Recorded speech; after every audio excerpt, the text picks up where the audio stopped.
Don't learn these things from me. No, I'm learning from you a lot of things. These also. Okay. So, Radvi, still, I'm happy that you arrived safely. How was the long drive? Oh, it was Uh, good. It was good. good. Yeah. One sec, they're live streaming, so I'm just telling them.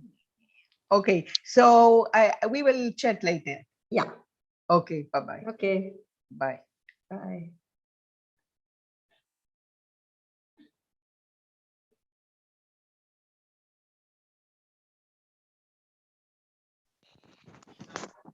Hello, good afternoon, ma'am. Rajbi, ma'am. Yeah. Yeah. Good afternoon. Atul this side. Yeah.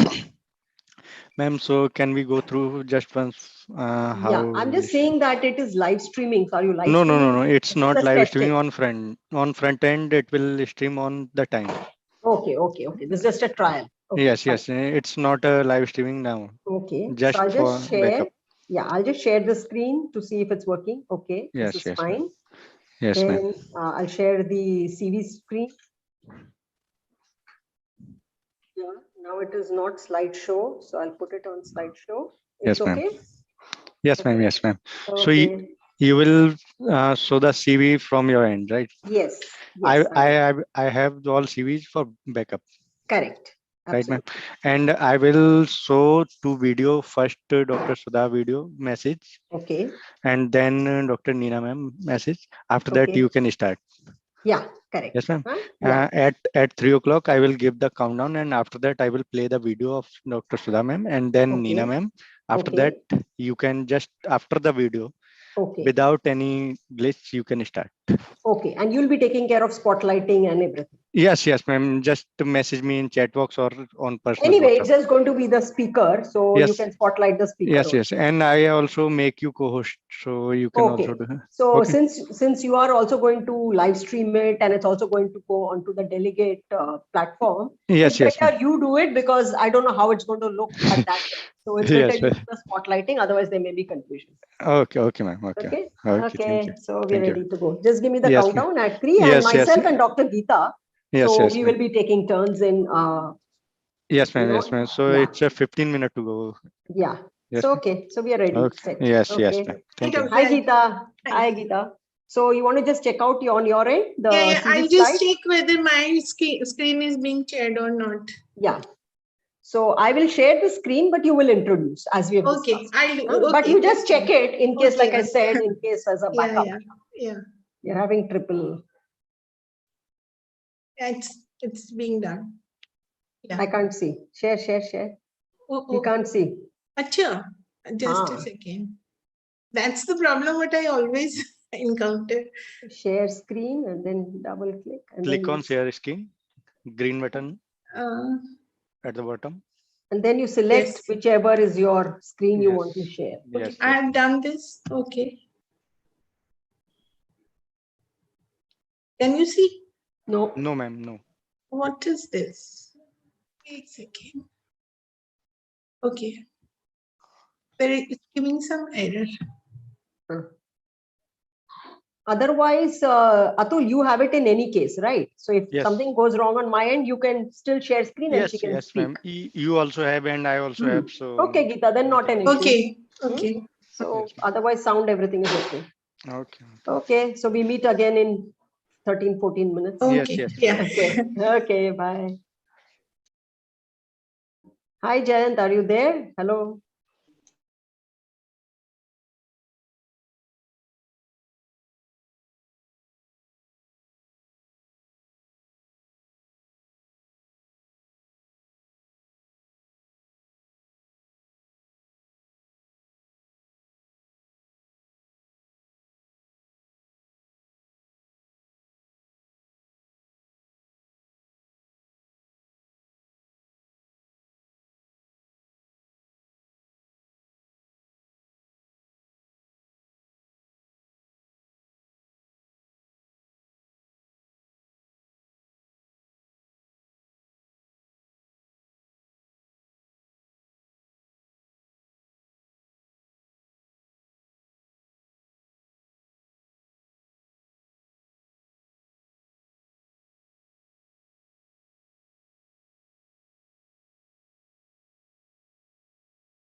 Good afternoon, Sujata ma'am. Good afternoon. You want to try to share screen? Sure. Shall So you can try now. We have still 10 minutes. Okay, just 1 second. Min. Yes, ma'am.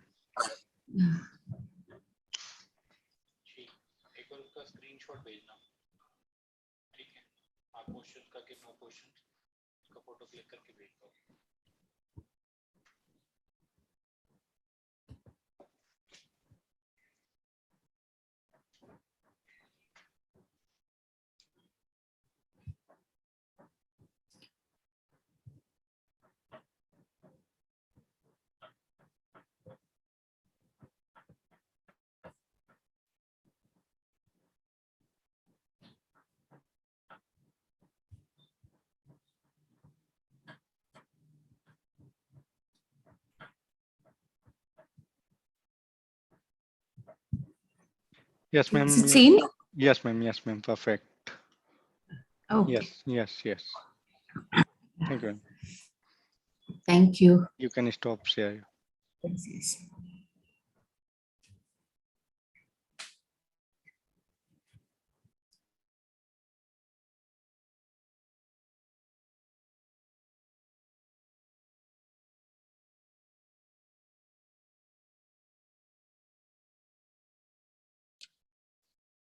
Hi, Vijay. You want to check your slides? Hi. No, that's okay. Hi. It's okay. Yeah, okay. No problem. We've all become pros with Zoom now. That's the only thing that we did last 2 years. Hi, Dr. Sujata. How are you? Hello. I'm fine. Thank you. How are you? I'm fine. So, Hi, resume Dr. your- Radvi. Sorry? Hi, No, I said Sujata. hello to. Yeah. Yeah, hi. That's what I said. Now we've become so pro with Zoom. We don't Yes. need to test or check, but we, just to be on the safe side.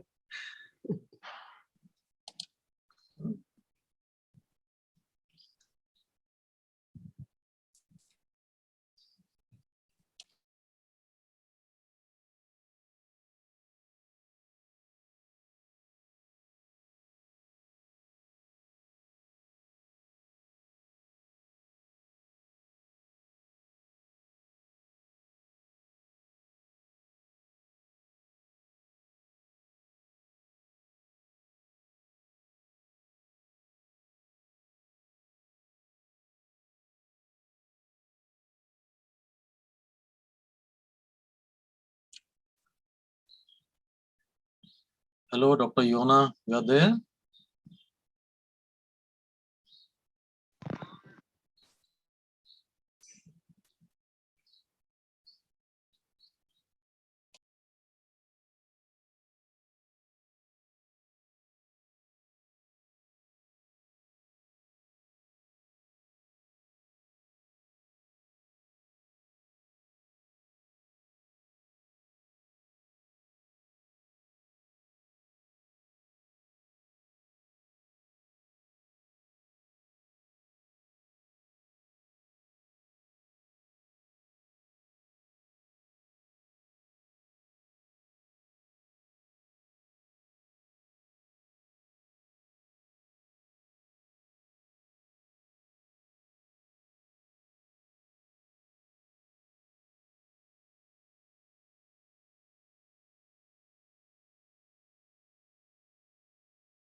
Dr. Sharma, are you in?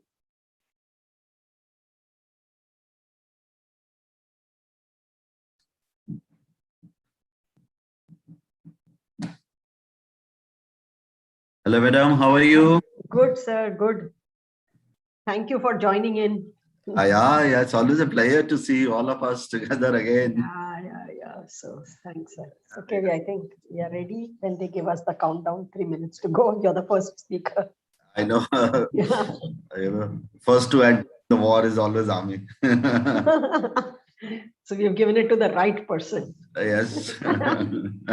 Yeah. We clear the ground for others to take over. Yes. Good. Yeah. How's life, madam? Fine? All good. All good. All good. Good. Yeah. Just waiting for the tech team to give us the go ahead. Okay, ma'am. Okay. Okay, ma'am. Thank you. See you. Thank you, madam. Yeah.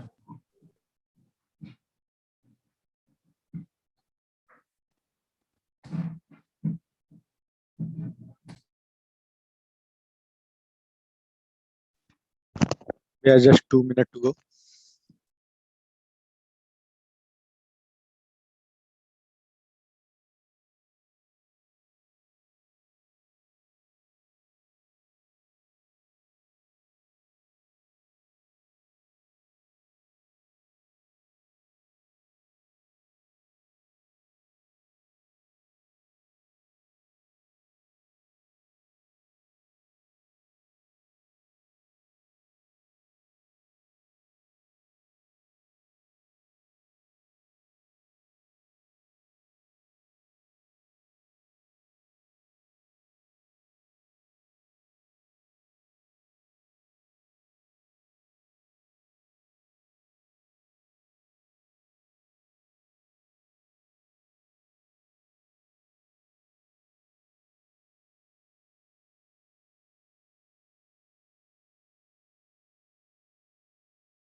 Rajvi ma'am, with your permission, so we can start.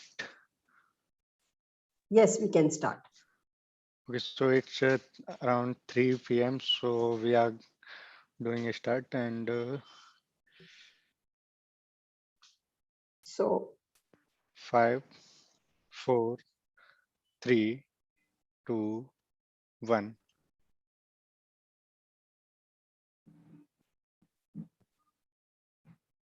Dear friends and colleagues, I feel extremely privileged and honored to welcome you all to this academic session of 17th Annual Conference of Indian Fertility Society. Before we get started, I would like to express my sincere appreciation to all of you who generously helped us make this event to become a success. Your passion and ideas have helped us to achieve our goal. Today, I can say that the prestigious Indian Fertility Society has accomplished a recognizable position among fertility societies. It is a pleasure for me to welcome all the delegates of the workshop from all over India on behalf of Indian Fertility Society. Your presence is highly appreciable by all of us. Further, a warm welcome to all industry representatives who are present here to highlight us. I wish you all a great success. Thank you very much. Namaskar. A very good morning and welcome to all the delegates and faculty for these workshops. The pre-Congress workshops for the FER Division 2021 have been designed and programmed very thoughtfully by the conveners and co-conveners so that the delegates can go back home enriched with knowledge and with takeaways from these pre-Congress workshops.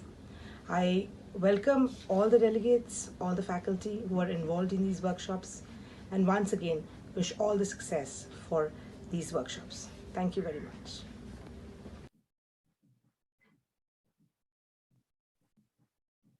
So, good afternoon, everybody. This is Rajvi Mehta here. And I, on behalf of my co-convener, Dr. Geeta Goswami, welcome you all to this workshop of Fertivision 2021. We have speakers, faculty from all across the globe. So I wish you a good morning, a good afternoon, and good evening, as we have faculty from the US to Australia. So we really are thankful to all of you for joining in from various time zones at odd hours. Friends, we really have a star-studded faculty here who have years and years of experience, or I should say decades and decades of experience, working in all kinds of situations. And I felt that this was nobody better than these. We have many experienced embryologists in our country, and we have these experienced embryologists from other countries who are going to share with us some absolute basics so that we continue in our journey of clinical embryology with clear fundamentals and avoid any kind of mistakes in the maintenance of the labs. I hand over to Dr. Geeta to give some introductory words, and then we will start the session. Over to you, Dr. Geeta. Thank you, Dr. Rajvi. I also welcome all the speakers and panelists for this workshop, and I'm really looking forward to the words spoken by all these experts in their fields. So, not wasting much time, I would like to welcome Dr. Brigadier Sharma for the first talk. Dr. Rajvi, can you? Yes. Yes. So, Dr. Brigadier Sharma doesn't need any introduction, at least in the ART field, because he's one of the pioneers to start IVF in India. Shortly, I'll tell the main credits of Dr. Brigadier Sharma, just for the newcomers or the new budding embryologists to know that. He's a director, Ma Fertility Center, New Delhi. Ex-director and HOD of Institute of Reproductive Medicine and IVF Center, New Delhi, founder director of ART Center at Army Hospitals in Delhi and Command Hospital, Pune. He has set up ART program in many clinics. He's a teacher and examiner in reproductive medicine. He's the Chief of Army Staff Commendation Medal, and he received Vishesh Seva Medal from the President of India. And we are looking forward to Dr. Brigadier's talk for giving us clues and the nitty-gritties of setting up an ART center. Welcome, Dr. Sharma. Thank you, ma'am. Thanks for inviting me for this August audience today. And I shall be speaking upon the setting up of ART laboratories. And can you see my slide? Yes, sir. Okay. Now, what has happened that over the 2 or 3 decades, what we have seen that anybody who was having a good practice and had money to invest has jumped into this bandwagon of ART clinics. With the result, not only in the world, but in India also, there are mushrooming of IVF centers every nook and corner. And to sustain such clinics, there are false advertisements. First IVF baby in India, first IVF baby in North India, South India, first baby in the state, first baby in the Chandni Chowk, and there's no limit. But to sustain such centers, the patients are promised that you'll get 100% pregnancy rate. And since the paper came, from Jones Institute way back in 2009, and since then, there hasn't been much, increase in the pregnancy rate. It remains around average on a 60%, and IVF 57% at donor program, it is around 70%.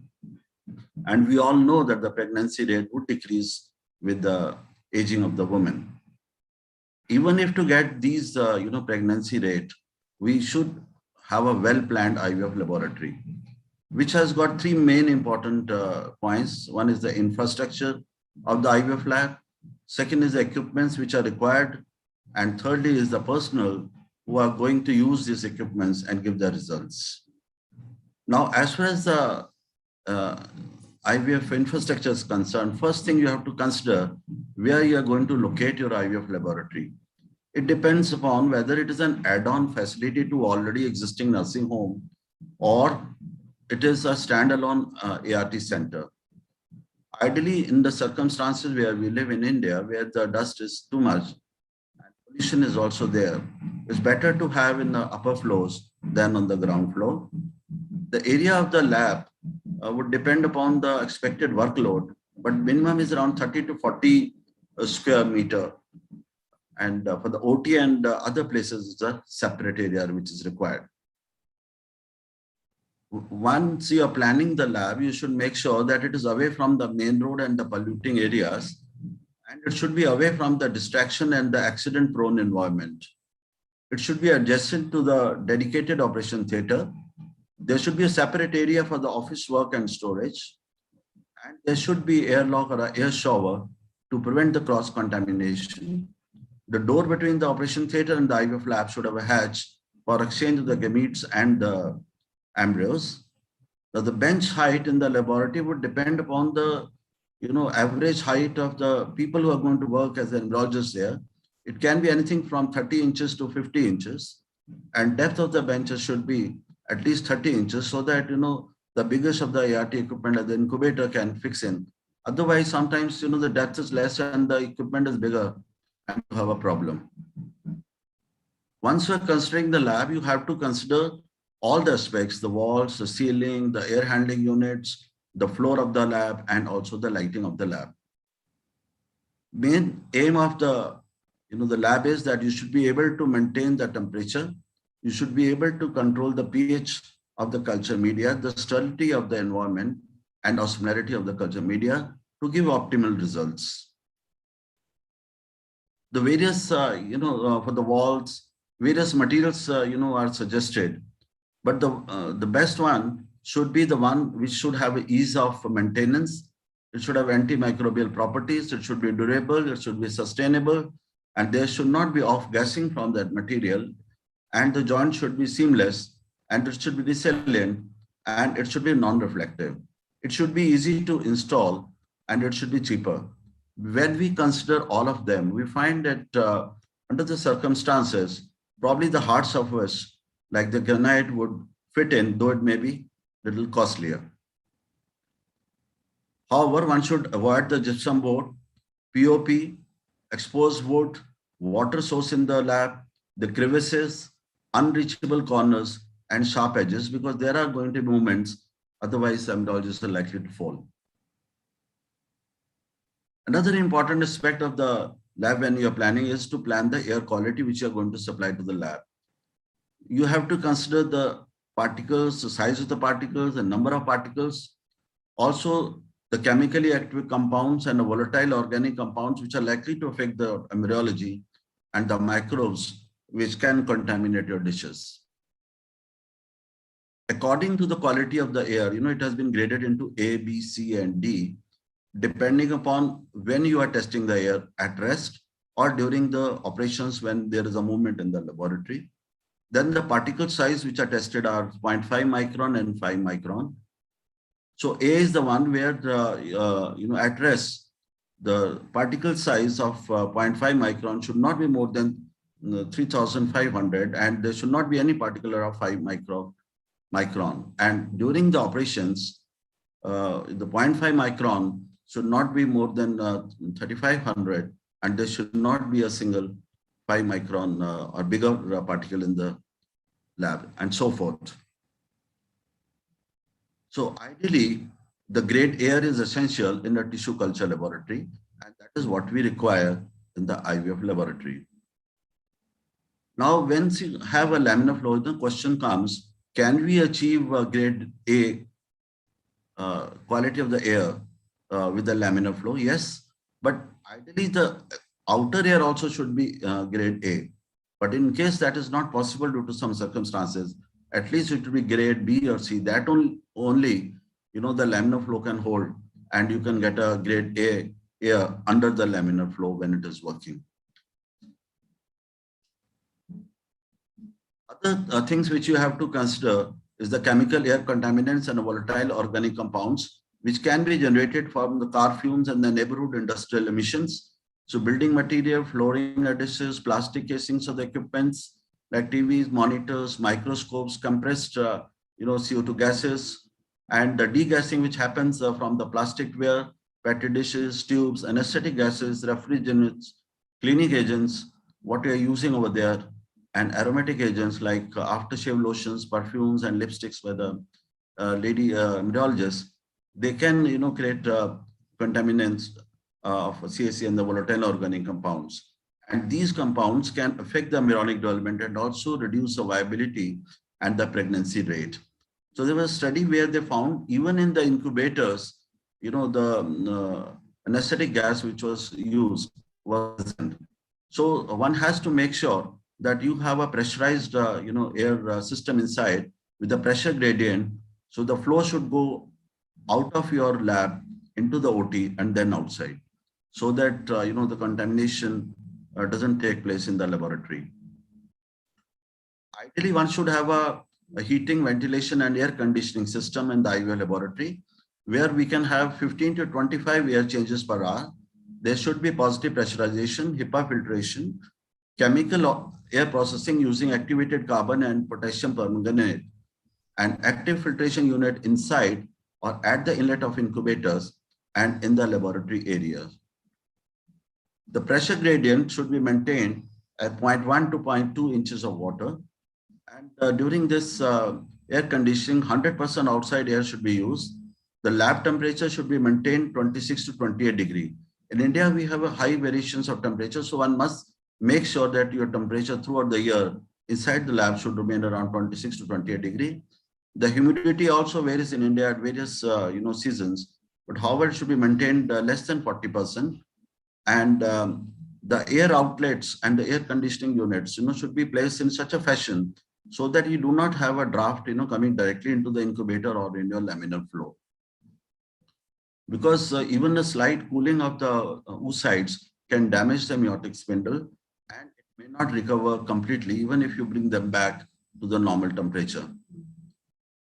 Laxity is very important when you are planning your IVF laboratory, and you divide your equipments into 4 categories. One is the critical non-interrupted supply requiring equipments, the critical with immediate backup supply requiring equipments, non-critical with backup, and non-critical without backup. So accordingly, you make arrangement in the laboratory for your electrical points. There should be proper earthing of the electrification system in your laboratory. Otherwise, there may be shortcuts because these equipments are very costly, and they can get damaged if the poor earthing is there. And all the plugs and switches should be well flushed with the wall. There should be a concealed wiring. There should be UPS for CO2 incubators, microscope, and ultrasound machine, because you cannot stop for a minute over there. And the UPS should have a Cinewave online and should have a minimum backup of 4 hours. There should be common online voltage stabilizer, and we should avoid putting too many equipments at one power point. Now, so many gases are being used in the IVF laboratory and the OT, and one should make an arrangement for the future extra incubators also, because as your work will increase, so you should have extra outlets for the future also, so that you don't have to break your walls and all again and again. The pipe supply with the flow meters in the laboratory is an important aspect, so that you can see the pressure in your the gas systems. And copper pipes tend to leach the copper ions in the gas supply system. The stainless steel pipes may be better over there. And there should be all the cylinders and all should be kept in the utility room outside, and there should be a different route, the dirty corridor for changing these cylinders. Now, what equipments to buy? Now, you should, depending upon the finances and all, and where you are working, it can be broadly, divided into 3 categories: essential equipments, desirable equipments, and experimental equipments. The essential equipments are the suction apparatus, the test tube warmers, biosafety cabinet, CO2 incubators, Mackler's chamber, micromanipulator, cryopreservation equipments, dissecting, inverted and stereo zoom microscope, centrifuge, warm stage, refrigerator, freezer, and dry heat oven. The desirable ones are laser, the low oxygen incubators, carbon dioxide analyzers, and the thermometers to maintain the quality control, And some laboratories may prefer IVF chamber for proper isolation also. However, depending upon where you're working, these may be routine, but it can be experimental in most of the Indian conditions. What are they? They are the INSEE, PIXI, Polscope, Embryoscope, and metabolites. And as you grow in your practice and your experience, you can add on these in a future time. So the INSEE would definitely help in selecting the proper quality and the proper genetically normal sperm, giving a better result. PIXI also does the same, helps you in selection of the sperms, which can be introduced earlier in your practice. However, the Polscope and which helps you to see the spindle and prevent any injury to the spindle during your ICSI, can help you to give a better results. And the embryoscope can help you in a proper selection of good quality blastocysts, with the result increasing the pregnancy rate. And omics and OMS are the future, where you may be testing the fluids of the embryos and detect the quality of the embryos depending upon that. However, the important points to remember is that whatever you're buying should be easy to use, easy to maintain under the circumstances in the place where you're working, and there should be a proper servicing and repair facilities available in your station. And there should be a warranty and a maintenance contract with the supplier, and the spare parts should be available for all the equipment which you have purchased. The culture medias are important, and they should meet the laboratory quality requirements. They should undergo quality control using an appropriate bioassay systems. Make sure that the integrity of the packages and appropriate delivery conditions are maintained. The documentation of quality control testing, that is certificate of analysis, should be supplied by the manufacturer. And reagents and the media should always be used prior to the manufacturer's expiry date. The staff requirement is very important. You have to plan it also. They should be available to you. And how many embryologists? It would depend upon number of cycles which you are planning to do. And as your number increases, you may have to increase the number of staff. If you're doing less than 250 cycles in a year, then maybe one full-timer and one part-time embryologist may be useful to you. And as your number increases, you may go to a higher number of embryologists. Remember one thing, it is a teamwork. They require proper training, motivation, and spirit. Now, what is happening today, because of the multinational companies coming into being, there are so many people, looking at the performance of the embryologist and the clinician, and other, most of the time criticizing, not knowing the real on-ground problem. So one should have a proper leader to discuss with all these, extraneous people in the multinational scenario where you're working. The clinician required are the IVF specialist, andrologist, ultrasonologist, pathologist, and embryology team require a lab director and a junior embryologist, IVF nurse who is well versed with all the protocols and injections and who can, communicate with the patients at a regular basis. The counselor to, counsel the patient at various stages of the ART program, and a proper housekeeper are also who are trained in the IVF laboratory should be used. The personnel are the most important and the valuable. You can create anything, equipments, you can create the environment, you can create the building, but creating the human resources is the most important thing. You require right people, right number of them, who should have an excellent working relationship with each other, excellent working practices, and a good leader to control the situations. Record maintenance as such is very important, and it should be done meticulously with the proper updated inventory of disposables, LAN system with connectivity, and the proper software should be used. And one must make a proper storage of all your data and secure it, because you do not know when you will require it back again. The quality control is a continuous process. You can use various methods like sperm survival tests, culture of spare oocytes, multi-nucleate embryo cultures, and culture of spare embryos to see what is the quality. And as such, since you are doing, there are two types of IVF laboratories, one who are doing on a regular basis, one doing the batch basis. The one who are doing in the regular basis, they can possibly do better quality control than those who are doing the batch manner. However, troubles can occur anytime, because if anything can happen, can go wrong, will definitely go wrong. So it is very important to have a proper auditing, which should be done regularly with your team. There should not be any blame game. Only thing is you try to find out what could be the factor affecting the result and improve on it, and it is a continuous process.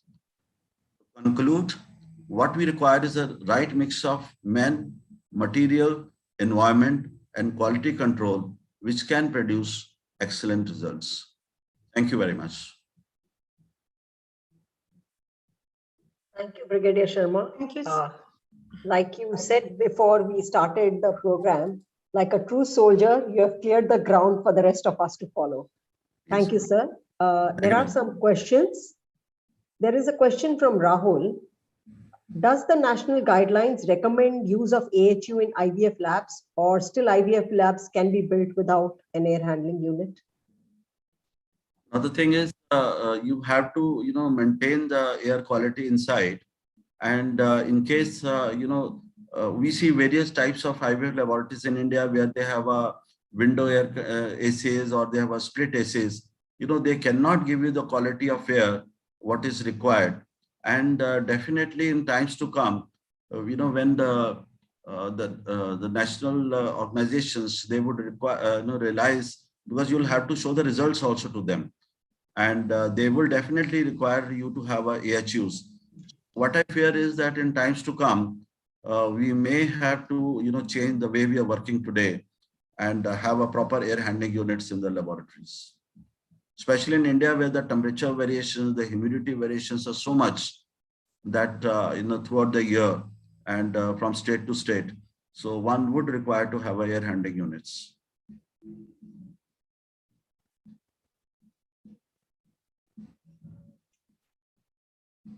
You can take the next one. Yeah, Dr. Sharma, there is a question again from Rahul. In a non-AHU lab, what precautions can be taken to reduce VOC if there are VOCs? See, firstly, what are the source of VOCs? You should know that.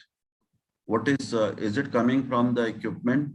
Is it coming from the personnel, or it is coming from the environment? There may be some construction going out, next door, which is increasing the VOCs in your laboratory. So maybe you'll have to stop during that, so that you do not get the VOCs inside. If it is related to the man, you can check each person separately at a different time and what VOCs he's having. And nowadays, what I find, because the corona has produced another source of VOC, that we are putting masks all the time on our face. And, so much of bacteria are growing inside our mouth now, and which is increasing the VOCs of the embryologist by itself also. So I would recommend that those who are using the mouth, pipettes and all, should stop using that and use the stripper only, because, that is the biggest source of VOC today. So I think, to decrease, firstly, we should know where is the source and then decrease it. And then along with that, we should have a air, cleaning systems to reduce, like Oda Tower, etc., to further reduce the VOCs in the lab. And, otherwise, like in India, many people are using activated charcoal and other things, placed here and there. How much it works, one can really can't say that. Thank you, sir. Then I have a question from my side, sir. Looking at different studies which are coming in for low oxygen, like they say low oxygen is good for culture. So you said it's desirable to have a low oxygen incubator. But I feel in the reading these papers that get an idea that it is a must in the IVF laboratory. What's your take on that? Yeah, the thing is, I in the beginning told you where you're working, you have to plan accordingly. Like suppose if you are working in Junjunu where there is no triple gas available, okay, yeah, right. No point having that. It's better to have a box incubator there. Mm-hmm. So that is why it becomes desirable. So as you grow in practice and where you're working, if you are able to arrange the triple gas over there, which is a medical grade, so then I think it's definitely you should go for a the low oxygen incubators. The problem is that most of the places you will not get it. So we have read one paper, the result are good, and we want to get it, but we don't get the result because we are not getting the gases over there. Yeah. The biggest problem. Can the gas mixers help in these regions, sir? Like the Aztec incubator gives that pre-mixing of gas mixer. Can that help in these areas? So the thing is, the problem is the logistics. Okay. Because I have seen, interiors of India, serving at various places. Even you find that you will not get the medical grade carbon dioxide over there. Leave aside the triple gas. Right. Thank you, sir. It is possible, yes. Why not? But yes, we have to improve. I won't say that we should remain at a status quo. We should always be keep on improving our facilities, and not that we should be happy with whatever we are getting. We should always try to improve on whatever we have got, and we should be industrious enough to arrange the things. And that's why we kept your talk, because you will have the most Indian conditions experience to tell us. Thank you, sir. Sir, there's one more question, sir. Like in case there is a elevated level of VOCs, we are able to get rid of them with activated charcoal and those filters, activated carbon filters. But what happens if there is high particulate matter? How does one get rid of it? See, I think from where does the particles have come? Have they come from your air conditioning system? If you have a AHU and all, if there's a leakage on the way, the particles will come from there. Or are they coming from the, your walls or from your floors? So you have to see from where the particles are coming, because the particles do not, come just like that. There has to be a source. So you just, take the particle counter, Vijay will also agree with me. We used to check the particle count in the laminar flow and see, where, because if you have not changed the filter, the laminar flow is working for years together. And, because of some reason, some insect has bitten little, the HEPA filter here and there, and you find that the particles are coming from there. You think that you're working under a laminar flow, but, there is a leakage. So the particle counter has to be moved all around the laboratory, in the lab, in the incubator, and see from where the particles are coming. And that's so one is getting rid of the source, identifying the source and regulating that is the only way. But what about all that is already there? If the levels are very high, how do you get rid of it? Yeah, you have say air filtration systems and air cleaning system, Koda tower, etc. But then if the particle count is so high, all those will get blocked very fast. So you're required to change those filters again and again. Okay. So thank you. I think there are no more questions. So thank you so much, Brigadier Sharma, for sharing that time on a Sunday. And thank you, ma'am. It is my pleasure, ma'am. Thank you. Thank you, ma'am. Thank you. So we now move to our next speaker. Our next speaker also doesn't really need a lot of introduction. It's Dr. Vijay Mangoli. Dr. Vijay has been in the field of ART since the 1980s. Again, one of the most experienced embryologists in our country. Currently, or I would say for a very long time, he's been the laboratory director of Fertility Clinic and IVF Center in Mumbai. He has been the Secretary General of ISAR from 2009 to 2011. He's been the chairperson of Embryology ISAR from 2014 to 16. He has published papers in peer-reviewed journals, 21 to be precise, and he's been a regular at all the national and international conferences. He's contributed book chapters, and he is also recipient of the Lifetime Achievement Award in 2017. And over to you, Vijay. Thank you very much for joining us. Thank you. Thank you very much, Rajvi and whole IFS team for inviting me to this wonderful webinar. Shall I share my screen? Just one sec.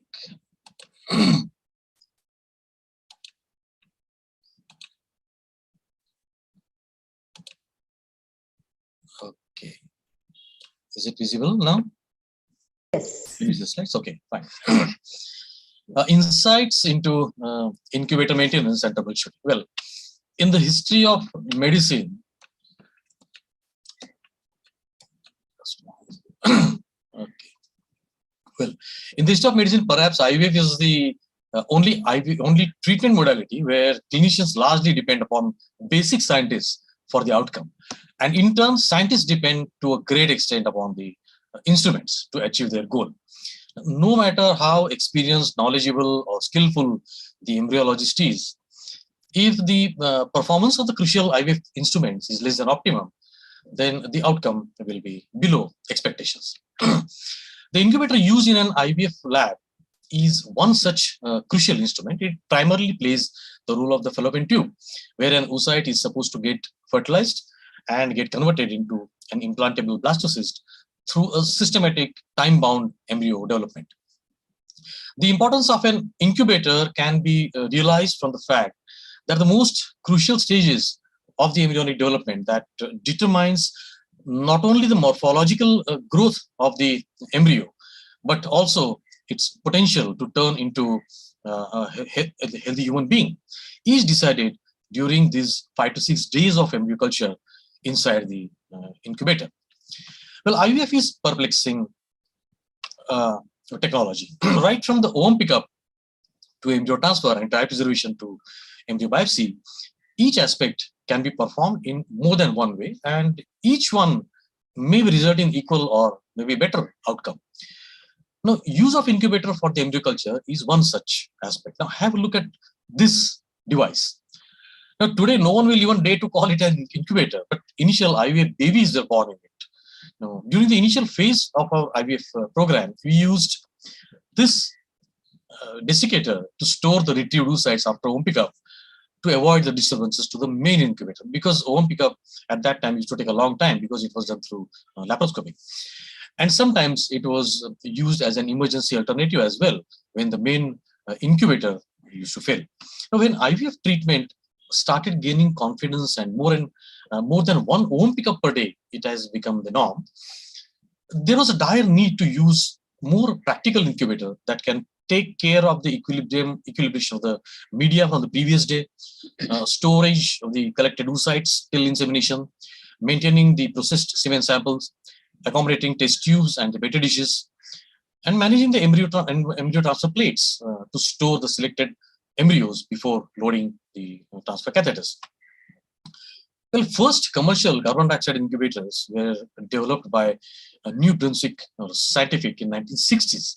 Well, those are meant for mainly for the research activities like microbiology, cancer research, and for animal research. And keeping in mind the volume of the culture media required by these projects, the size of those incubators were huge to accommodate large conical flasks, large storage bottles, and big glass petri dishes. Now, these incubators were primarily aimed at maintaining temperature and to some extent the carbon dioxide atmosphere. In 1984, Shell Lab introduced the general purpose incubators, which had a warm air jacket, heated door, and 5 integrated heating elements to maintain a uniform temperature with no hotspots. Now, gas connections were monitored by the thermocouple sensors, which were very sensitive to the temperature and also to the humidity. Many companies introduced modifications of this incubator, and we used an incubator like this. It was actually one model previous to this one, where we had to keep on purging the carbon dioxide in it to maintain the approximate pH of the medium and checking the carbon dioxide on almost on hourly basis using this fire-ride kit. IVF witnessed drastic improvements with astonishing pace in 90s.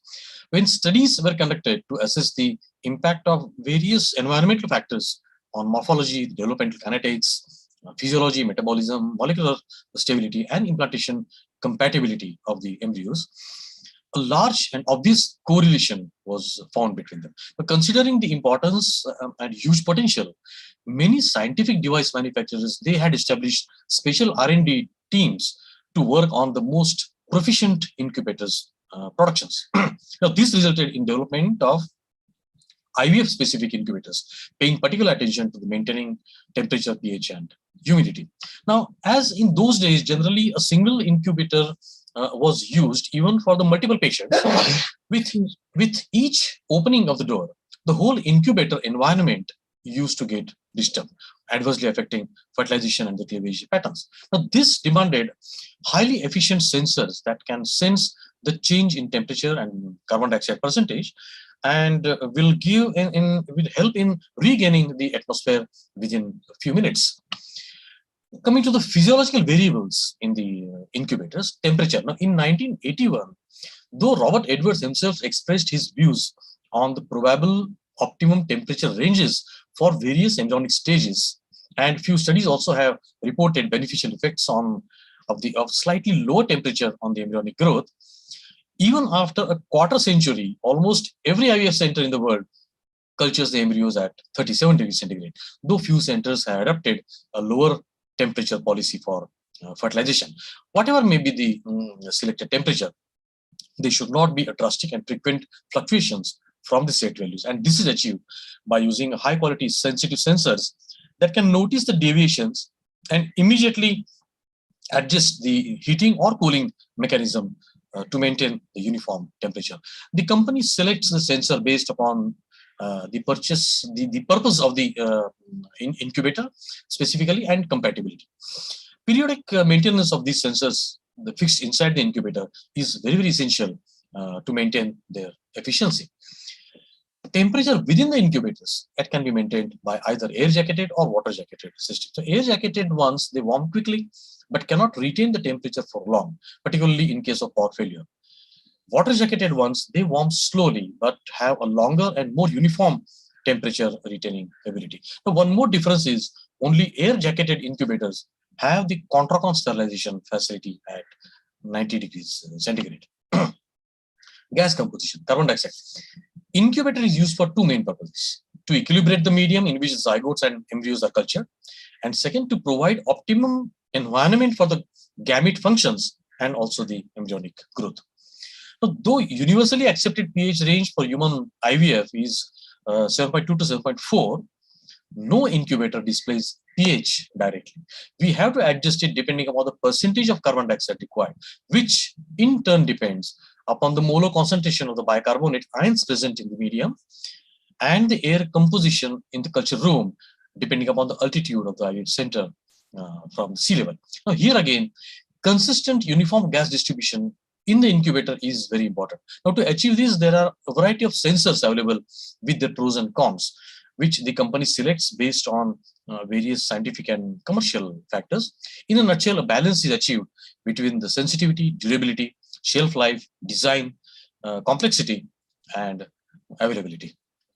These are four types of sensors that are used. Now, here again, regular maintenance is mandatory to maintain their efficiency and longer life.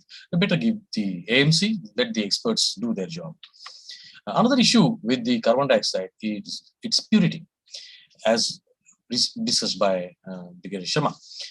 In many parts of the world, it is difficult to get medical grade pure carbon dioxide without any impurities. Now, generally, carbon dioxide supplied is of food grade used for making beverages, which is still can be used for IVF. However, if the carbon dioxide is retrieved during the coal burning process or as a byproduct during the industrial production of hydrogen from the ammonia, then toxic impurities may get mixed up and can be non-acceptable for embryology work. Now, it is better to get the gas tested occasionally and regularly through the gas chromatography to check the extent of impurities, and each time you have to insist on the purity certificate from the vendor. As far as VOCs are concerned, I would like to mention what Dr. Mortimer has elaborated in the Cairo Consensus in 2018. Although embryo is not completely protected from the VOCs in the maternal tract, the mother's lungs, liver, and kidneys do provide considerable filtration and detoxification of the VOCs, and thus reducing the exposure of the embryo. But conversely, the embryo in vitro has no such protective mechanism, and therefore steps must be taken to actively reduce VOCs in the general laboratory air and also within the incubator in particular. It is also a good idea to attach the built-in filters to eliminate majority of the VOCs that may enter through carbon dioxide gas cylinders or through the atmospheric air when the incubator door or the lid is opened. Low oxygen concentration. Now, since Christensen et al. Published a worldwide web-based survey in 2014 that included effect of the low oxygen concentration on embryonic growth, numerous studies they had supported this concept. And today we know that the culture conditions with physiological oxygen concentrations of approximately 5% gives much better results in terms of blastocyst formation as compared to the atmospheric oxygen concentration of 20-21%. That obviously depends upon the altitude. Now, there are two alternatives available to get the 5% carbon oxygen in the incubator. One is to attach a separate nitrogen and carbon dioxide cylinders to the incubator that has the incubator which has oxygen measuring sensor. The oxygen concentration is adjusted by nitrogen gas to the desired percentage. And second option is to use direct ready-made triple gas through a single cylinder. Now, today, this is the best option available for many reasons. For example, the gas composition provides consistent low oxygen environment, which is known for the better outcome. It reduces the possibility of gas contamination with other gases and other toxic elements. It minimizes the effect of surrounding air quality as the whole chamber is occupied by pre-mixed gases. The second important issue as far as the gas is concerned is supply of the gas to the incubator. Now, grossly, there are two ways. One, the gas supply is provided through a common cylinder room, which is away from the culture room and somewhere at the in the basement. Now, it has some benefits and some disadvantages as well. Benefits is it saves a space in the culture room. The possibility of the contamination through the cylinder changes is avoided. And as jumbo cylinders are used, the frequency of the changes is minimized, and it turns out to be economical. Whereas there has to be an efficient responsive system to monitor the gas stock on a regular basis. It's extremely important. Supply lines should be checked very regularly for any leakages. In case of any defect in the is detected in the gas composition, then the entire chain of the incubators attached to it will get affected, and the entire supply line needs to be cleaned up very thoroughly with the inert gases before attaching the new gas supply. If the copper pipeline is used, then it may get corroded by the carbon dioxide over a period of time. And even in steel pipelines, if there is a water content due to the condensation, then the carbon dioxide inside the pipeline becomes carbonic acid, and that may corrode some substandard qualities of the steel. High purity stainless steel with Teflon coating inside may be a better option, but obviously it is very, very expensive and increases cost of the monitoring if digital and automatic surveillance system is they are installed, which are obviously these are very highly recommended. And another way is to provide the individual cylinders to each incubator, which is adapted by most small IV fluids. It has benefits like embryologists can daily check the status of the gases. Defect in the composition of one cylinder will not affect the outcome of another incubator. It is possible to monitor the gas consumption of individual incubators, and that ultimately helps in lab management. Whereas the disadvantages are it occupies space in the culture room, increases the traffic of the cylinders depending upon the number of incubators, and thus increasing probability of contamination through the cylinders, and there's additional cost of regulators and the maintenance.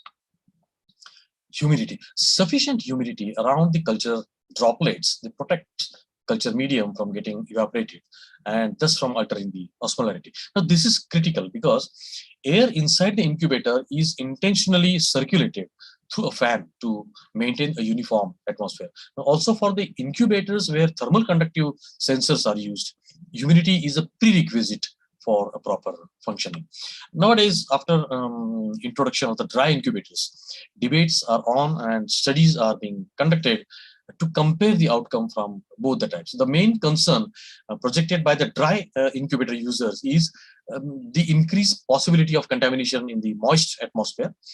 And they also claim that as the droplets are covered with oil, humidity has no role to play in maintaining osmolarity or in preventing the temperature drifts. However, two studies have demonstrated that an oil overlay is not sufficient to protect against the osmolarity changes during dry incubation, and humid incubators have better outcome than the dry ones. If you ask my opinion, I personally prefer incubators with humidity. Interiors of the incubator. Now, as I mentioned earlier, initial designs of the incubator, they had huge compartments with 2 or 3 horizontal shells. Now, once the main door is opened, the atmosphere of the entire incubator used to get disturbed, and due to large area, it used to take a long time to get re-equilibrated with the required set parameters of the temperature, CO2, and humidity. Over the period, a glass door was introduced in addition to the main door that improved the situation to some extent. Well, in IVF, practically, we use only about 1 feet area from the door, as we don't want to open the door wide open. So there is a lot of pressure on the incubator control panel to unnecessarily maintain the essential parameters of pH, temperature, and humidity for the entire unused area of the incubator. Now, this issue was addressed by reducing the volume and depth of the incubator, and also by dividing entire inner area of the incubator into the smaller compartments and assigning individual doors to each compartment. This arrangement proved very useful and restricted the environment disturbance to only the operated single compartment. The next milestone is the development of incubators was the benchtop incubator with 2 or multiple chambers. It has many benefits. It saves space as they have very small size as compared to the regular incubator. Having a very small working area, recovery rate is much faster than the regular incubators, and it saves gas consumption as the less area has to be equilibrated. Whereas there are some drawbacks. They are designed to accommodate only petri dishes and hence used only for culturing the embryos and not for the equilibration of the media. There is a need of a separate incubator for the media equilibration. However, this arrangement has significantly improved the ease in handling and to some extent improved fertilization and the blastocyst formation rates, hence became very, very popular among the embryologists. Steel or copper in interior. Well, look-wise, steel always feels more professional, and copper helps in better temperature distribution and mainly very helpful in preventing the fungal contaminations in the pore areas. Result-wise, there is no difference, much difference in between the two. Time-lapse incubator. So in mid-2000s, idea of time-lapse incubator was introduced, and this was indeed a fascinating concept where embryos were cultured undisturbed from fertilization till blastocyst formation, with a timely recording of different stages of the embryonic growth using a built-in camera within the incubator. Now, this enabled embryologists to study the growth pattern on a continuous basis to select the most appropriate embryo for the transfer. There are obvious benefits of the time-lapse are it provides controlled and uninterrupted environment for the growing embryos. It provides detailed and continuous assessment of each embryo without manual interference to take it out of the incubator. Improves potential embryo selection and thus reducing time to pregnancy. Gives confidence of single embryo transfer based on the morphological selection of most likely implantable embryo, thus reducing multiple pregnancies, increasing safety for mother and offspring, and very useful in data analysis and for recording purposes for both improving knowledge as well as in medico-legal issues. Whereas the disadvantages are concerned, high investment cost. The morphokinetic scores are mainly based on subjective and intermittent annotations of morphology and timings. Large variations in center-to-center culture conditions that it hampers universal, constructive, powerful algorithm. And at the end of the day, cumulative pregnancy rates and the live birth rates remain the same.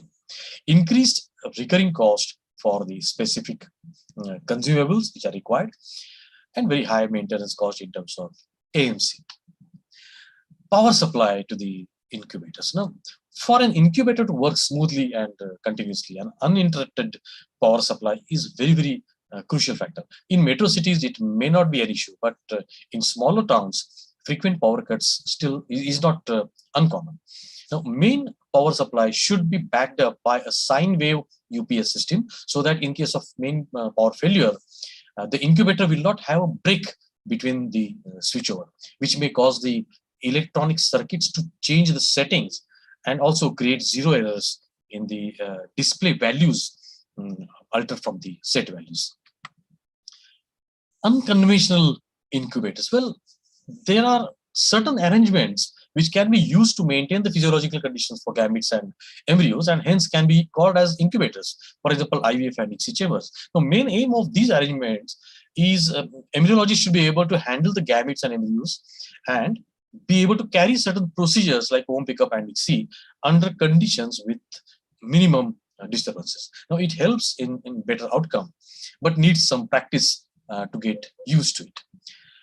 Sealed bag incubators. This is something interesting. Particularly, it is used in animal IVF, not yet introduced in human IVF, where the non-toxic polymer bags are filled with gases and growing embryos are suspended in warm water. Fumiaki et al. They had reported successful use of such arrangements to develop the mouse embryos without the conventional incubators. In vivo incubators. Well, in 2009, Blocky et al. From UZB Brussels reported successful use of the encapsulation technology, that is in utero culture systems, IUCS, for embryo cultures in human IVF. The IUCS device comprised a perforated silicon hollow tube in which the ICSI inseminated oocytes were assigned in culture medium. The hollowness allows oocyte to communicate with the endometrium during the culture period. This tube was retrieved. These tubes were retrieved after 24 hours and 72 hours in group A and B, and the fertilization and the cleavage rates were compared with conventional IVF method. And the author reported better embryo quality in the in utero cultured category. Microfluidic incubators. Now, this is in continuation of the concept of lab on chip, though it is still under the experimental stage and applied mainly for the bacterial cultures. Improvements are expected to be developed for the humans IVF in future. Selection and maintenance of the incubators. Now, friends, incubator for the IVF lab should not be selected merely because another lab declaring high pregnancy rate has this particular kind of incubator. Incubator is only a part of the multifactorial facets responsible for the outcome. It should be selected based on the culture room dimensions and the space available with you, availability of the gases which is required, workload and the patient turnover, availability of the service and the spares in case of emergency situation, the most important aspect, and of course the budget of the center.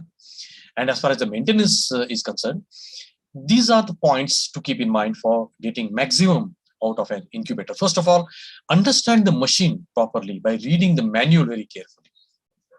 Regularly calibrate the temperature and gas setting to counter check the set values and also the display settings. Remember, always remember, if it is not broken, don't fix it. This is the golden rule. Do not unnecessarily try to replace the working components just on the basis of duration, as mentioned. Do not keep containers with adhesives labels which may attract the fungal growth. Do not keep unnecessary plasticware that may result in off-gassing. Engineers are not embryologists, so guide them for your requirements and get your specific issues solved by making them understand it first. So you have to make them understand. Keep a running log of the changes and the events associated with the incubators, which will help you in solving the issues. Intermittently keep the blood agar plates in the incubator to check the probable bacterial or fungal contaminations. Routine cleaning of the interiors and the shelves can be done on a weekly basis using IVF compatible disinfectants, and a thorough cleaning using hot water can be done in 3 months. Maintain at least 10 degrees centigrade difference between the room and the incubator temperature with a continuous air ventilation around the incubator. And do not try to solve the technical problems yourself. Engineers may have some better experience in solving similar problems. So, ladies and gentlemen, this was an overview of the incubators in an IVF program. Incubator is the heart of an IVF laboratory and should be taken care of very, very respectfully to achieve consistent, acceptable results. Thank you very much. Thank you, Dr. Mangoli, for a nice talk. And it was a good journey seeing the evolution of incubators in the field of ART. Now, I don't see any questions here, but I have a question in my mind. You said about the in utero capsules for culture gave better results, but whereas we have been having discussions regarding day 3 transfer or day 5 transfer, giving this support only that day 5 environment is better for the embryo. in the uterus. So how come ICSI-inseminated embryos would be better in the uterine environment? Well, this was one study by Brussels group, and as I mentioned it to you, what they did was they took that hollow silicone tube and placed the ICSI inseminated oocytes into that one for different stages. They retrieved it after 24 hours, kept a separate group as that, and then they also kept it in utero for 3 days, and then took it out, and then they evaluated the embryo quality. This is just to check whether that porosity in the silicone tubing and the communication with the endometrium during the culture has any positive effect or not, and that they found as effective. Have you got any experience in using these? No, not at all. Okay. Not at all. Okay. Thank you, sir. Thank you so much for the. Thank you. Always welcome. Thank you. It's very nice, to have me here. Thanks. Thank you very much. Thanks, Vijay. Fantastic journey. Thanks, Rashmi. Thanks a lot. Okay. Now I would welcome Dr. Yona Barak for the next talk. She's also a well-known personality. Does not need any introduction though. But just to be brief, she's to tell the new embryologists.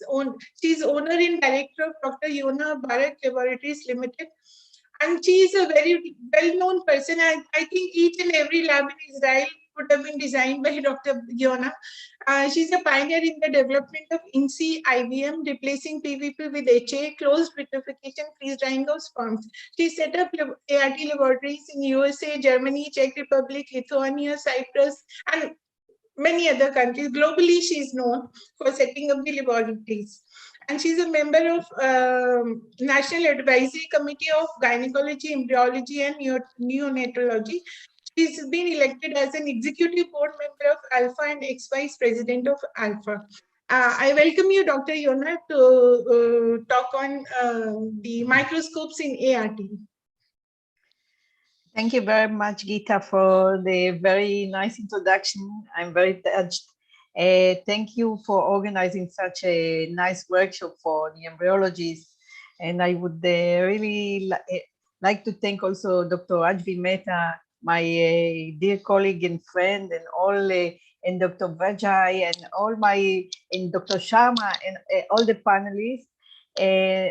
Anyways, I try my technical experience with the Zoom first. Okay, so I am trying to share the slides. Okay. That's more. Okay. אוקיי, עכשיו לעשות share? אוקיי.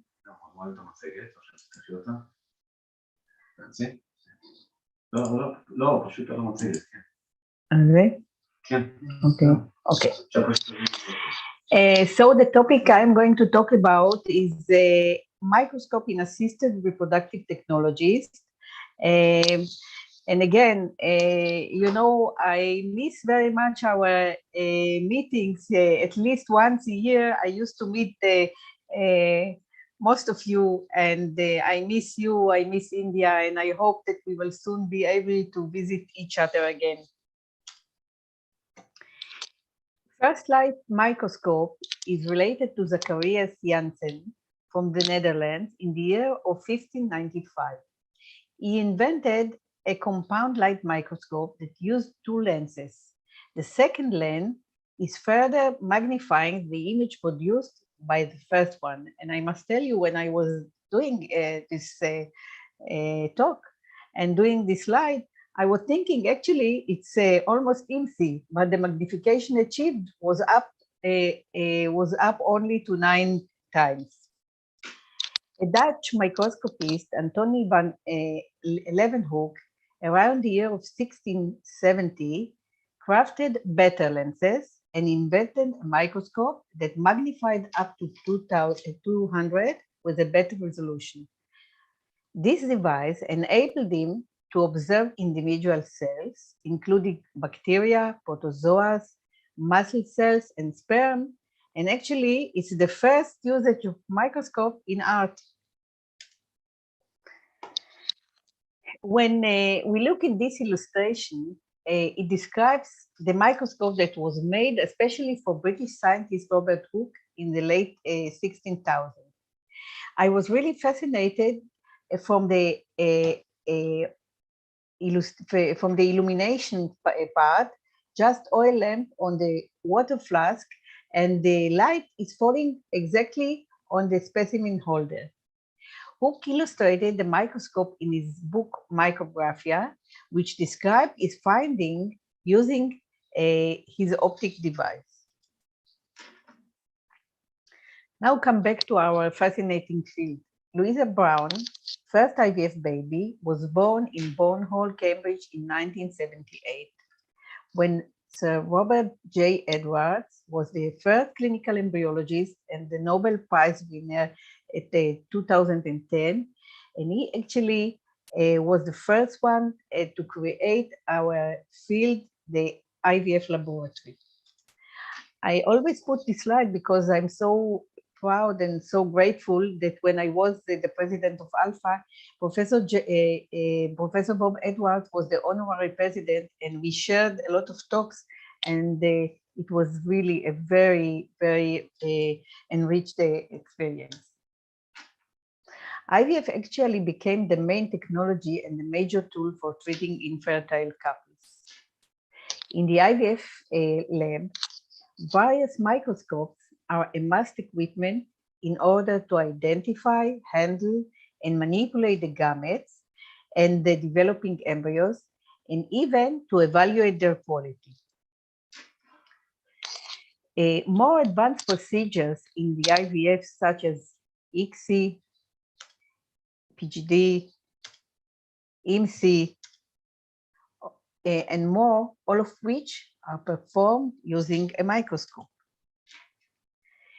There are different types of microscopes which are used for various IVF applications. Let's start from the very simple one, the upright microscope. The upright microscope is generally used to visualize and assess sperm concentration, morphology, motility, and viability, and it makes use of the transmitted light source and condenser that are located under the stage.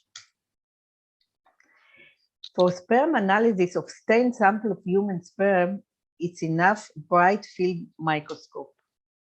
Like we see here, it's simple because they are thin and we can use a bright field microscope.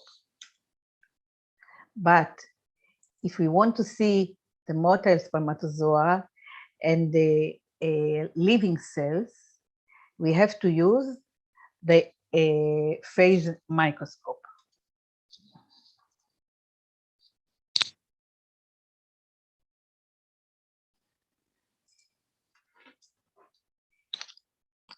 Stereo microscopes are used to handle and assess oocytes and embryo morphology and viability.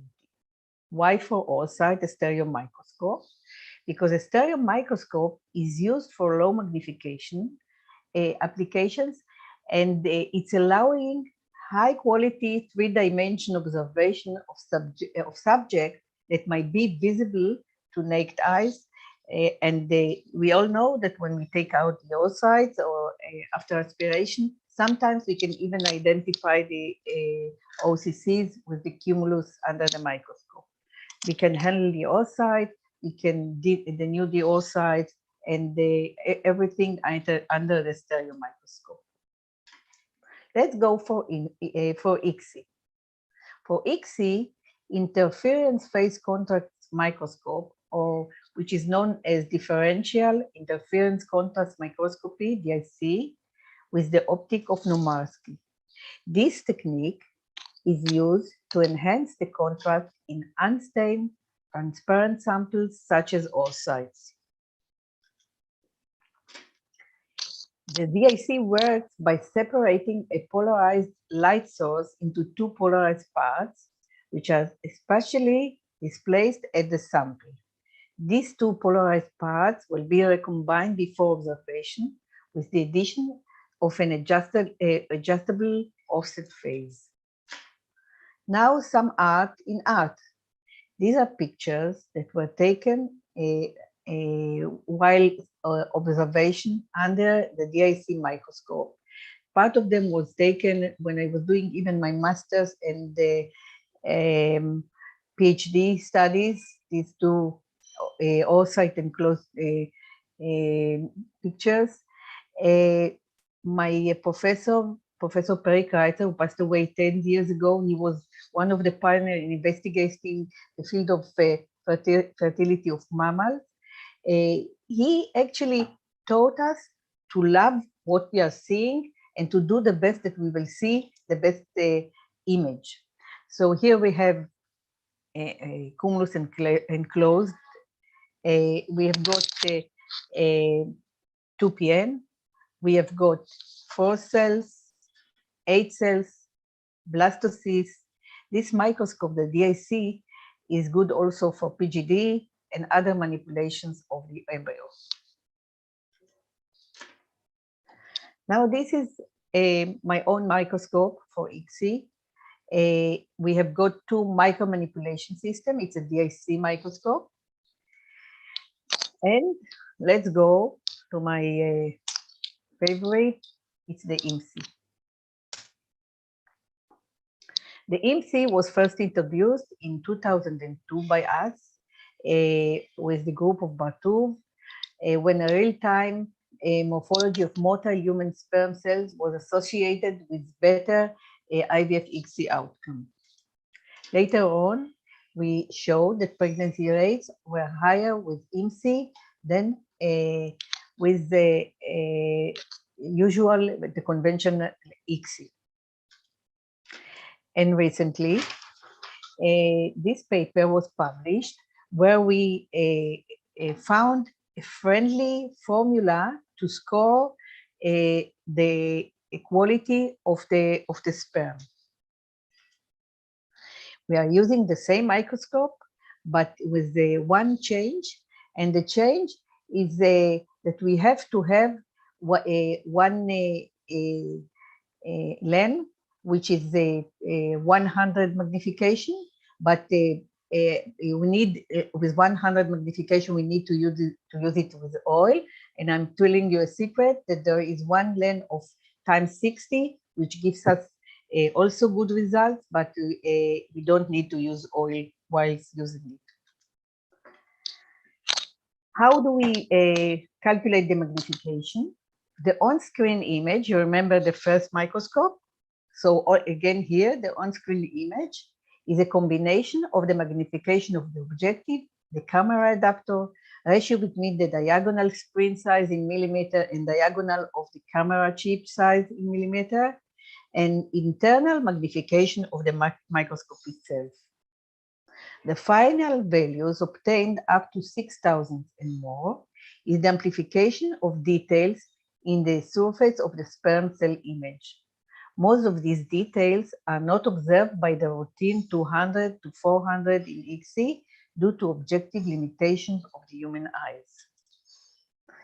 Here we have one picture of 400 and 6,000. We are seeing details that are not observed at all in the magnification of 400.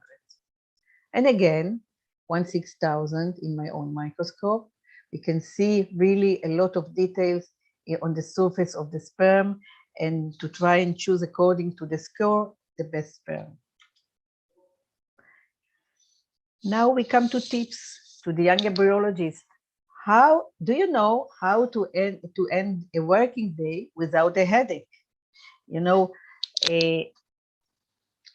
when I was a student of PhD, again, the same professor, he didn't let us to touch a microscope until he was sure that we know how to adjust it. So it means the microscope adjustment is actually the secret of how to end the working day without a headache. What do you have to do first? You have to fix the distance between your eyes, and then to focus on an object on one eye and complete then complete the other one. And you have to enjoy your work, of course. And when you want to buy a new microscope, what should you what should you do?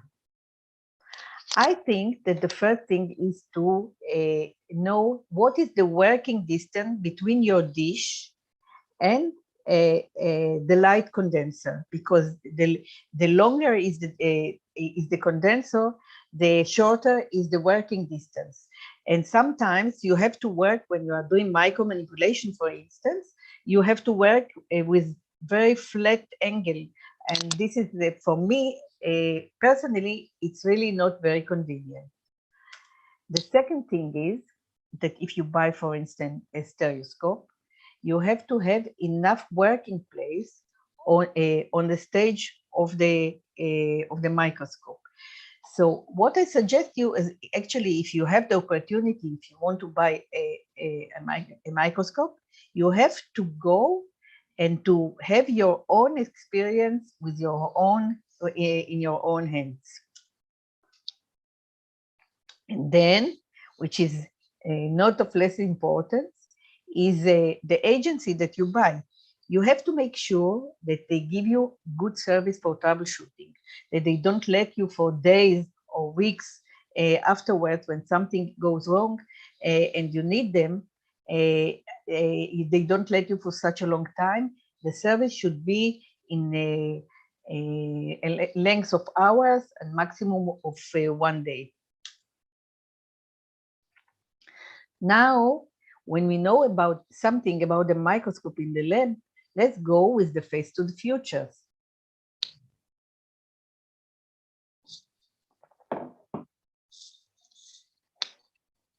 At the moment, efforts are invested to apply deep learning called human spermatozoa by machine learning. It's a machine learning. It's actually one branch of the AI, artificial intelligence. So let's see. Our aim is actually to detect the high-scored spermatozoa and to see the detected ones. So we are not seeing actually in high magnification, but the computer knows exactly who are the good ones, like this. All the green squares are for the good ones. And this is what we want to see in our microscope. Okay, these are the good ones. This is another good one. These are the green squares are the good ones. Sorry.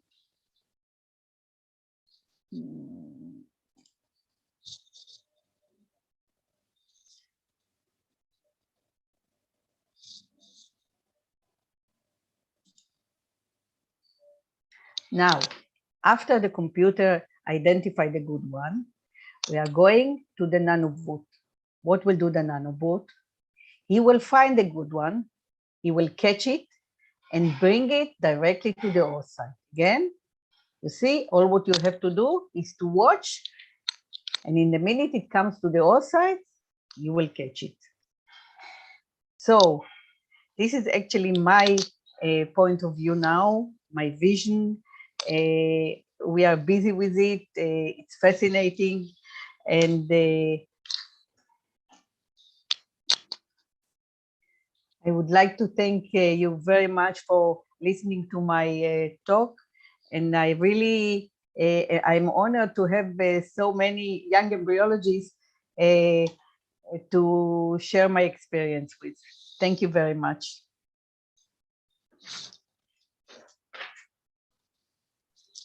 Thank you, Dr. Yona, for a fascinating presentation. You have taken us through a journey of how we perceive the sperm, how we see the sperms over many centuries, and especially the last bit about using artificial intelligence to select the right sperm. So it will be fascinating to really have a day when we can use it, because the greatest headache, apart from the physical headache of sitting on the microscope, is selecting the right sperm. So looking forward to that. Yeah, Dr. Geeta, any questions? I can't see any questions here, But I would like Dr. Yona to tell us, like I've seen some embryologists, like here, what we see that they do BSc and then just go a fast course in ICSI, and then they come and say that they can do ICSI, so they are ready for to be an embryologist. So when we see that they are not able to even focus things on the microscope, so what should be the criteria? How should the embryologist first focus on the microscope? What all things he should take care that he should be well versed with the microscope in ERT? Hey, Gita, give me 1 second. I have to close the door because I'm hearing you with the noise. Okay, Yeah, just sure, a sure. second. Sorry.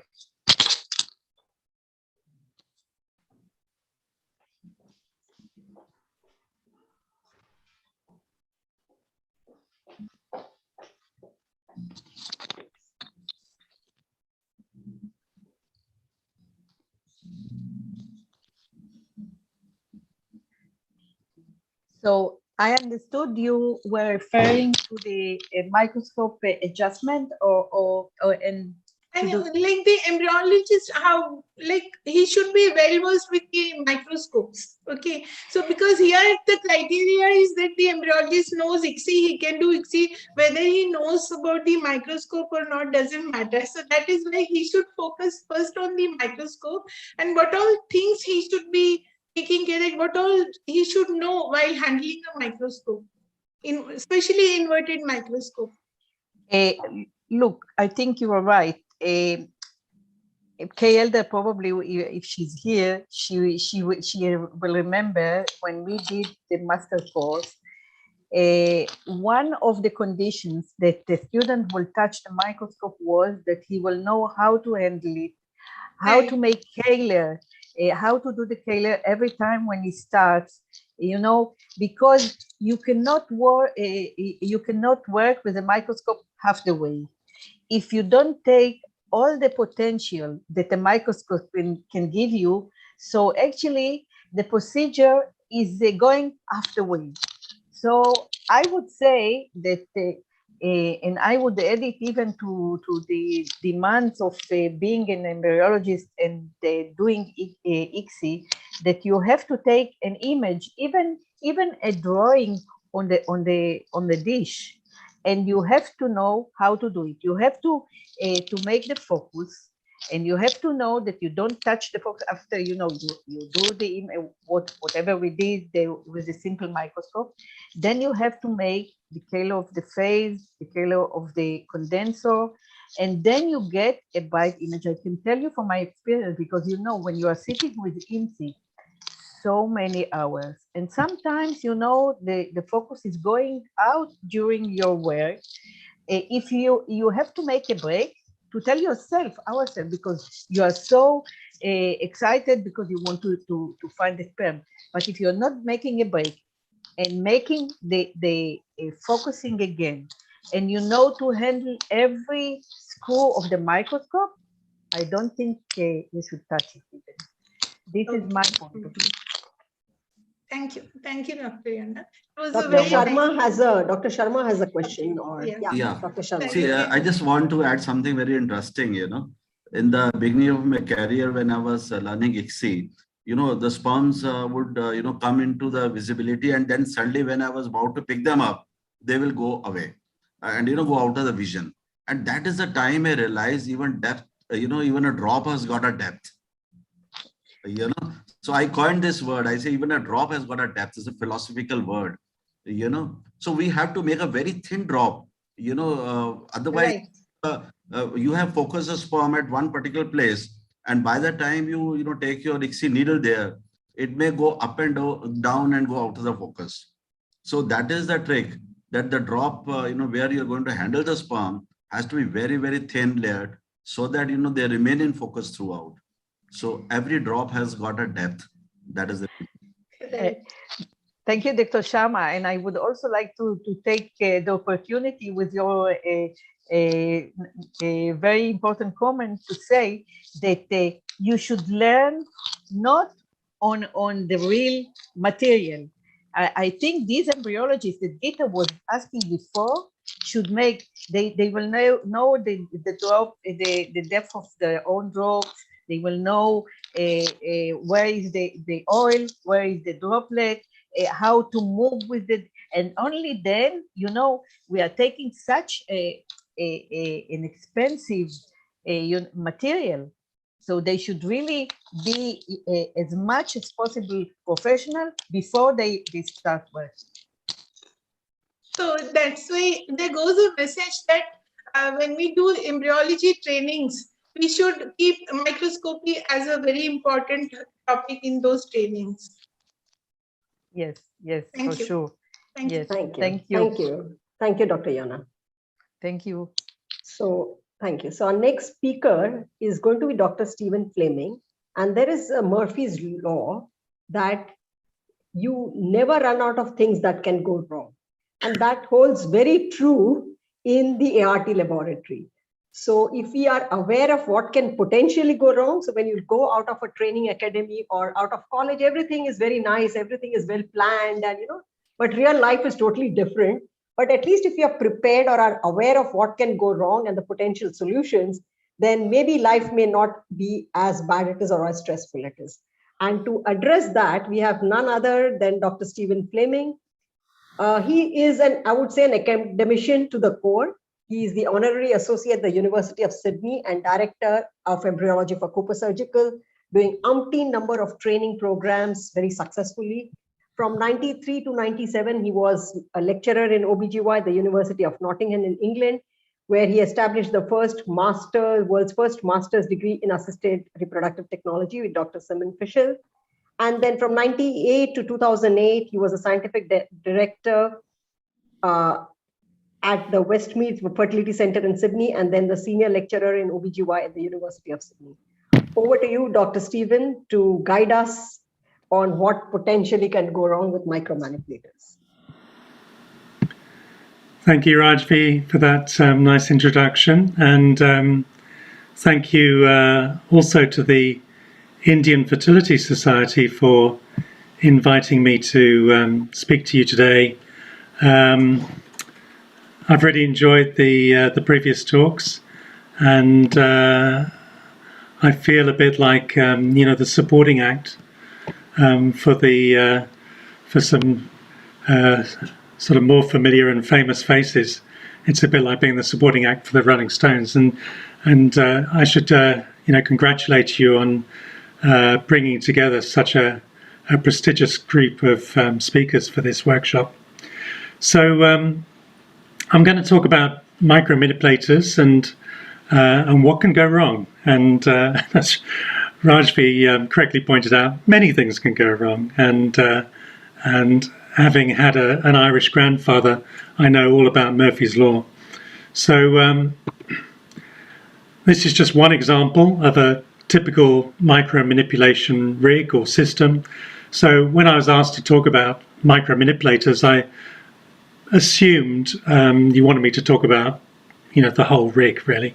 So here you can see a system that is clearly fitted with a laser system, and it's got, as you'd expect, a nice inverted microscope and micromanipulators and microinjectors. Now, the important thing to remember is that many problems can be avoided at the outset.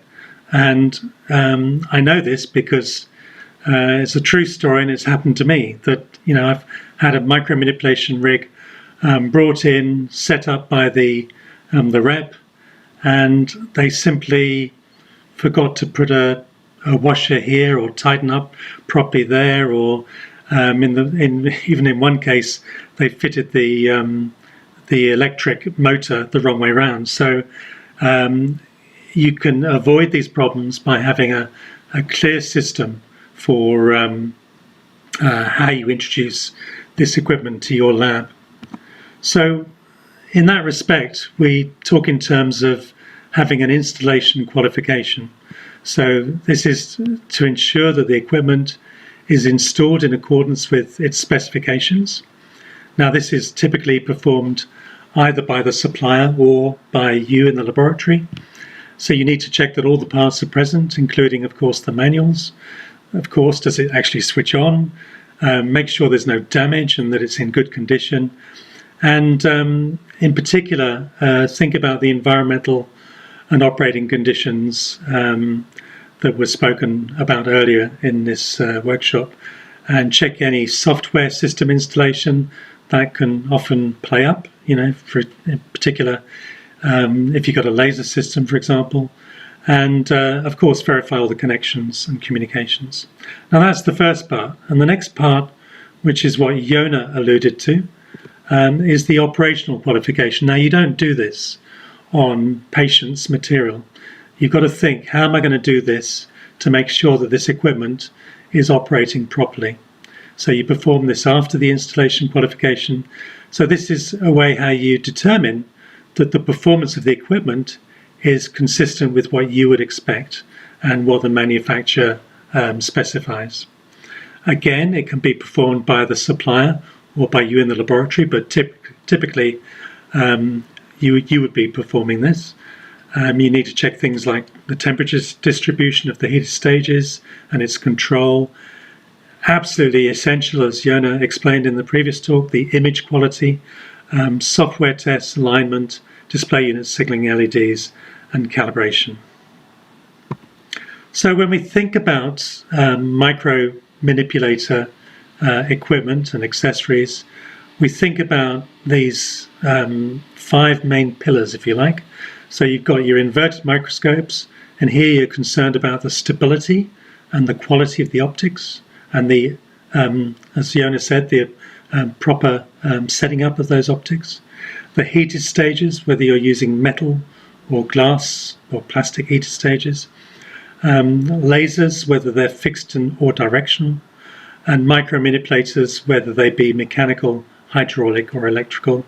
And lastly, the microinjectors, and typically these would be air or oil injectors. So what are the problems that can occur with the inverted microscope? Essentially, the inverted microscope, as Yona said, is an absolute essential part of a micromanipulation system, because it controls 2 things, vibration and optical resolution. So you need to make sure that the inverted microscope that you choose is of high quality, that it's robust, and it has a stable stand and free of any inherent vibration within the microscope itself. Now, in most cases, you're going to need an anti-vibration system of some sort. These are typically passive or pneumatic or active or electronic, and they can come in plates or tables that you place the micromanipulation rig upon that. And bear in mind that you get optimal isolation when the weight of the micromanipulation rig is close to the maximal load of the anti-vibration system.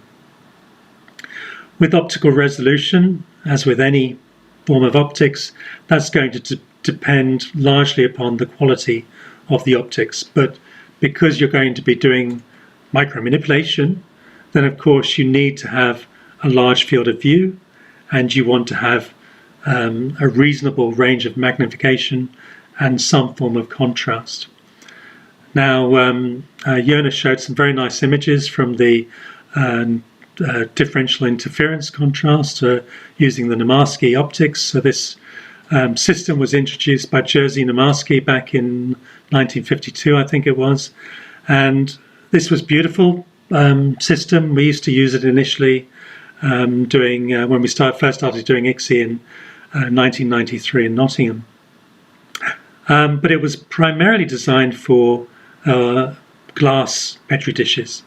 So when plastic Petri dishes came into use, they could have a bit of a polarizing effect on the Namarsky optics. And so Hoffman modulation contrast was brought in by Hoffman in 1975 to compensate for that. So you'll find that most micromanipulators these days, because we're mostly using plastic dishes, will employ Hoffman modulation contrast. But you do need to know how to set it up properly. Then we have the micromanipulation dish and micropipette handling. Again, Yona alluded to this. It's really important that you choose a condenser that has a long or ultra long working distance. Otherwise, you're going to run into problems trying to do your manipulation. And last but certainly not least is environmental interference. So you need to think very carefully about where you're going to site your inverted microscope. So typically it's recommended that you site it on an interior wall, a safe different distance from any high staff traffic such as corridors and stuff, and in particular away from your heating, ventilation and air conditioning vents, because you don't want the cooling effects from those to impact your heated stage. Again, it happened to me. I set up a lab on a floor above a room that was used to generate power for the hospital. And as soon as I set up the micro manipulation system, I got this periodic shaking of the micropipette, and it was simply the vibration from the generator in the room below being transmitted up through the floor, through the bench, through the microscope and to the pipette.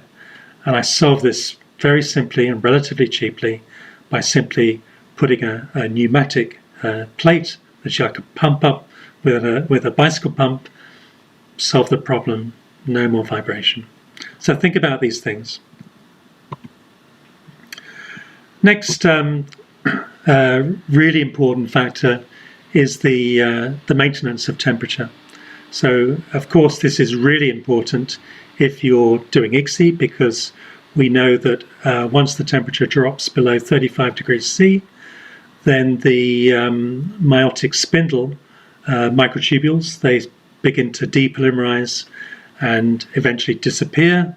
And if the temperature increases again, then they repolymerize, and hopefully you get a nice normal meiotic spindle back again. But in some cases you don't, and in those cases you can end up with a oocyte that you've iatrogenically induced aneuploidy in. So try to really take care of the temperature maintenance. And you can see from this study by Steve Harbottle's group in Cambridge, they looked at different warming stage designs with different, different colors represent the temperatures that they recorded with different objective lenses. And you can see there's a vast difference between the consistency of the temperatures between those three different warming stages. And what this probably comes back to is and on the left-hand side, you can see these temperature maps of the heated stages. On the left-hand side, you can see a heated metal plate that has a hole in it where the objective lens needs to see the light coming through the stage. And of course, where that hole is, you're going to have a cold spot. But even if you have a heated stage with a glass heated area, you can still get a cool spot in the center. And the reason that that occurs is because the large objective lens below the stage acts as a heat sink and draws heat away from the heated stage. So one system is to have a heated stage with a heated fan blowing air between that objective lens and the heated stage. And in this case, what you can do is you can maintain a constant temperature across the entire area of that heated stage, as you can see on the right-hand side. So how do you make sure that the temperature is what it should be? Well, I know for a fact that every time I go into review or audit a lab and I see the microscope heated stages set at 37 degrees, I know that they're, as sure as day is light, I know that that temperature isn't going to be 37 degrees. So it's really important that you calibrate your heated stages under your normal working conditions. So, if you have the overhead ventilation system running, or you have a rig set up in a laminar flow cabinet with that running, then that's how you check your temperature. So you want your microdrop, the usual volume of your microdrop of media under your usual volume of oil in your usual ICSI dish. Remember, most ICSI dishes have an air gap between the bottom of the dish and the heated stage, so it's not efficient heating. Switch the heated stage and allow it to reach a steady state, and then place your thermocouple into the ICSI dish microdrop medium, get your reading after it stabilizes, and then adjust the temperature of the heated stage up or down depending on what that reading is, because you want to eventually get to 37 degrees. So you go through that sequence of adjustments and readings until you get a steady 37 degree temperature reading on that thermocouple under your working conditions. What about lasers?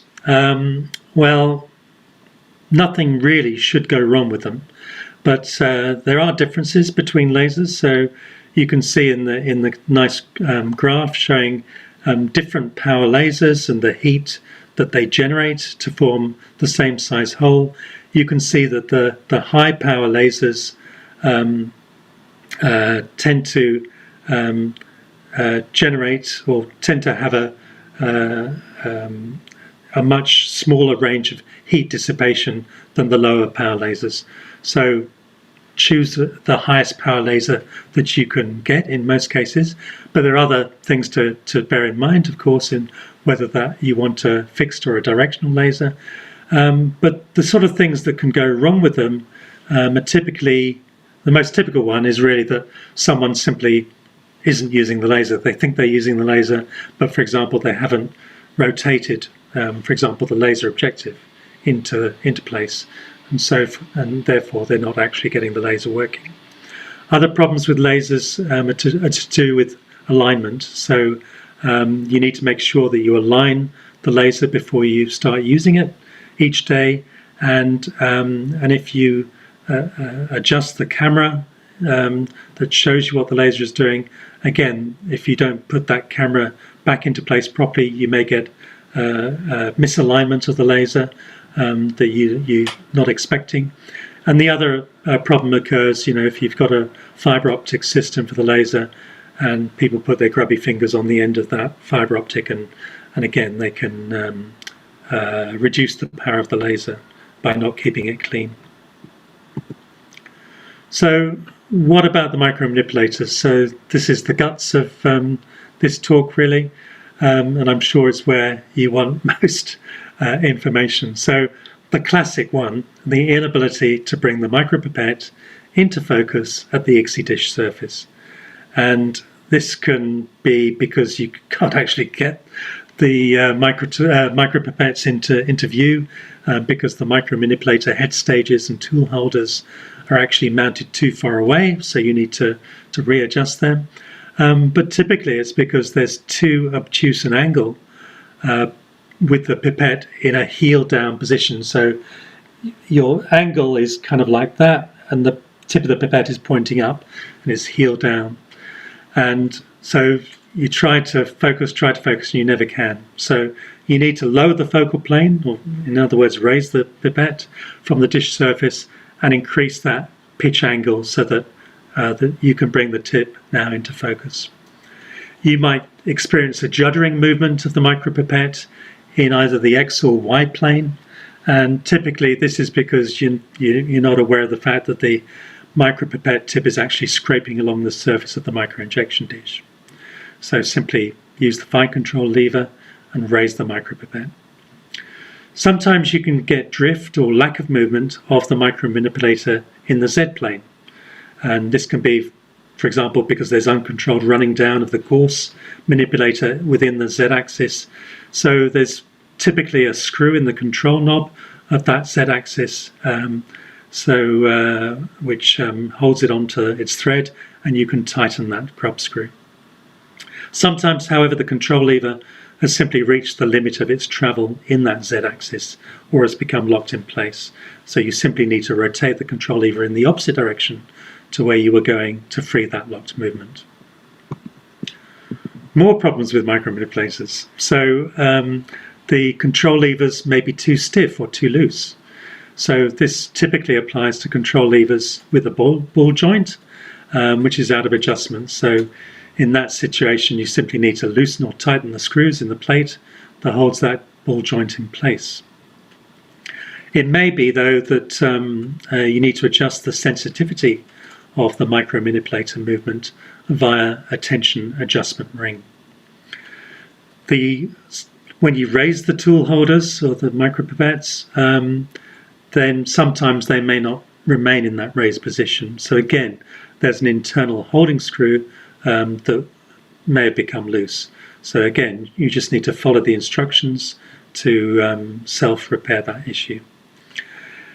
Sometimes the tool holder axial drive, this is the drive that brings the pipette forward towards the objective lens, that's not functioning to drive properly axially, and that may be due to wear in the drive wheel. So in that situation, you simply need to replace that worn unit.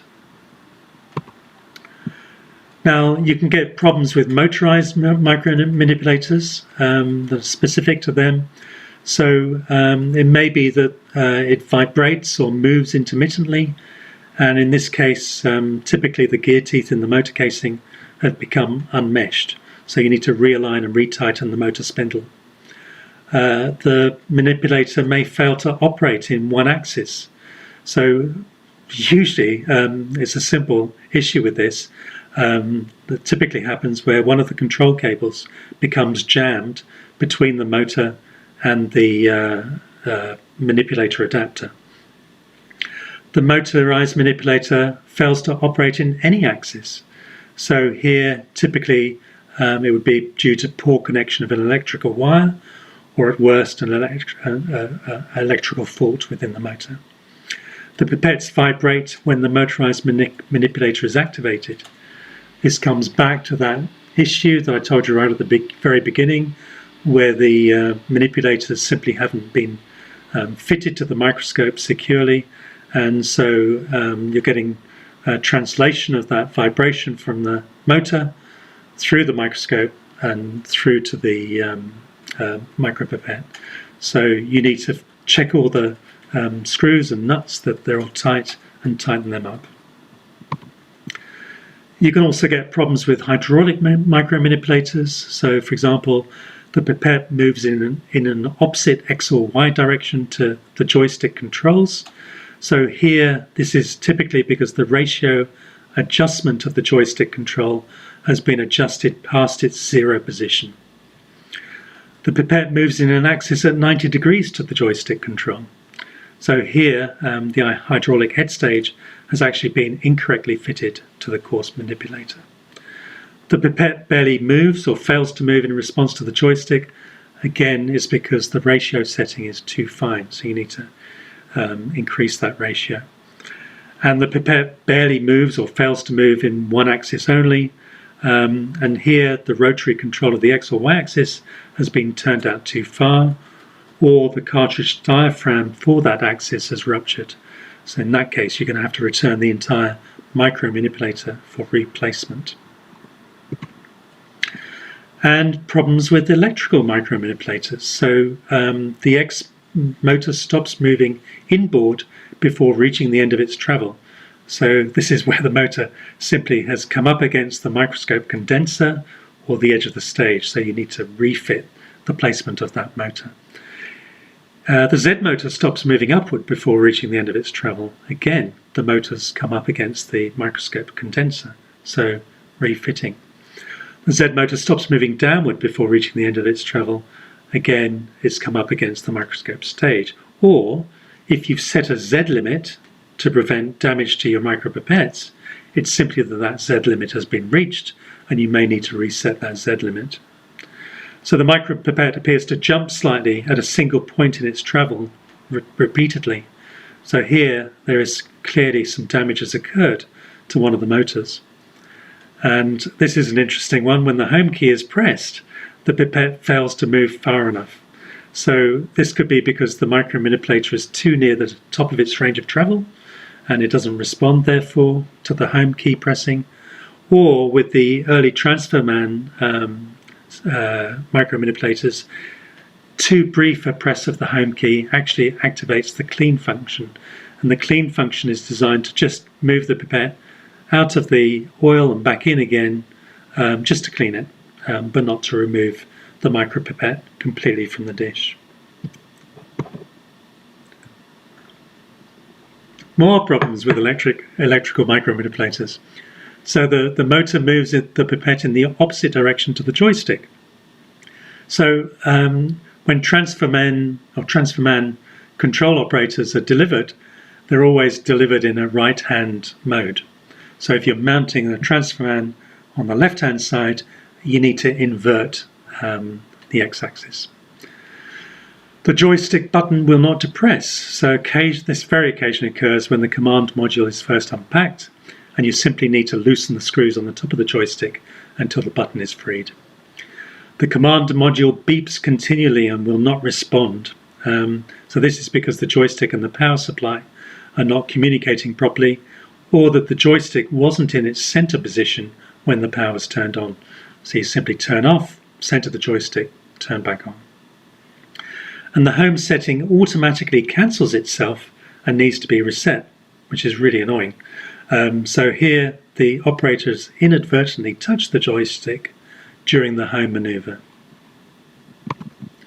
So what about problems with microinjectors?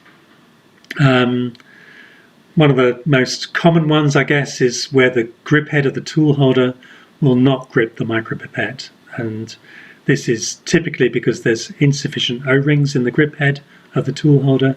Occasionally, and this is just a manufacturing error, the threads on the Perspex grip head do not extend far enough to make full contact with the tool holder. Again, a very common problem, difficulty controlling the sperm's position within the ICSI micropipette. Typically this comes back to incorrect priming and equilibration of the micropipette, so you need to give everything time to equilibrate, and there may be bubbles in the oil if you're using an oil injector. The environmental temperature may be unstable. This is a problem perhaps if you're using hydraulic systems that expand and contract with changes in temperature. Or there may be an air and oil leak within the microinjector tool holder or tubing connecting them. So in this case, you need to check the tightness of the seals to the micro injector at one end and the tool holder at the other end, and sometimes to trim the tubing and refit it to get a tighter fit.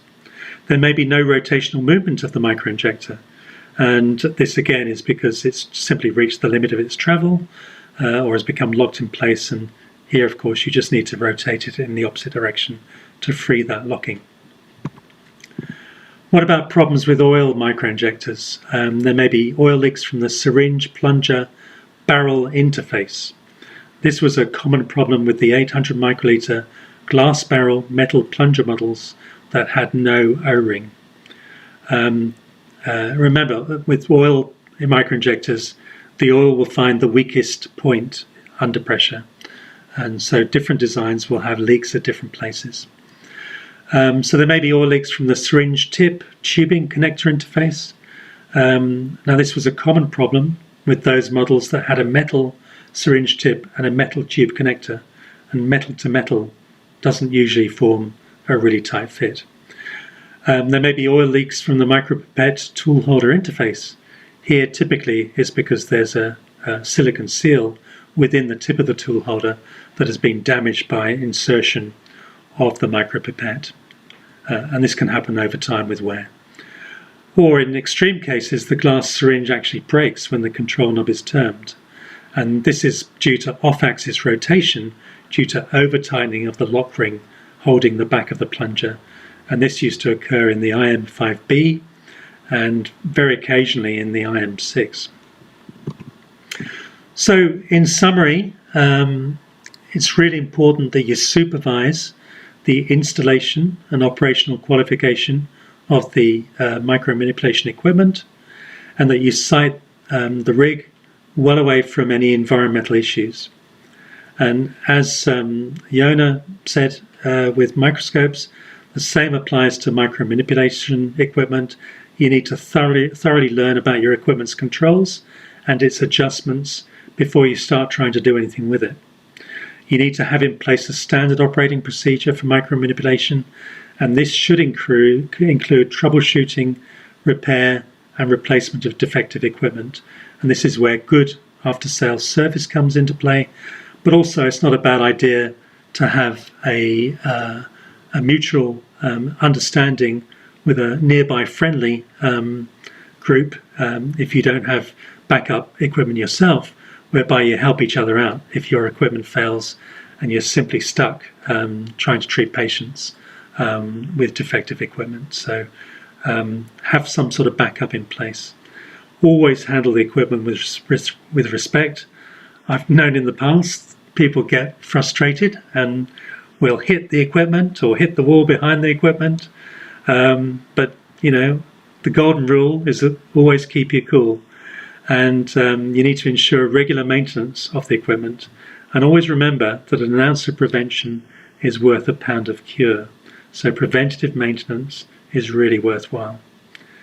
So thanks for your attention, and I'll be very happy to tackle or try to tackle any questions that you may have. Thank you, Dr. Fleming, for the nice talk. And I have been using your book on micromanipulation. It's like a Bible to ask for every new embryologist. I always ask them to go through that book because you've given lots of troubleshooting regarding all kinds of micromanipulators in that book. So that is why I wanted a word from you regarding micromanipulation in this workshop. So there are not many questions though.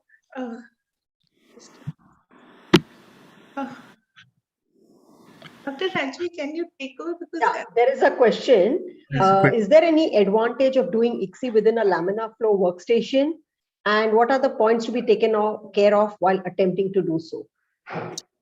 Yes, very good question. This all comes down to the very first talk, which talked about air quality in the lab and the standards of that. And so if you're working in a clean room environment with the highest standard of air quality, and you prepare your microinjection dishes within a laminar flow cabinet where they're overlaid with oil, then you can then take those dishes outside of that laminar flow cabinet and do your micromanipulation in the open, because you're in a clean room working environment, and that mitigates any risk of contamination. However, if you're working in less than a good quality environment, and my understanding is that it's quite difficult in many labs in India, for example, to prevent air pollution from outside, then I think there is a real advantage to siting your micromanipulation rig within a laminar flow cabinet or within a biological cabinet, because there you definitely will get cleaner air quality and therefore less risk of contamination. So what are the points to be taken care of while attempting to do so? Well, use a laminar flow cabinet with very low vibration. So you don't want that vibration problem to be transmitted to your micromanipulation rig. So you can, some laminar flow cabinets, they vibrate and they're noisy. Other laminar flow cabinets are much quieter and have much less vibration. So that's a good starting point.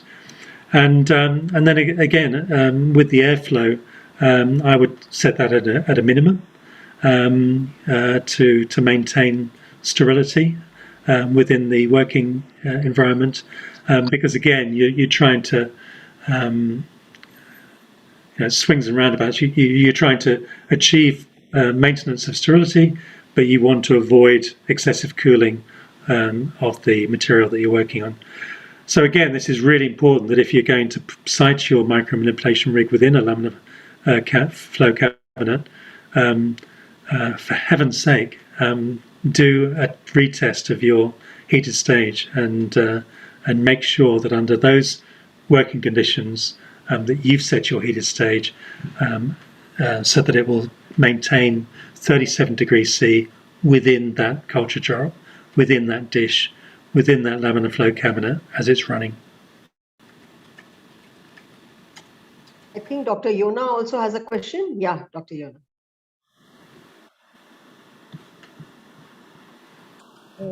Thank you so much, Stephen, for this wonderful talk. You know, I was feeling like I was doing micromanagement together with you now. Anyway, I would like to comment about the DIC and the micromanipulation.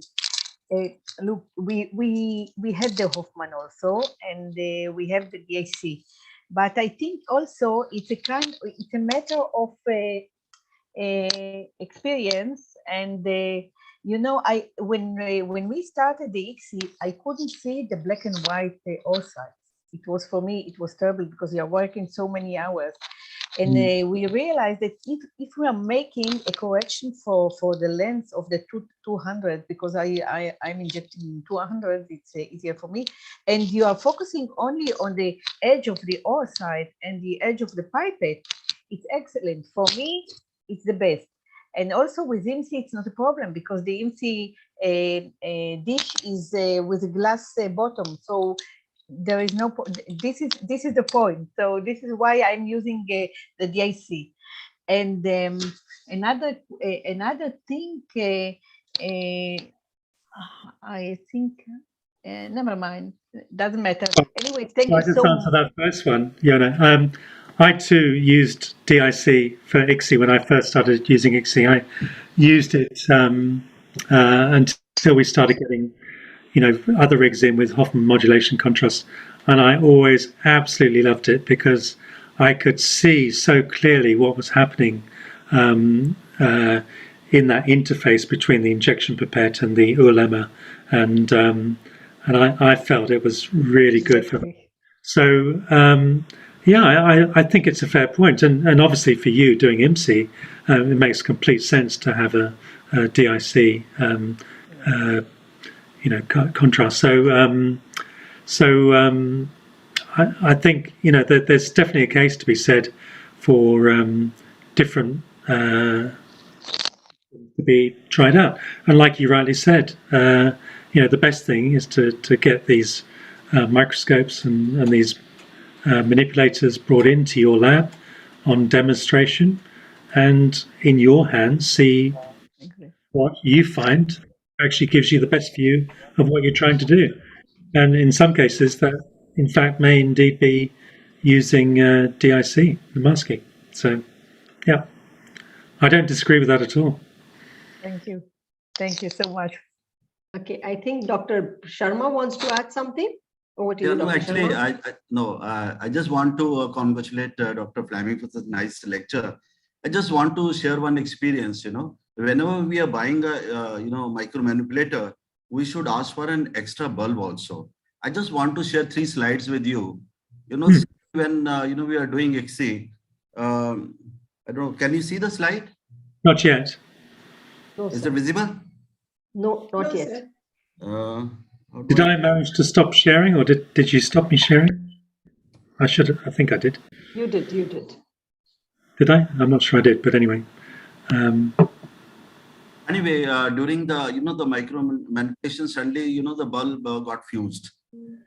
Dr. Sharma, we are having a panel at the end on these kind of scenarios. So if you are is, going to be there, we would like you to share there. No, what I'm saying is that we should have an extra bulb also whenever we use the micro manipulator. Because suddenly, if you have only one micro manipulator and you have already denuded the oocyte, so it becomes difficult then to explain to the patient. That is what I wanted to say.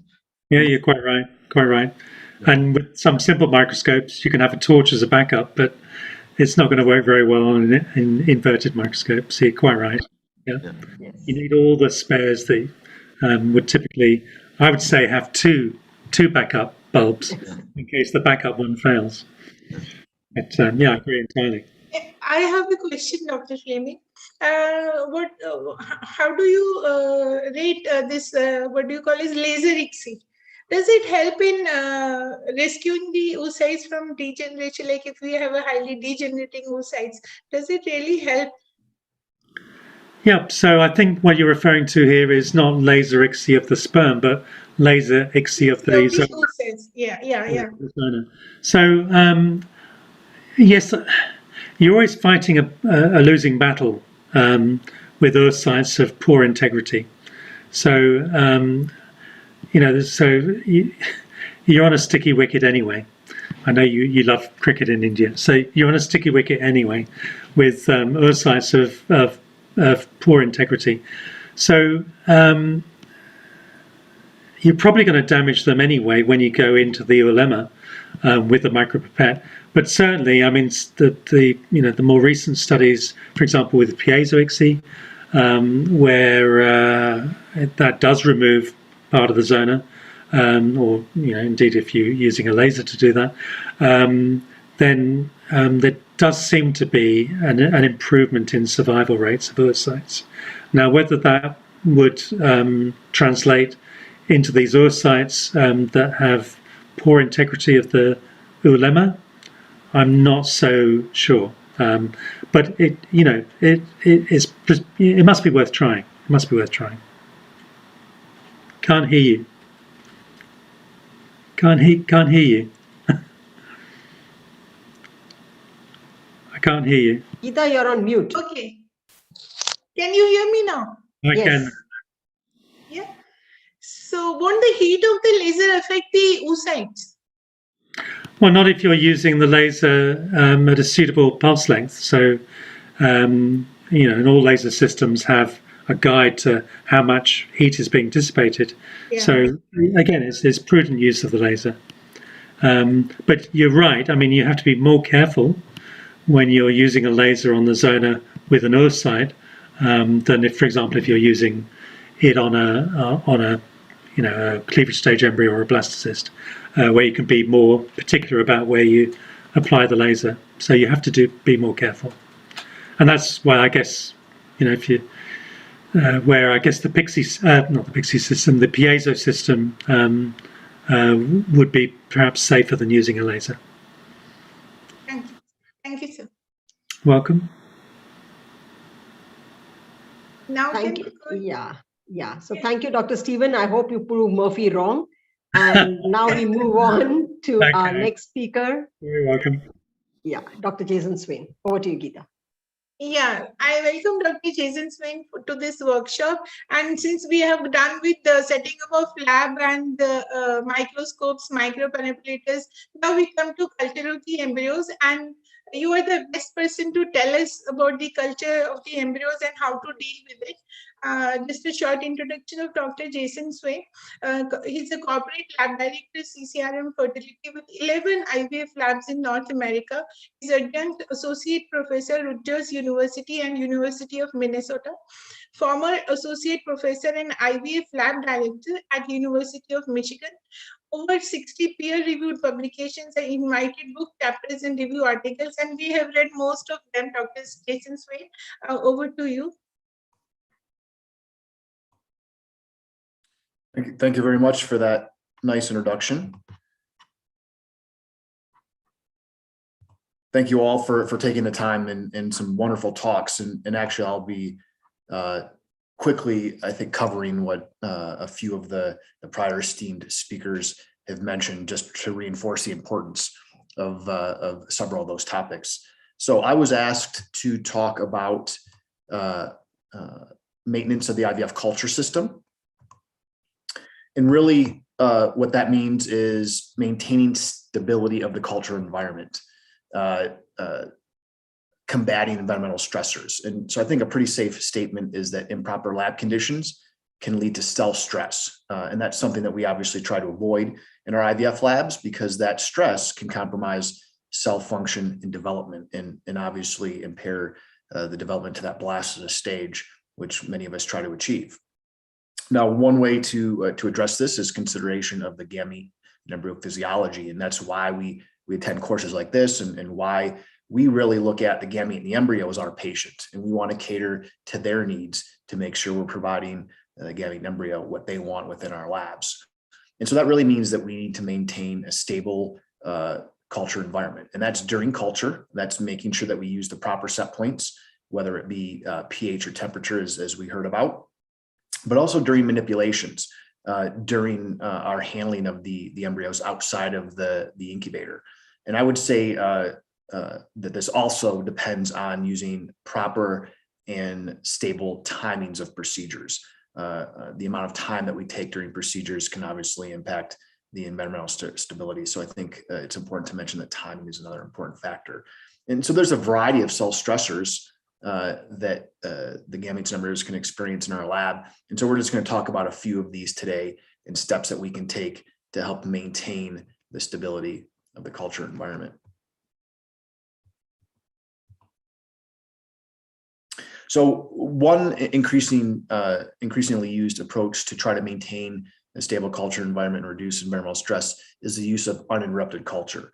And this is really a method using single-step media that is very efficient. Culture of embryos with no media changes during their time in the lab, usually somewhere between 5 and 7 days.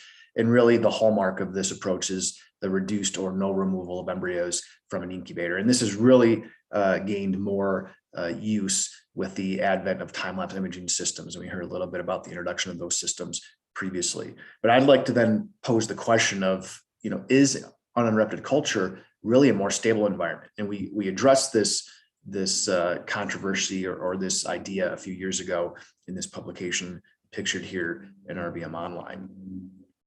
And really, I think most of us understand the potential benefits of uninterrupted culture in terms of creating a more stable culture environment. So I won't run through all of those, but I would argue that there are potential risks, and others have pointed to these risks too. So this is really just a nice summary of what several other esteemed colleagues in the field have also postulated. But there can be risks of a less stable culture environment, either through media degradation for a variety of reasons, VOC accumulation from poor air quality, and I think we'll hear about the importance of air quality in a subsequent lecture, evaporation of media and the resulting instability of the culture environment that creates. And we heard a little bit about that in the prior incubator talk. We'll discuss that a little bit more here. And then things like degradation of mineral oil and peroxidation. So these are all things that can happen in an unoptimized system. So I would argue that uninterrupted culture certainly has clear potential benefits, but also some very real risks, and that an optimized culture system is likely prudent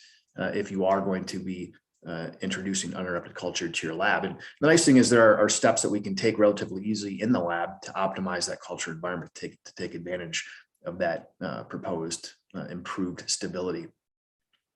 And so these are some proposed best practices from that prior RBM Online paper, and use of humidification if possible. We'll talk a little bit more about that.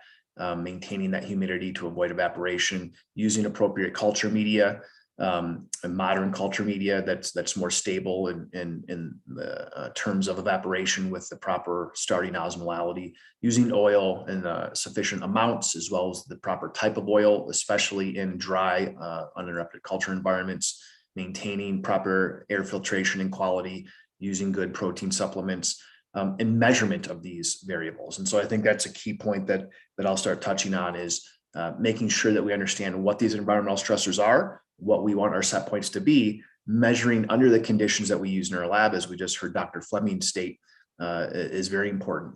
And so really measurement is the only way to do that, and making sure that we measure properly. An incorrect measurement will actually obviously be detrimental if you're not taking those measurements appropriately.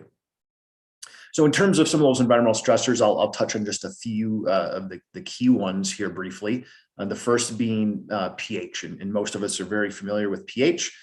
I like to think of it as occurring in 3 phases. The equilibration phase, where you put your media into your gassed environment, usually in the incubator, and allow it sufficient time for that pH to equilibrate to the set point. And then stabilization, taking steps to avoid deviations in that pH during the routine handling of the cells within the lab. So equilibration is very important. It takes a sufficient amount of time. Preparing your dishes or your media the morning of the case is not sufficient. So that means that you need proper scheduling, proper planning, by and large using real-time pH monitoring devices, various studies have shown that it usually takes around 8 hours or more for a calibration to occur. And certainly there are things you can do in the lab to expedite that. If you're not using oil overlay or have pre-calibrated oil or media, but by and large, this is why most labs prepare their dishes the afternoon before use. Having the proper set point, as we heard, 7.2 to 7.4 is the often accepted range for the proper pH. There's still active research being done in this, whether pH should change during development, if we can narrow that range. And so I would always argue that if you can narrow that range further to really keep tight control on pH, really maintain your culture environment in a tight window, that's good. So, many labs will then use something like a 7.25 to a 7.35 to really help maintain that culture environment. And then obviously stabilization, and we'll talk about a few things that labs can do to maintain that pH once they get it into that range that they're looking for. And ways to do that are through gassed isolate chambers, where you're taking the incubator or the dish out of the incubator to do fertilization checks, moving between dishes, embryo transfers, whatever the case may be. Well, you can do that in a portable incubator with working armholes and a working stage inside. Alternatively, you can use heaps or mops buffered media. These are formulated to maintain pH outside of the confines of the incubator at a room CO2 atmosphere rather than the elevated CO2 of the isolate chamber or the incubator. Importantly here, you need to maintain temperature. There are differences in how some of these heaps or mops buffered media are formulated. Temperature absolutely impacts the pH. And so most of these are formulated to be used at 37 degrees. And we heard previously about proper measurements to make sure that your surface temperature of your working station as it is at 37 degrees. And again, even though these are heaps and mops buffered media, measuring to confirm under your working conditions that you are obtaining that appropriate pH at the appropriate temperature is always wise. Use of oil overlay is recommended, sufficient oil overlay to prevent that off-gassing as you're moving dishes between incubators and working surfaces. And then incubator management, and we'll talk a little bit about that, but making sure that you have the proper incubators, whether that be new technology or just using older technology appropriately, not overloading them, having them distributed properly around the lab to avoid overuse of one incubator versus another, but really making sure that you've got enough units and using them properly to make sure that they're providing that stable growth environment. And again, central to all of this is time, making sure that we're working quickly. And I think, again, that's going to be a common theme that you see here, is that we need to be aware of the amount of time that we're spending handling these cells. So a few practical pH tips to help maintain pH is know your target range. As I mentioned, try to make that as narrow as possible. Test the conditions used in your laboratory, a common theme. You can't just use a single CO2 set point that your colleagues up the road may be using in a neighboring lab. Different media, different conditions will lead to different pH. And we heard a little bit about that in terms of elevation, protein type, protein amount, especially if you're supplementing yourself in the lab. Measure that pH accurately. I can't stress this enough. You cannot rely just on a simple CO2 reading. Daily CO2 readings are great in terms of looking for trends or shifts in incubator function. But at least initially, if you don't measure that pH, I'm not sure that you truly ever know what CO2 concentration you would need. And there are multiple examples of occurrences that occur regularly in the lab that impact the pH. Premix cylinders not being accurate. We have examples in our labs of the certificate of analysis not being correct.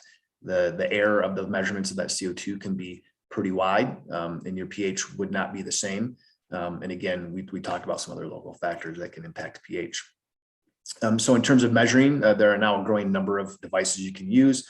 Benchtop pH meter, again, taking into account temperature, using a fully functional probe, making sure you maintain that probe with the potassium chloride, if it's a KCl filled probe, storing it correctly, using non-expired correct calibrators and making sure you calibrate correctly before use. Or you can use more modern blood gas analyzers or some of these new in-incubator real-time pH monitoring devices. The nice thing is there are a number of devices. Make sure you validate your device and then test the pH in your lab. Another stressor that we look at in the laboratory is osmolality. And really this centers around evaporation, things that we do in the lab that can impact evaporation that would then therefore impact the osmolality of the culture media. And this is certainly important because, as we know, an improper osmolality can lead to compromised embryo development. And so looking specifically at the conditions used when we prepare our dishes, as well as the conditions within our incubator and how these may lead to evaporation. Things like airflow, temperature, again, time, common theme there. If you take too long or if there's more time for evaporation to occur, it will occur. The volume of the media and the oil, as well as the humidity of the environment. As we heard, more and more incubators are becoming non-humidified. So that's certainly a variable we want to consider. And just for a point of reference on how easily this can occur in the lab, this is a simple Nunk Farwell dish that many of us use. It has 500 microliters of media. This particular laboratory was using these to put their cumulocyte complexes in after retrieval, after sorting in a 100 millimeter dish in their heaps or mops buffered media and their laminar airflow hood on a warm surface. And they didn't use oil on these particular dishes because they didn't like the way that the cumulus cells would stick to the oil media interface. It would make it difficult to pipette out. Sometimes we get oil bubbles in the cumulus cells. But you can see that after just 5 minutes on that warm surface, there's condensation on the lid. And so that's a clear indication that evaporation has absolutely occurred, that osmolality, as well as other parameters of that culture media, are now no longer what the manufacturer had intended. So these are compromised growth conditions through evaporation, and this can occur very rapidly in the IVF lab if you do not take the proper precautions. To further highlight how easily this can occur in the lab, this is a paper we'd done several years ago when I was at the University of Michigan in Gary Smith's lab. It can be found in RBM Online, but we looked at a variety of conditions that are experienced in the lab commonly that can impact evaporation during simple dish preparation, a very simple process, seemingly benign, usually allocated to a junior embryologist. But the temperature of the working surface, whether there's airflow or not in the preparation area, how the drop is made, as well as the volume of the drops, all can impact the amount of evaporation resulting in osmolality of that culture media. And you can see sometimes up to a 20 millimolar milliosmolar shift due to evaporation, depending on the conditions used. And then if you combined all these, there's a significant interaction between the four variables. And if you take the best preparation conditions compared to the worst, there was a up to 40 milliosmolar change between the preparation conditions, indicating that the evaporation rates could differ significantly depending on the conditions used. So very prudent to make sure that something as simple as dish prep also considers the potential. The type of oil can impact evaporation, and this is especially why using non-humidified culture, again, you want to start considering these other variables and making sure that you're optimizing them for your working conditions. This is a study we've done a few years ago that has now been repeated by several groups where we looked at a heavy oil versus a light oil. Evaporation absolutely occurs through oil. It was a bit of a novel discovery, I think, and certainly has been confirmed. Oil is protective, but perhaps not as protective as we would think. And really, it's simple to address that. Use a heavier oil or use more oil. Make sure that you optimize your conditions to account for your working conditions in your laboratory to minimize evaporation. And as we've now heard a few times, the dry versus humidified incubation environment. Dry incubators absolutely can work very well, can have absolutely very good outcomes, and have advantages over humidified, depending on which endpoint you're looking at. But you do need to take precautions to avoid evaporation, especially if using uninterrupted culture. If you're not changing the media out, like some labs do with sequential culture media, there's more time in the incubator under those dry conditions, and evaporation will increase even under oil. And so that can be seen here where in the humidified environment, relatively stable osmolality versus the dry environment in the lighter blue bars, you can see that osmolality increase over time, indicating evaporation of the culture media. And by the end of the culture period, right near 300 milliosmolar, which tends to be the point where you start seeing compromised embryo development. Although I would argue you'll probably see more subtle stressors and impact on embryo development earlier on as well. Now, I'd mentioned that evaporation not only impacts osmolality, that's just a convenient endpoint for us to measure to show that evaporation is occurring, but it can also impact pH. As evaporation occurs, all the solutes in the culture media are becoming more condensed, in this case, sodium bicarbonate. And so not surprisingly, pH increases as evaporation increases. And so we showed this measured in real time in a semi-humidified isolate for about 40% humidity, with or without oil overlay. You can see oil provided a protective effect. No oil evaporation occurred more readily, perhaps not surprisingly. This would occur even more quickly in a dry environment versus the semi-humidified environment. So again, another reason to make sure that we take preventative measures to avoid evaporation. And so that means using media with key amino acids. These are osmoregulators. They can help combat the negative impact of a rise in osmolality due to evaporation. It means taking precautions when preparing dishes, working quickly, being aware of your heated surfaces, really importantly, limiting the number of dishes you make at a single time before you get the oil over that media to mitigate the risk of evaporation. And if using dry incubators, making sure that you use adequate oil coverage, perhaps use a heavier mineral oil. Keep media and dishes capped or covered as long as possible if oil isn't used. If you have tubes of media that you use during oocyte retrieval and are keeping them in a warmed block, keep them capped. If you don't have that capped, that media is going to be evaporating. And if it's a long procedure, obviously with more time, more evaporation will occur. Ensure proper humidity, especially if using open culture. Incubators and isolates really have to be humidified. If you're not using an oil overlay, evaporation will occur very quickly. Consider the oil volume and oil type, especially if using dry incubators and uninterrupted culture. Measure your conditions, pH or osmolality, to verify that evaporation is or isn't an issue under your particular working conditions. And if it is, then take those corrective measures.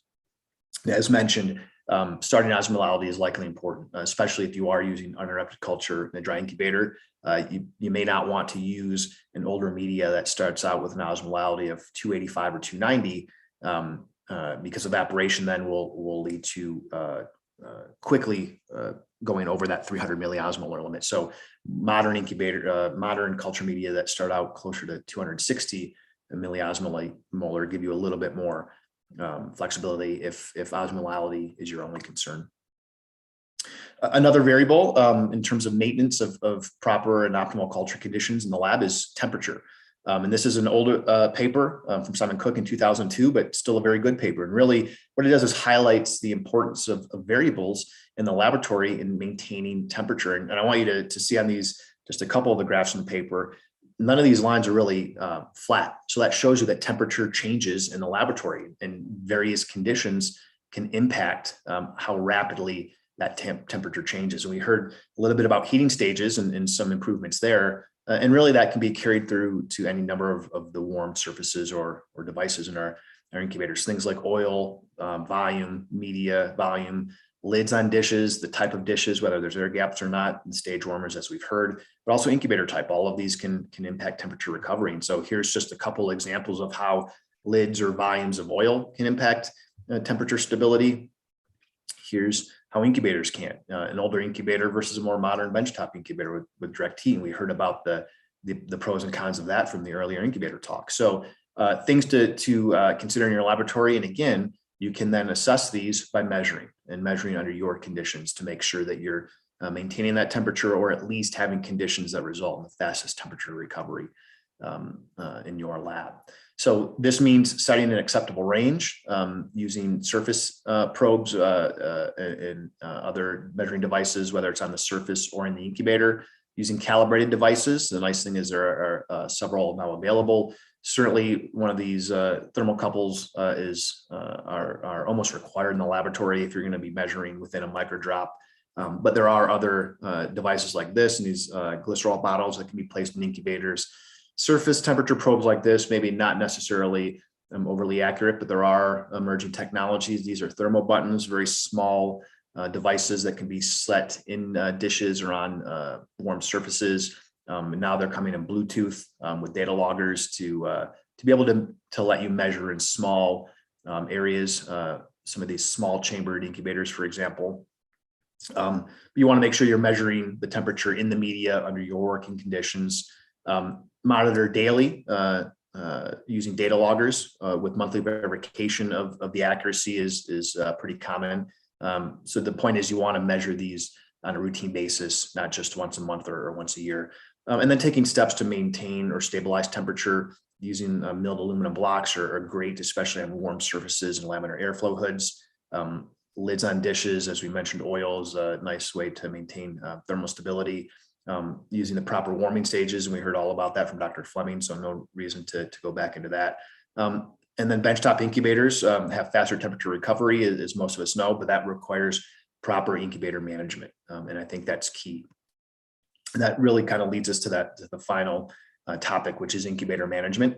And this is convenient because the incubators are the workhorses of the lab. And in terms of what we've discussed today, they help regulate pH, they help regulate the evaporation, and they maintain temperature stability. So very important that we use them correctly. And paramount to this is that we have the sufficient number of incubators. And that's really based on your daily or weekly use, not your annual use. And so we also want to make sure that we're controlling or limiting the number of openings and closings. That obviously would impact environmental stability. And as we mentioned previously, this is where scheduling the cycles becomes extremely important.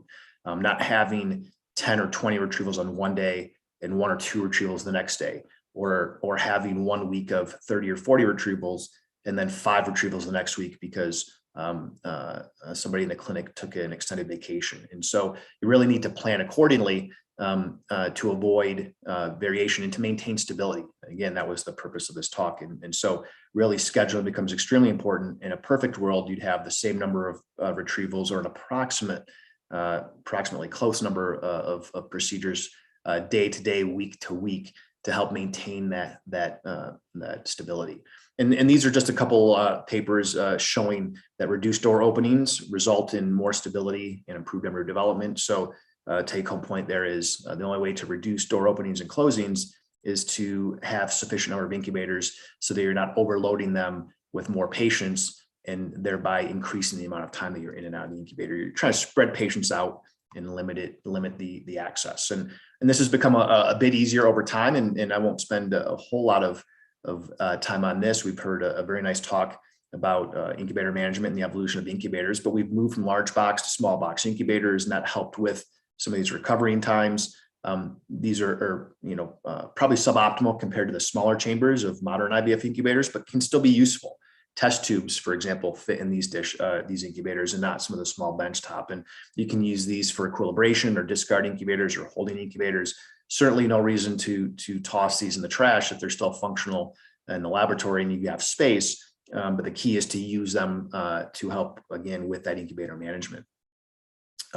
As many of us now have in our labs, these embryo or IVF specific incubators that are smaller chambered, many of them dry heat, direct heat for faster environmental recovery. But again, you need to use these properly. And I group these into the 2-chamber, multi-chamber. Now some of these multi-chamber removable or adjustable units that all have some pros and cons about them. But the key is, again, to use them properly in your laboratory, and certainly they can help improve the culture environment. And then the more modern versions right now are the time-lapse incubators with their specialized dishes and ability to monitor embryo division. And these are compatible with that uninterrupted culture. And so certainly can help create a more stable environment if used correctly. And the nice thing is these manufacturers are now continually improving these, where some of the incubators, is this one pictured here, can be dry or humid. So certainly it's been exciting to watch the technology advance, and we'll continue to see it advance, I'm sure. But as mentioned, even with the most modern current culture incubators, you need to manage them or use them properly. So putting 2 versus 4 versus 8 patients in a 2-chamber incubator like this will absolutely have an impact on the number of times you're in and out of the incubator, and most likely will also then impact the environmental stability. Same with these. I've been in labs where each patient gets their own chamber. So you'd have 6 patients in here, would probably be the most stable environment. I've been to other labs where they put 4 patients in each chamber. So they're putting 24 patients in here. Clearly that means you're in and out of this chamber 3 to 4 times more than if you're putting one patient in there. And overall, you're in and out of this incubator much more often. So depending on how this incubator is configured and how the gas flow and the temperature is regulated, that could have a big impact on the overall environmental stability. So again, proper number of incubators, proper use and management of incubators is required, regardless of how new the technology is. And this is just to illustrate that point. This is from a lab that, or a company that has real-time pH monitoring devices that go inside of some of these modern culture incubators. And you can see that with this real-time pH monitoring, this is an incubator with frequent use. The pH increases several times over the monitoring period, where the incubator with less frequent use is more stable. And so this would, if this were a temperature graph, you would see something similar. So highlighting the point that the more times you're in and out of the incubator, the less stable the environment is. So certainly management of those devices is key. So in conclusion, maintenance of the culture environment and stability of the conditions are important and required for optimal under development and outcomes. And so that means making sure that we're monitoring the environmental conditions that we're exposing our cells to, and using the best conditions possible, and being considerate and aware of the timings. The IVF lab is responsible for maintaining culture stability. This means we have to balance the stability with the push for increased volumes that we all deal with. Fortunately, unfortunately, that means that there may be more work for us, and it may require more money to buy those additional incubators, to buy the newer technology, to buy the measuring devices. But really, I think it's critical that we have the most up-to-date tools at our use, and sufficient amounts of them to be useful. And so really, again, sufficient equipment, number of proper supplies are required. And even the simple things, it's not all about the newest technology. Simple things like mineral oil incubator management, stabilizing those and those environmental parameters. And importantly, cannot stress this enough, this means measuring and measuring appropriately to make sure that you are providing the environment that you think you are. Thank you very much. Thank you, Dr. Swain, for this comprehensive talk, and also for initiating all these studies on osmolality, something so basic, but not much was done in the first decades of IVF. So I really appreciate you taking up all these studies. I have 2 questions for you. One is that you talked about using heavy mineral oil, that as the myth that in the presence of oil, there's no change in osmolality, but there is. So if we do use heavy oil, would there also be effect on the pH? Would the recovery of pH slow down if we use heavy mineral oil or more oil? So it's a great question. I have not measured that. And really that the answer comes down to, so we know that the heavy oil is impacting the rate at which liquid is passing through it. And so the question is, would the heavier oil impact the rate at which the gases are flowing through it? And I don't know the answer off the top of my head because we have not measured it. I would not be surprised if the heavier oil gives you a little bit more stability than a lighter oil in terms of off-gassing, but I can't say for certain. Means it may prevent the off-gassing. But supposing, the pH has risen, then will it take much longer for it to come back to normal? It would. So exactly. So just like the reequilibration of those dishes is important too. And Joe Conahan had done that work several years ago where, we think about equilibration timing from the pH coming down, but reequilibration, once you remove that dish from the incubator, putting that back in, it has to rewarm, it has to reequilibrate.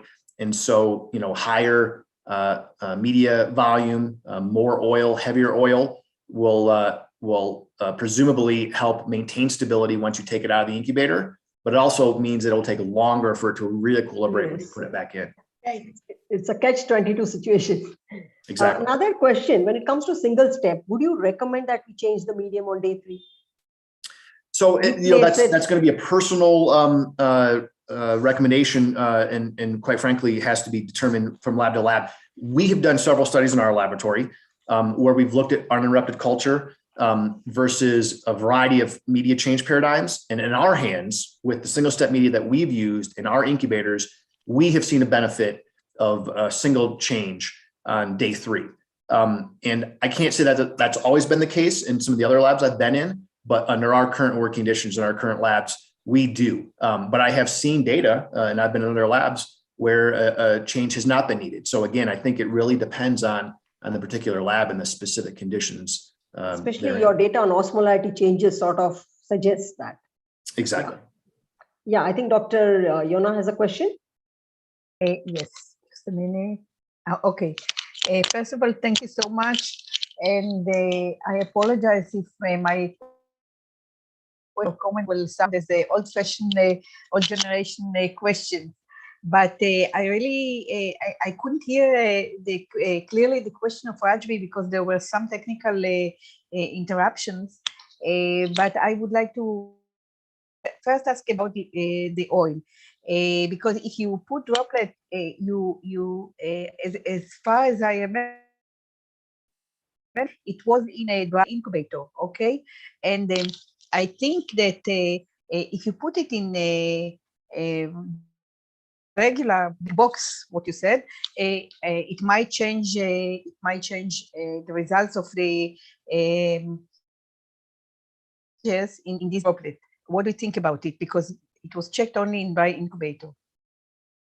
There were some technical issues there, so I'm not sure if I heard the question. I'll see if I got it right. So in terms of evaporation in a humidified incubator, the data we showed that if it is a humidified incubator, regardless of the size, that evaporation isn't really an issue. In our incubators, the humidification is above 90%. When we use a semi-humidified environment, 40%, evaporation still occurs. It's just at a much, much lower rate than in the dry incubators. So the more humidification you have, the less issue evaporation occurs under oil. So I don't know if I answered the question, but I with the technical issues. Yes, yes, the technical issue is still there. But another comment and which I would like to raise is that I learned many years ago from a biochemist that when you take out droplets out of the regular air, like you take it out of the incubator or whatever, the small changes even in the air is changing the pH. So generally we have got a probe droplet that what we are using, but you know, I still, this is my way, I still trust the indicator in the medium for the small droplets rather than pH, because when you take it in and out, you just look and you don't measure, or you are taking out also the probe droplets to check. What are you doing then? Yeah, so what we do is we try to first thing in the morning before the incubators are in and out to cause gas changes and pH excursions. We use a blood gas analyzer. So we use benchtop incubators. We'll have one chamber that we've made up microdrops for testing. We do it once a week. And so we put our blood gas analyzer right next to the incubator. We open the chamber, we take our syringe and needle under the oil in the chamber, immediately drop the media, and then immediately inject it into the blood gas analyzer. So we've tried to work as quickly as possible. We're not walking across the lab. We're trying to prevent off-gassing. And the key is that we do it repeatedly in a consistent method. So we can't say that it's 100% accurate, meaning there could be some slight off-gassing. And so, you know, there might be some pH change, but if we're doing it consistently, at least we know that that measurement is as consistent as we can be. And then our set points and our gas concentrations are based around that.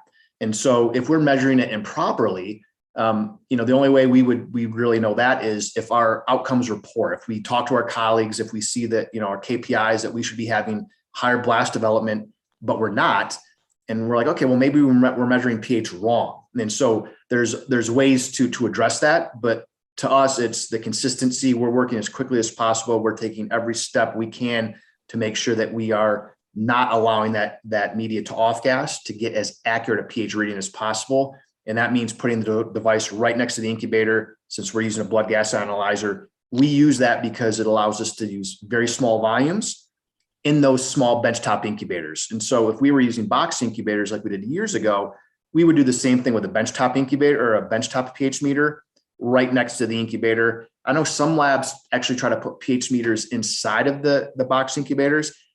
I don't know that that's appropriate, because now you're gassing your KCl and depending on what type of probe you have. But those are the steps that we've taken to try to minimize that off gassing and make sure that we're as consistent as possible to get as accurate a reading as possible. Okay, thank you. Thank you so much. Thank you, Dr. Thank you. Singh. Thank you so much for also taking time to answer our questions. Thank you again for joining us at this odd time. Thank you very much. Yeah. So over to you, Geeta.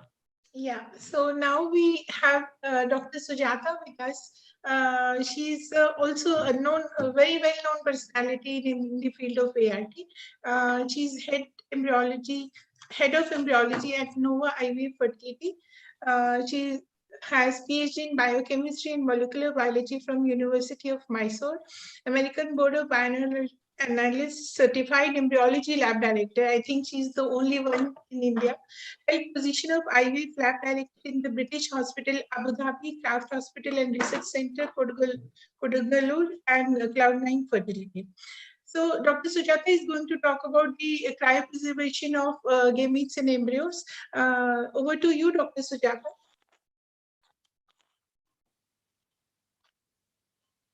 Dr. Sujata. Yeah. Thank you very much, Dr. Geeta. Thank you very much, Dr. Rajvi, for asking me to be here this afternoon. It's indeed a great pleasure to be among such stalwarts in IVF. So let me share my screen.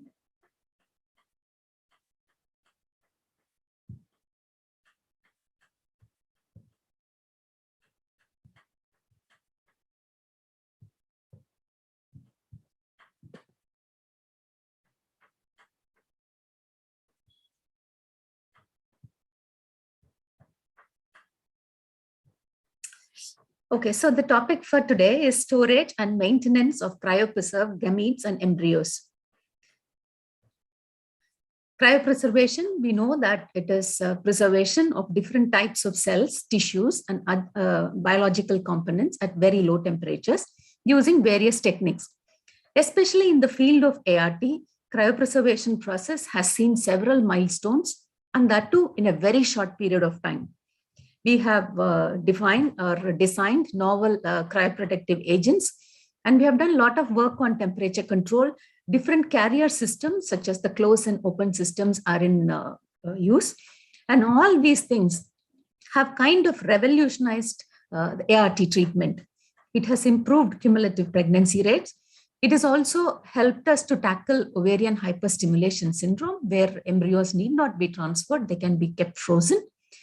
And since it has also given us the facility of single embryo transfer, has decreased incidences of multiple pregnancy, has made donor embryos, donor gametes available, has also given us opportunity to do genetic testing, because not all have a genetic laboratory within their system where the results can be got within 2 to 3 days. So in this case, it is really helpful to have the embryos cryopreserved. And ultimately, not only in IVF treatment, but it has also made a great impact on fertility preservation. So the field of cryopreservation has actually, changed the face of ART in the recent 2 decades or so. Now, we all know the advantages of cryopreservation, but what about the disadvantages? How much do we know about the impact of cryopreservation on the gametes, embryos, on the operator? Because there is a constant need to maintain cellular structure and function without affecting genetic stability during the storage period. Not just that, it also has an impact on the financial cost. And then the spatial thing, like I have seen laboratories where they have, like multiple tanks kept, because all these things have been in place for the last 20 years or so. And you do not know whether, though there are regulations to discard embryos after getting consent, but still we do not do that. We kind of accumulate these tanks. And there are also social and psychological issues for the patients. Generally, the feeling among the ART community is, application of cryopreservation techniques have kind of outpaced the knowledge of these implications, especially post cryopreservation. So with that as the background, what we are going to see today are what are the problems, especially during the storage of gametes or embryos. Like a lot of discussions have happened in many forums on the process of cryopreservation and thawing, but what exactly happens, what can go wrong during storage, and that is what we are just going to see. And the scope of this presentation is we would look at certain issues which can happen during the storage period, like unable to maintain storage conditions, unexpected warming of samples, damage to the devices in liquid nitrogen tank, mislabeling, cross-contamination, and injury or loss of life. Before we move further, I would like to quote few mishaps which actually has been published in literature, which has happened, in the most advanced laboratories in this world. And just to give you an idea that these are things which actually can happen.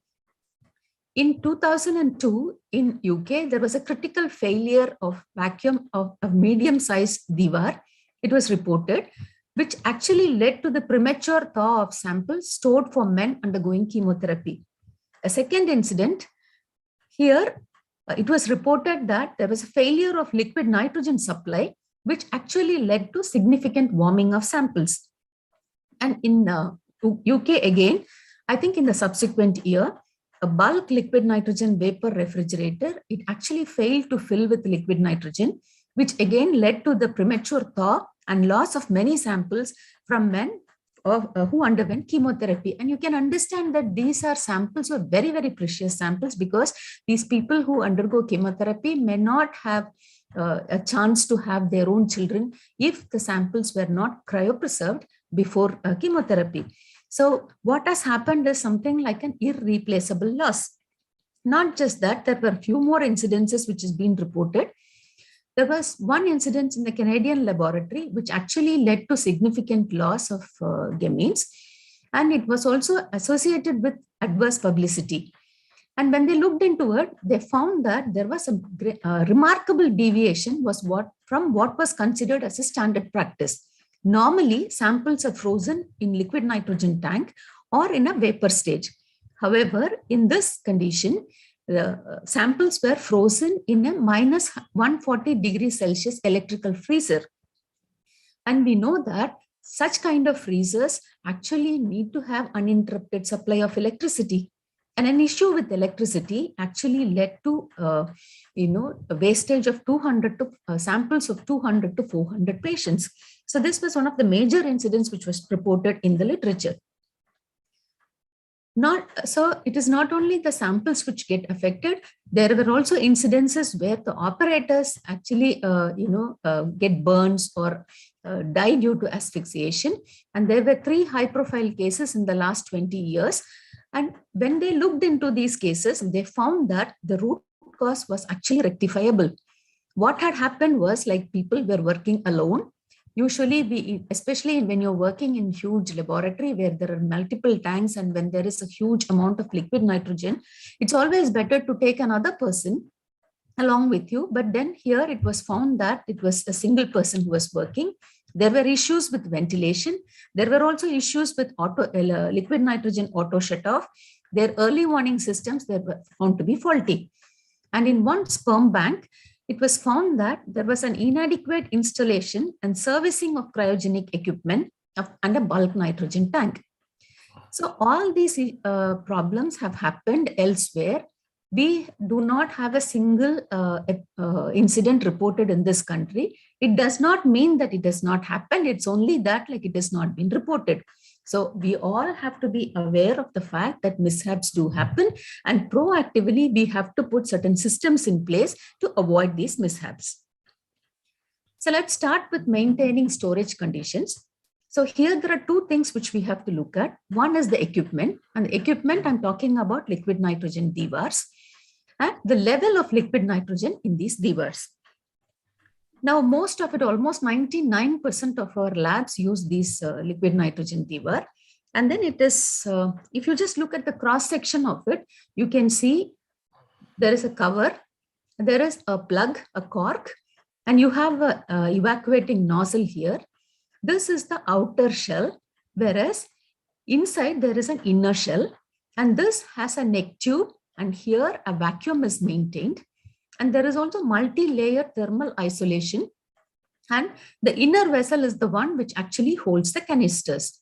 Now the inner vessel has a side support and it also has a bottom support. Now this neck region especially, which actually handles the vacuum, is very, very fragile and it is more prone to damage.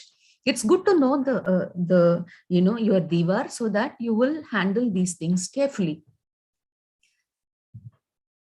So it's also important to know that these liquid nitrogen tanks, if the vacuum is at its normal level, if it is not damaged, then even with very little liquid nitrogen in the tank, the samples can be maintained at sub-zero conditions.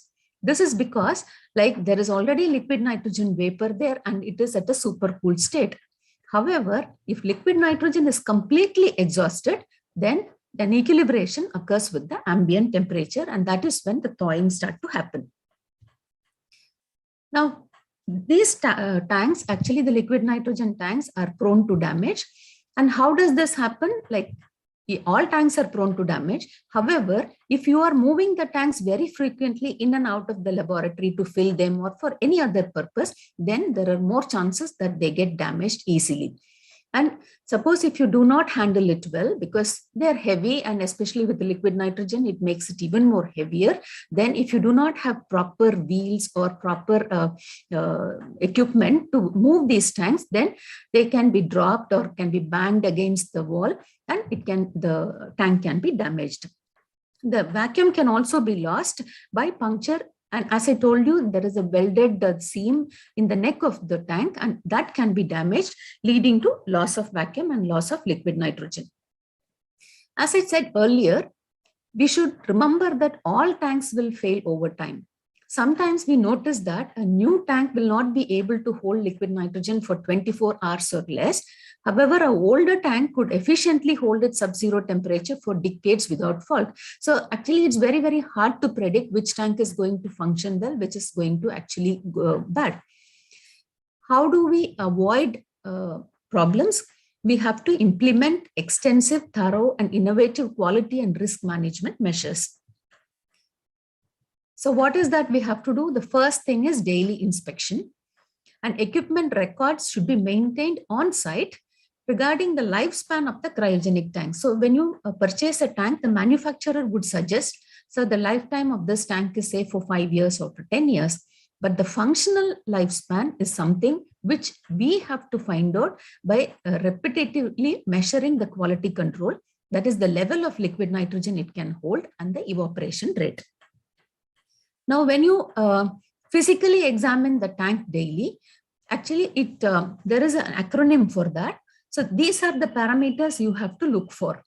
First one is leakage, and this acronym is called as LIFES. L for leakage, liquid nitrogen escaping from the tank, and this actually needs attention and immediate resolution. I is for ice, the presence of ice on the tank or the connection. And here again, you'll have to find out why there is ice on the tank, and you have to identify the cause and correct it. Presence of frost, you saw it in the image in the previous slide. Here, its presence on tank, again, it warrants investigation. And evaporation. Evaporation actually, like condensation should be recorded. Sometimes it would be very minimal, but still it should not be ignored. You have to identify that in the initial stages itself and then try to make the correction. This condensation can either be like sweating on the outer surfaces of the tank, or there could be water which is actually pooled in the place where the tank is kept. And this might indicate loss of tank vacuum pressure. And you also have to look for any sound, especially hissing sound, which actually, tells us about leakage of liquid nitrogen from the tank. And as I said earlier, the neck region of the aluminum diwar are very vulnerable to cracks and welds, and that can actually compromise the vacuum. So a daily inspection of tanks would definitely help us to identify problems at a much earlier stage. Now, if you realize that there is a particular tank which is going out of range in evaporation, or which you do not know, because suddenly if you are filling liquid nitrogen every alternate day instead of the usual 4 or 5 days, then you have to actually monitor it daily.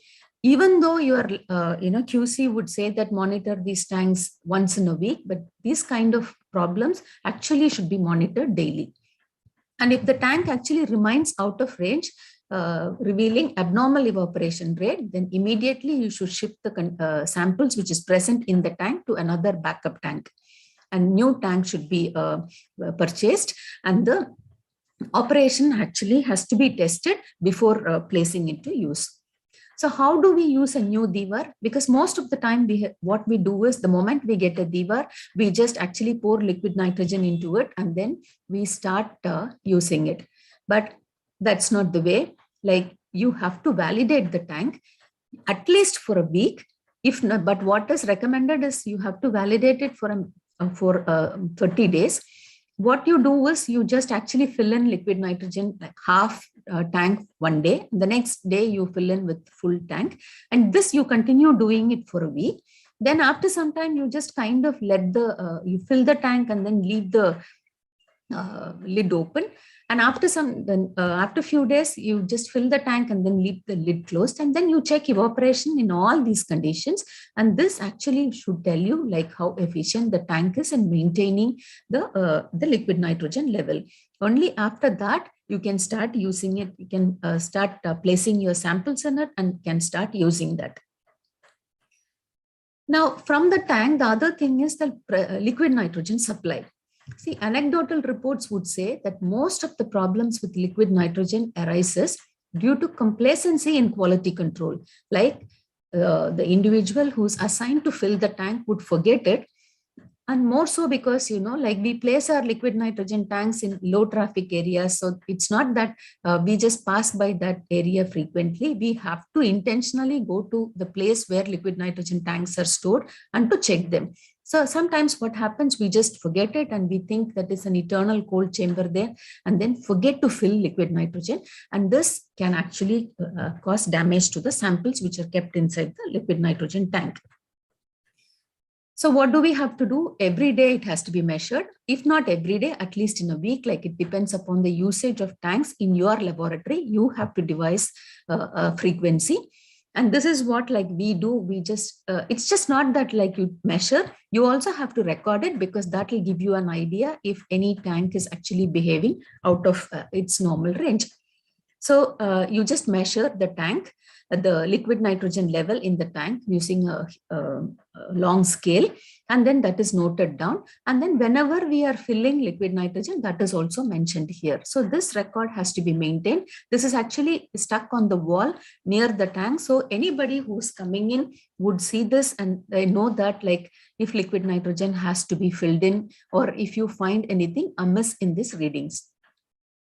So the reason why we are doing it is to assess the usage or evaporation rate of each tank and just to check whether the liquid nitrogen levels are in the acceptable range. In addition, the personnel who actually perform this, the embryologists, every day when they are taking samples out of the liquid nitrogen tank, they also should check whether the level is above the canister, because that is one way of cross-checking whatever values have been checked in the beginning of the day. Now, so basically, like when you have so many samples kept frozen in your premises, you have to ensure that there is an inexhaustible supply of liquid nitrogen. And all of us, like we have scheduled regular supply of liquid nitrogen. See, in our institution, like we get liquid nitrogen from the supplier every week. But sometimes what happens is like this supply actually can be interrupted. It could be something like it is interrupted for a day because of something which happened on the way to the vehicle, or it could be because of some natural disaster. For example, like a couple of weeks back, we had heavy rain and flooding here in Chennai. And because of that, the liquid nitrogen supply was kind of stopped. So in these cases, we have to kind of anticipate such situation. It may not happen, it might happen just once in 5 years, but still you have to be prepared for that situation, because you have such precious samples stored in your tanks. And hence, you always should have an extra tank with liquid nitrogen, and you should not wait for the whole thing to evaporate before you place an order. So even when the supply is somewhere halfway through, you have to place an order and ensure that you get the supply within 2 to 3 days. So the next one which I would like to talk about is the damage to the cryo devices. I'm sure many of you would have seen images like this after thawing. You can see a crack here. In this case, the embryos actually were not affected. Whereas in this case, where you can see a huge breakage of the cryo device, the embryos actually didn't survive post-thawing. So how can we avoid such things? What is the best we can do? First, carefully examine these cryo devices before freezing under the microscope, because you can spot even a very small crack before you freeze, and then you can avoid using that. See, most of these devices are imported, and they come from a very far away place, and anything can happen during the transport. So it is always good to actually check the device under the microscope before we actually use it for freezing. And remember, liquid nitrogen actually, when it vaporizes, it can expand to 700 times its volume.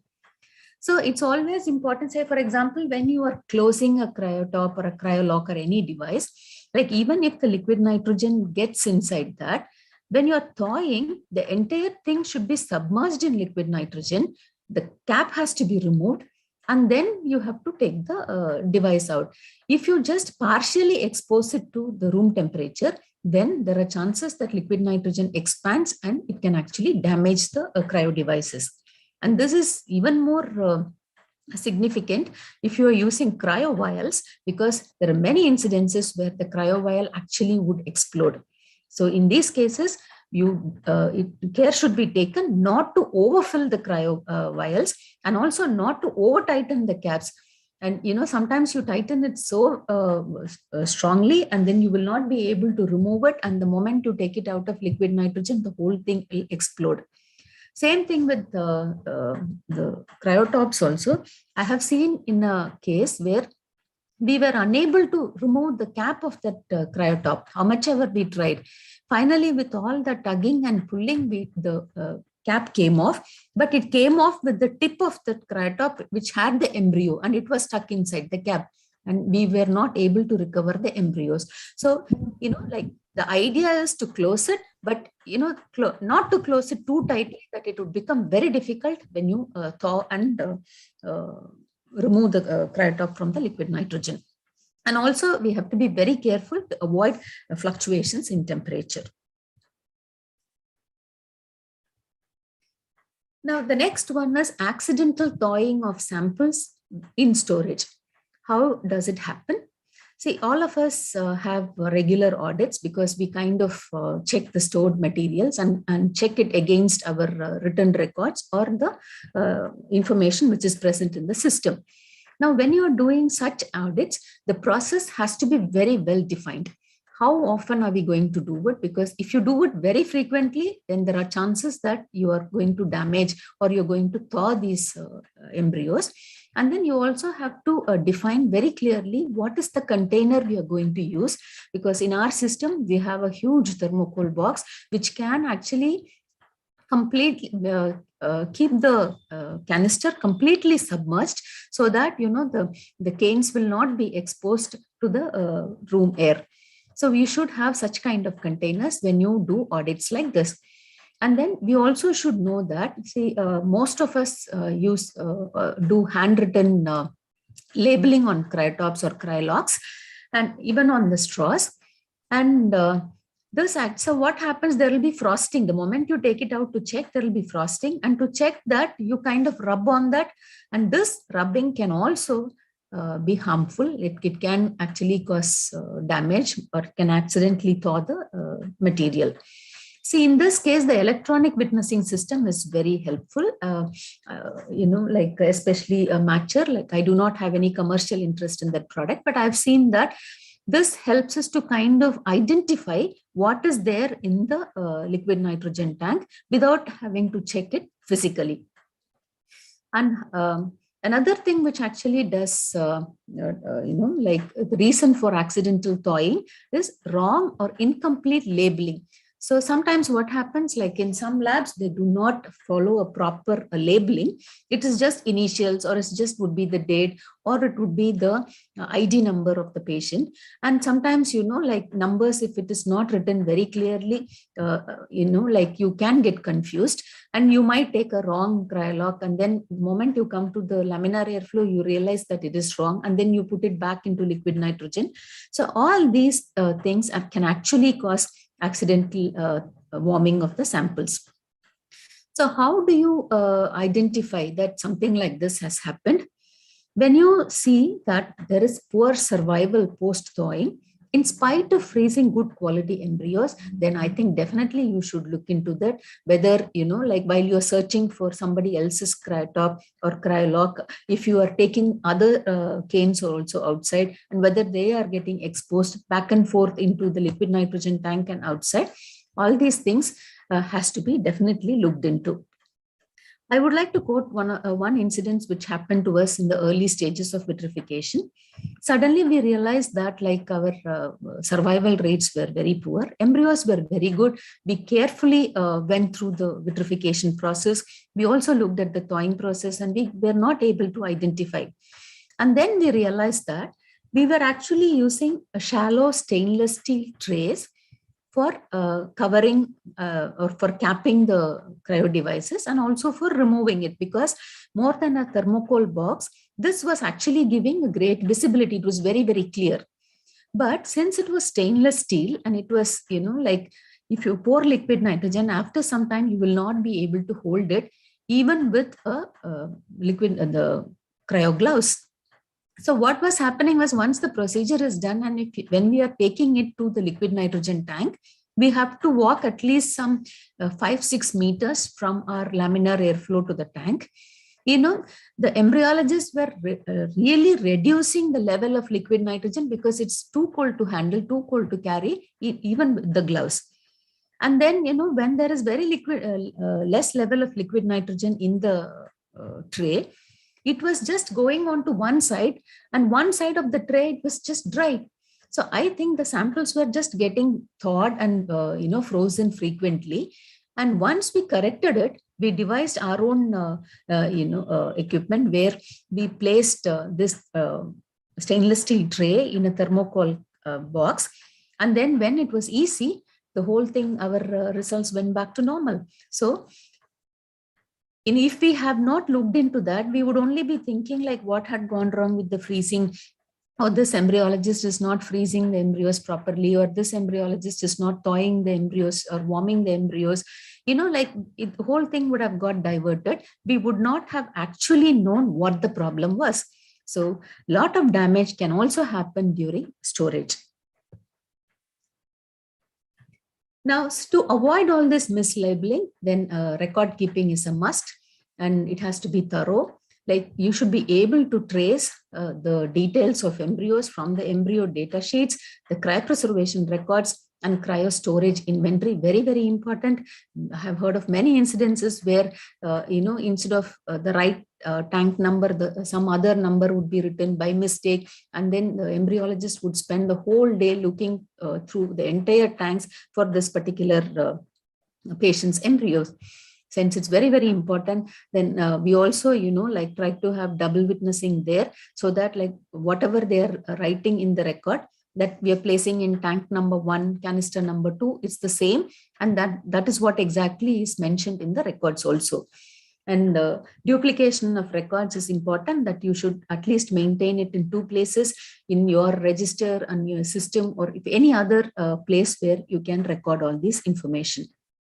And labeling, it's just not enough if you write the patient's initial, the patient's name, unique ID number, date, and what the material which is stored in that particular cryotop or, cryolock also has to be mentioned. Because recently I had an incident where, a patient had 2 devices. In one, it's written 1, In the other, it is written 2 embryos.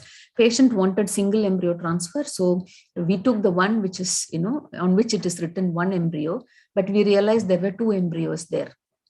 So, these kind of things, and then again we had to refreeze. But what if it doesn't survive this refreezing? So patient will actually lose credibility on the system itself. So I think these kind of mistakes should definitely be avoided.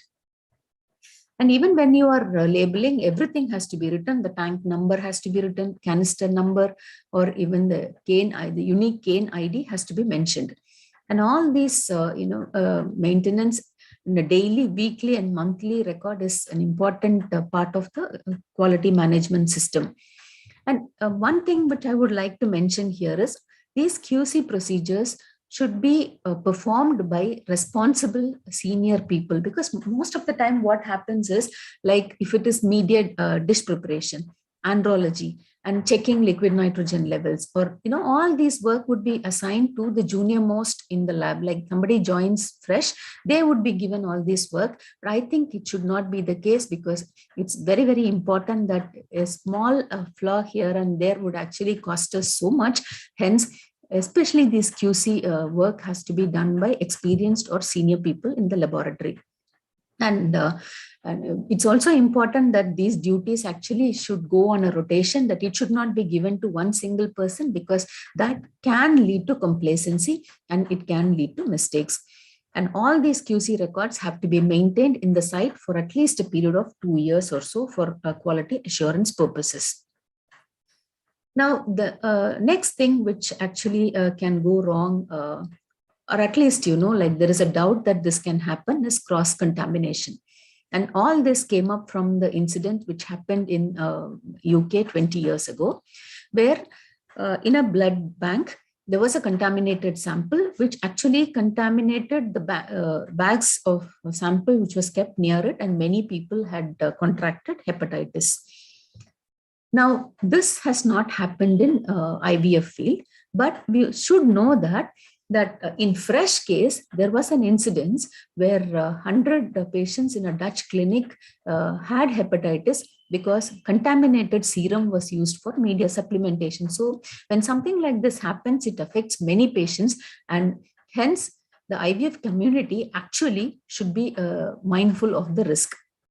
And another thing, though we do not have direct evidence, the presence of microorganisms or contamination, but we know that many microorganisms can actually survive in sub-zero temperature. And on top of it, the components of culture media, freezing media, and vitrification media can act as a stabilizer for microorganisms. And it has been shown that a very low concentration of dimethyl sulfoxide at 5% concentration can be effective in protecting viruses against freezing injuries. Now, the information is contradictory on this, because, like cryopreservation actually in some cases has shown to reduce the bacterial population in semen sample. There was a study which actually, when a concentrated suspension of Brucella was subjected to freezing, they did not survive freezing and thawing in spite of using a culture medium without antibiotics. And this may be due to the fact that bacteria are found to have a higher tolerance for freezing and toxicity of cryoprotectants in high concentrations, whereas fungi, they are very sensitive to these conditions. But there was another study which showed that there was a 90% reduction in fungus in human semen after freezing. And there are also studies which showed that there were presence of fungi and bacteria in the debris of liquid nitrogen storage containers.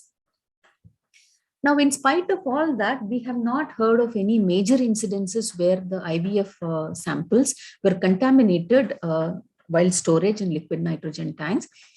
Could be because of the fact that we do a lot of washing at different stages. Like on the day one, the cumulus oocyte complexes get washed. After denudation, they get washed. Like that, there is like series of dilution procedures, and maybe that is the reason. But that is not the case with semen sample, because most of the time sperm is frozen without being processed, like an unprocessed seminal fluid. And hence, there are a lot of chances for contamination. though we are screening the patients for viral markers, but still our tanks will not be a viral free, because we are only looking at hepatitis or HIV or HCV, but there could be other virus like the Zika virus or any new thing which is actually coming up.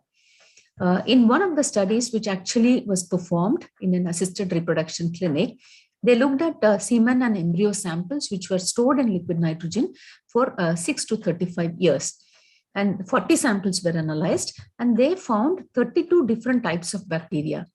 Of these 40 samples, 14 samples had more than one type of microorganism. So, like there is always a chance of risk. Only thing is like somehow it has not impacted us great, but we should be aware that this is a potential risk. Now, how can we avoid this? Like vapor storage actually mitigates the risk, because like there is no chance of cross contamination.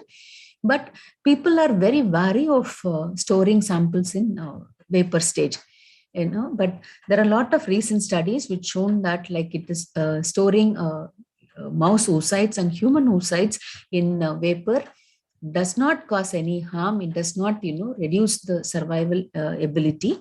So I think with all these data coming up, the IVF community will kind of become courageous and will start storing it in the vapor stage. Now, the other thing what we can do is like you segregate sample. I think most of us do that. All our laboratories have separate tanks for storing infected samples, and that is one thing which actually like should be practiced. That at least if you know that there is some infection, they have to be kept separately, not along with the other samples. Now, moving on to the next topic, that is protection of staff. So the facility actually has to be designed in such a way that, like handling liquid nitrogen should be safe for the operators. There should be oxygen monitoring sensors, and there also should be ventilation in the room. I have seen laboratories where actually tanks are stored inside the IVF lab, like not just one, but several of these tanks. And then there are people working there and without proper air handling units. I think it is really disastrous, and this is something which has to be avoided. So liquid nitrogen tanks, the samples have to be stored in a separate room with proper ventilation facilities. And then it's just not enough to have these sensors and ventilation facility, but they also have to be checked and serviced regularly so that, like no major incidences will happen. Now, actually, like organization like HIFA has made it mandatory that all liquid nitrogen tanks should be equipped with sensors, either for temperature or for liquid nitrogen level, which is a very good idea, that at least, like human errors can be avoided. But when you have sensors like that, it is also important to put it down in the SOP that what happens if there is an alarm in the middle of the night, who is going to actually attend to that. If the first person is not available, then who's going to handle it? So everything has to be very clearly mentioned in the in your SOP. And then we also should have at least one spare tank where if something happens, we have to we can shift the samples to the spare tank. And then IVF laboratories actually should make facilities like more staffing. Like we should in even many labs in India, we know that like they just work with one single embryologist, which is not right. Like I think at least you should have few people to do all this work and to take care when there are problems. And when you're talking about SOP, I remember like in the place where I worked earlier, there was an incident like the hospital was flooded during rainy season, and like everybody had to be evacuated. Even the NICU babies in our hospital had to be shifted on a boat to a different hospital. And then, but the liquid nitrogen tanks were there. The whole hospital was surrounded by rainwater first, and for subsequent 2 or 3 days, it was surrounded by sewage water, so that like nobody could enter the place. And we were really worried about like what would happen to the liquid nitrogen tanks and evaporation and all that. So after that, what we did, like we added in the SOP that in such cases, immediately, like while we are shifting important patients or equipments from the hospital, we should also shift this liquid nitrogen tank to a nearby hospital. One, if that doesn't work, like to have some kind of an agreement with them well in advance. And if it doesn't work, at least to somebody's residence, which is close by, so that like, like somebody can monitor the level of liquid nitrogen. But here again, like this works when you have just some 3 or 4 tanks. But what happens in an institution which has multiple tanks? I think you have to think about it and carefully put all this information in the SOP. Now, another thing. Sujata, we need to, so sorry to interrupt this interesting, but I think we are running a little late. No, I think this is the last, but the slide, one slide I have, that's it. So another thing is like, we should not think that, like we have taken consent from the patient that anything happens during storage, the clinic is not responsible. But actually such kind of flimsy, consent forms or contracts does not help, because in one of the incidences, which actually I mentioned earlier, the clinic presented the same in the court, but that was not accepted and they still had to pay the compensation. So unless the agreement or the consent form is received a proper legal oversight, this is actually of no value. So to summarize, integrity of precious samples stored in the IVF laboratory cannot be compromised on any occasion. It is not like the case of, blood banks or corneal bank where these samples are meant for anonymous recipients. But whereas in the case of IVF patients, most of the samples are for marked for patients and they know that that is there for them. And hence, it's very, very important to store them very carefully. And this storage process actually involves having good equipment and then uninterrupted liquid nitrogen supply. And there should not be any complacency from the laboratory part or from the staff's part so that the samples can be compromised. There is definitely a risk of cross-contamination, though it is not proven very clearly. But then the risk is always there and we should be aware of it. Thank you very much. Most of the information for this lecture was from these references and from our own experience. Thank you very much. Thank you, Dr. Sujata. It was an excellent presentation because this is a topic which is least spoken about. We talk about the techniques of vitrification and warming all the time and the problems, but the range of problems that come during the storage part. Thank you very much. And a lot of questions from the panel discussion of what the people had raised have already been solved by you. So thank you so much. So we now move over to our next speaker, Dr. David Mortimer. And honestly speaking, he needs no introduction. If you talk of quality control in ART, it is Dr. David. The names are so synonymous.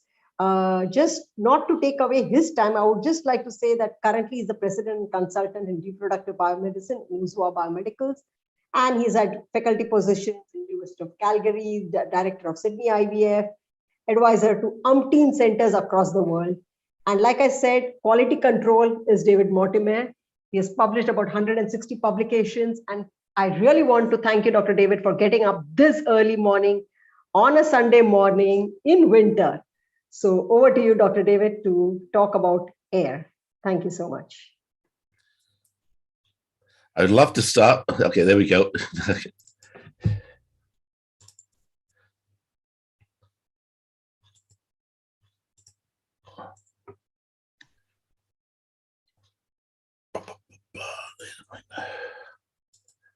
Okay, let's go. Moved all the faces of my friends. So thank you, Rajvi, for that lovely introduction. And it's a pleasure to be here speaking with you. And yes, it is just before 5 o'clock in the morning here in a now very wintry Vancouver. So I'm very grateful to be asked to speak in this workshop session for Fertivision 2021. And it's lovely to follow on from my old friend, Dr. Sujata. My topic is about controlling the most variable component in the ART laboratory, air. And I'm going to give you a lecture that is largely based on work we did as part of the Chirocon Centers and our work involved in designing and building a large number of laboratories. First thing I need to say, of course, is the conflict of interest. No commercial or financial interest has influenced this presentation, just an embarrassing number of decades of experience. If you think about the ART lab environment, there are many questions that come up as to things that you can't see. What about the air quality that comes into the lab, cleaning of the workstations, cleaning of equipment, cleaning of the floors, things that accumulate in incubators like VOCs and inside the cultures. And so a number of years ago, a group of us got together at the Upper Egypt Assisted Reproduction Symposium in Cairo, and we put together this international expert meeting to establish a consensus on the recommended technical and operational requirements for air quality within modern ART labs. Now, the important thing to note here is that the consensus points are what we considered aspirational benchmarks for existing labs. And we say that because a lot of labs, the way they were designed, cannot reach these standards. So we can't require people to have to rebuild their labs just because of new recommendations. So there's a benchmark for an aspirational benchmark for existing labs, but guidelines for the construction of new ART labs. And that's what I'm going to discuss with you primarily today, as to how we can try and achieve some of these standards in existing labs, but things you need to think about when designing new labs. And there's a vast amount of information in here. So thanks to the joys of doing meetings via Zoom, this meeting is being recorded, so you can go back and read the slides in great detail at your leisure afterwards. I'm going to start by discussing a few issues about what happens if you don't have a clean room type laboratory. And this is where you don't have a complete isolation lab from the surroundings. You don't have adequate positive pressure to prevent the flow of dirty air into the lab. You don't have chemical filtration to remove nasty things like VOCs and aldehydes. The HVAC system is poorly designed so that air can bypass the HEPA filters, for example. Inappropriate construction materials are used when the lab was built. Things themselves will leak out lots of VOCs.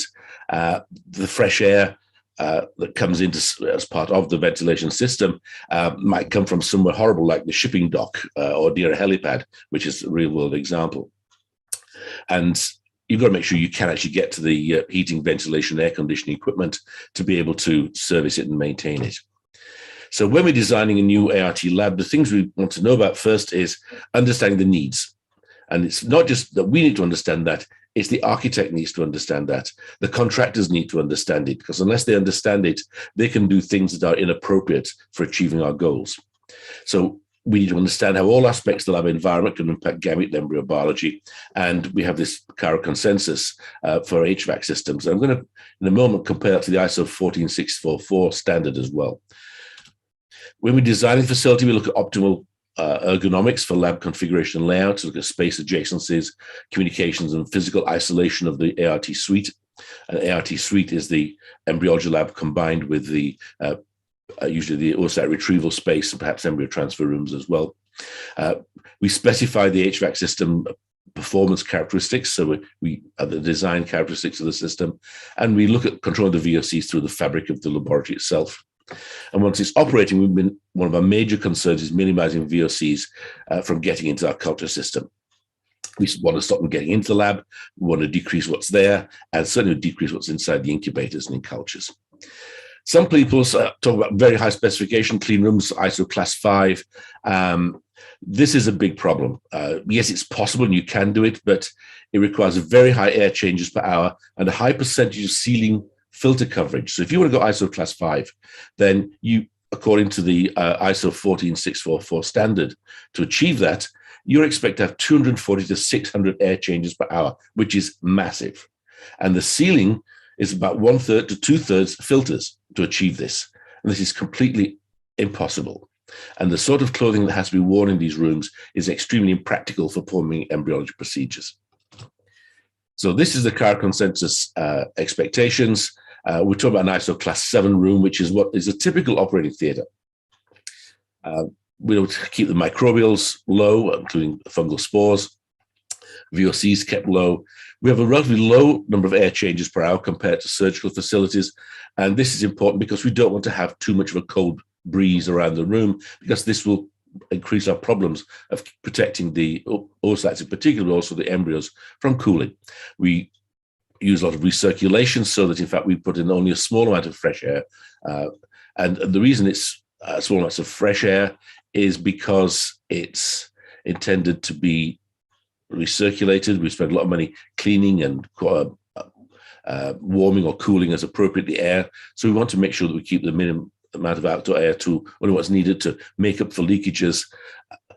Overpressure is important to be able to keep the lab itself at the highest point of pressure in the suite. So airflow is always outwards from the IVF lab. Temperature, maintain a stable range, comfortable to the staff and the equipment. So recommendation is 20 to 24 degrees, depending on the region. We achieve that via the HVAC system, not by separate heating and air conditioning systems, like in the wall split air conditioning units. And we keep the humidity between 40 and 45%, balancing the problems of it being too dry and the humidity, which is a big risk for fungal growth. So general HVAC design criteria, remember, outside is not always blue skies. It can be really quite awful. So we need to make sure that we are looking after that air that's coming in. The HVAC system runs constantly, not just during working hours. That fresh air intake location is really, really important. And we have to heat or cool the incoming air. We use a lot of recirculation, as I said. There's also this thing we call submarine mode. And no, you don't have to get into a submarine, but that is, if necessary, you can isolate the system from outside air. So in case you have a forest fire outdoors, you can actually seal off the ventilation system for the lab. You will lose your overpressure, but over time, but you will at least keep those nasty fumes from getting into the lab. We put the air supply vents in the ceiling, and the return ducts draw from close to floor level. So it's sort of creating a sort of semi-laminar flow type effect in the room. Sometimes it's not possible, so you may end up putting a piece of perspex like this to protect the air that comes from this vent from getting to the incubators and causing cooling of their lids. We put the HEPA filters centrally, so we have to go all around the lab changing filters. And we want to keep something in there still, even if we're using photocatalytic systems, we need some permanganate in the system to make sure we've got adequate aldehyde removal. You need pressure sensors and displays of the door to know if it's working properly. An important thing, you can't achieve this unless the walls of the clean room, the outer board of the clean room, runs what we call slab to slab, from the floor to the bottom of the floor above. So we have a sealed box, all the perforations are sealed, and we need a proper contiguous ceiling, so a proper plasterboard ceiling, whatever, not tiles. And if there have to be some access panels, they must be airtight with silicone gaskets. At construction, they've got to clean all the corrosion prevention treatments off the ductwork before it's installed and seal all the joints properly. Any pass-throughs must be of good quality. The doors must be appropriate to maintain pressure. Light fittings need to be sealed, otherwise you can have a lot of air loss through the ceiling. And even when you think about your electrical and gas and data conduits coming into the room, they end up as being mini ventilation systems if you don't seal them. So when they come into the room, seal them, and then we use these sorts of ducts, conduits within the room to make it easy and keep the place clean. But where things go into these ducts at the limits of the room, we have them sealed. You don't have hand washing facilities in the lab itself. You put it in the entry vestibules. You don't need drench showers in IVF labs, but sometimes building codes require them.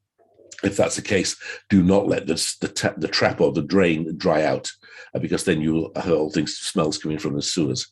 If you have sprinklers inside the lab, according to your local fire prevention codes, then you've got to make sure that those can't be triggered accidentally from outside the lab by some burning paper in the waiting room, for example.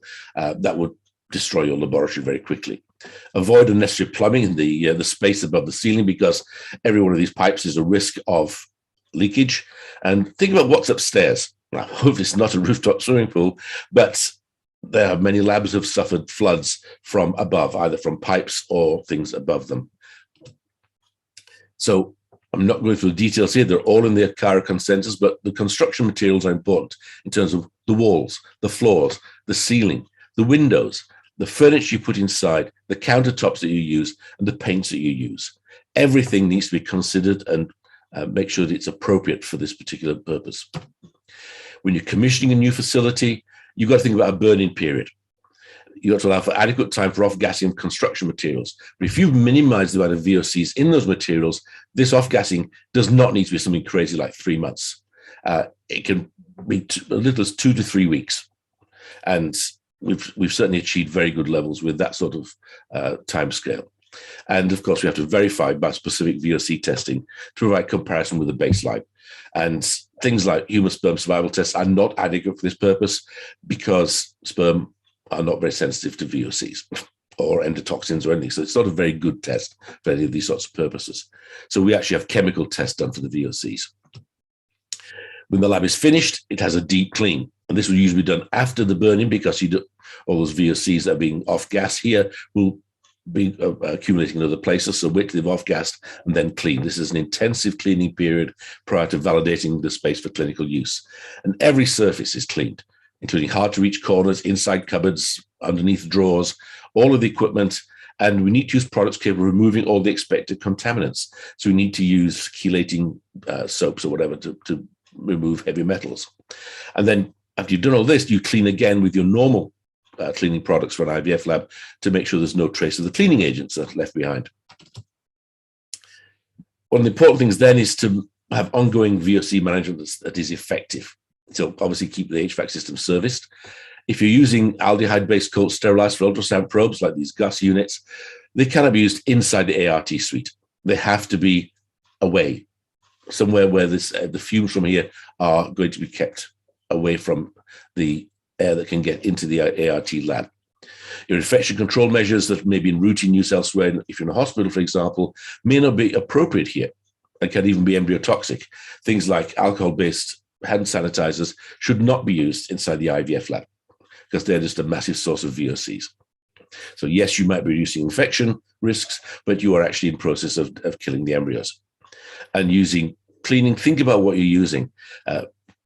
Peroxide is encouraged instead of ethanol or isopropyl alcohol. It is far less embryotoxic. In fact, its breakdown products are only oxygen and water, but oxygen, of course, is toxic to embryos as well.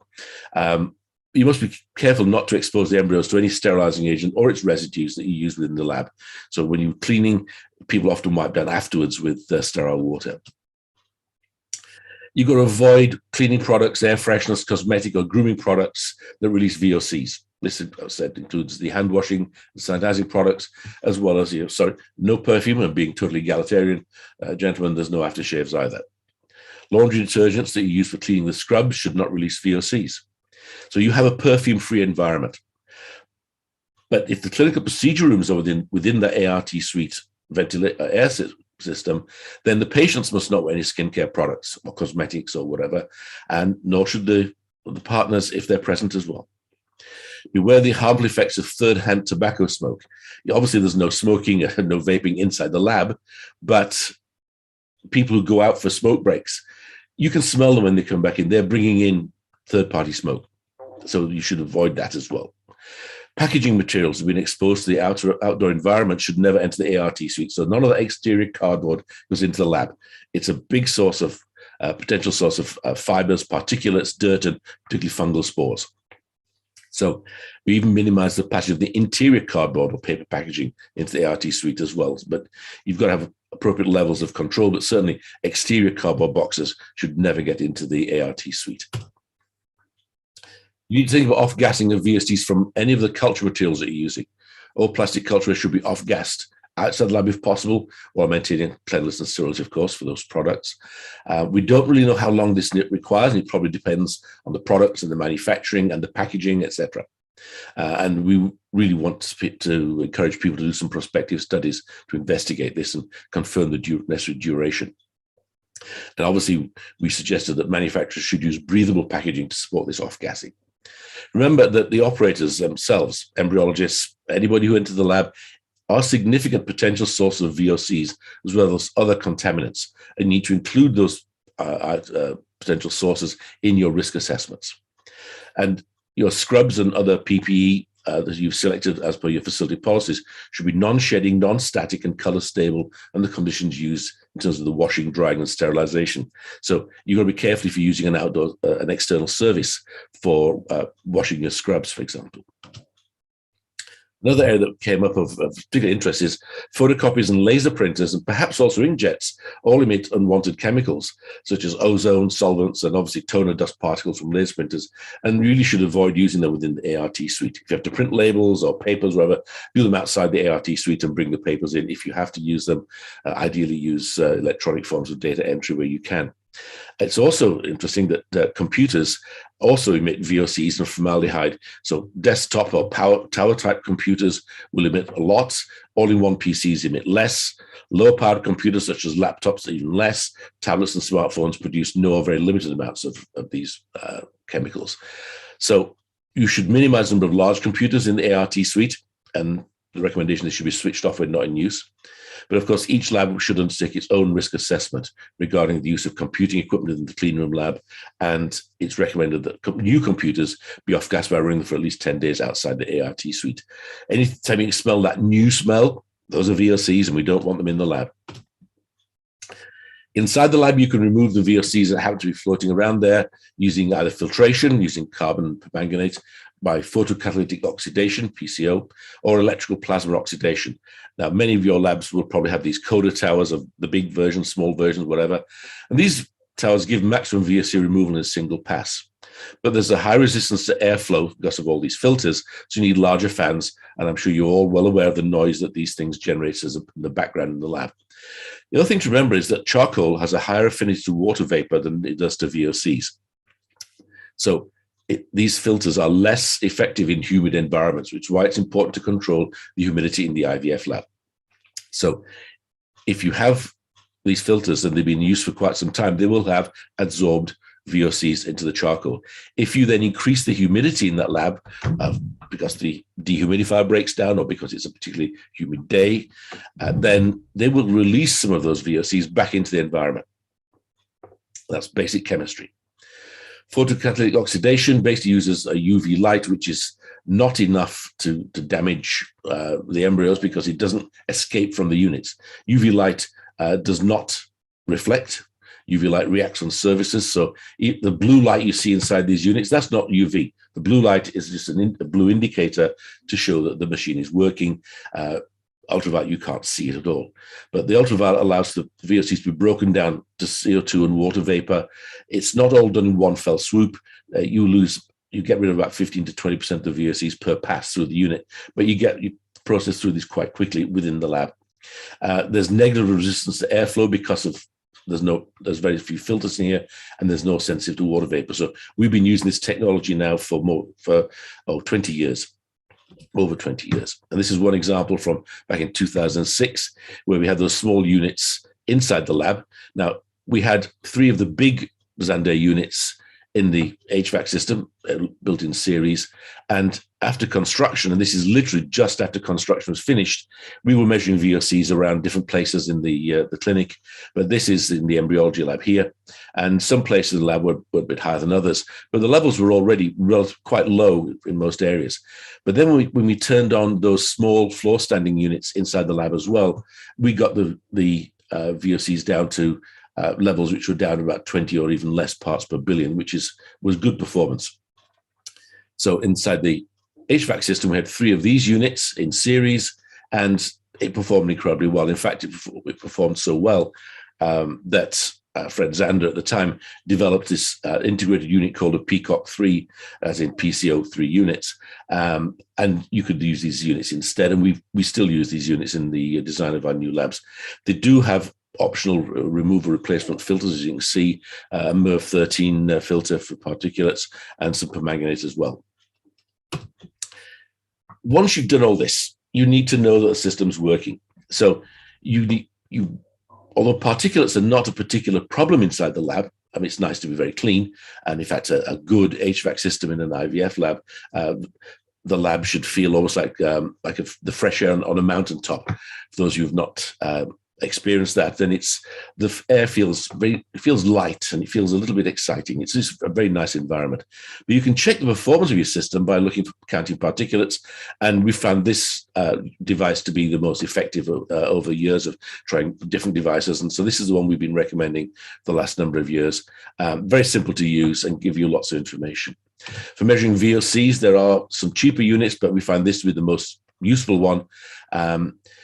This unit, it's a handheld, it's a photoionization detector, and you can go from 1 part per billion to 10,000 parts per million, so huge range.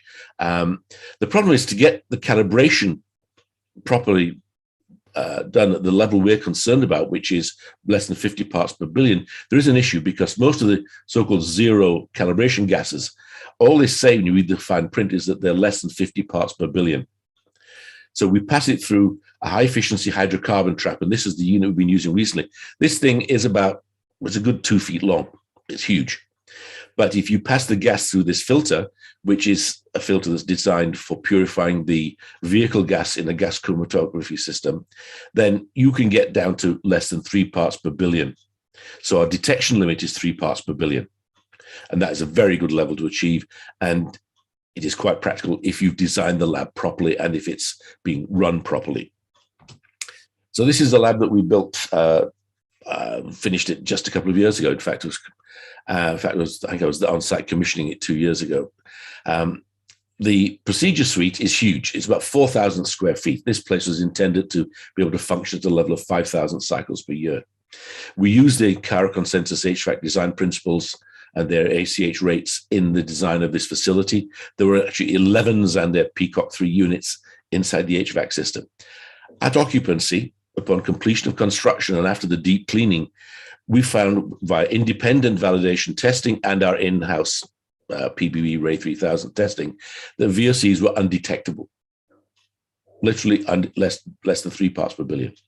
So if its place is designed and built carefully and it's commissioned properly, then you can achieve very, very low levels of VOCs.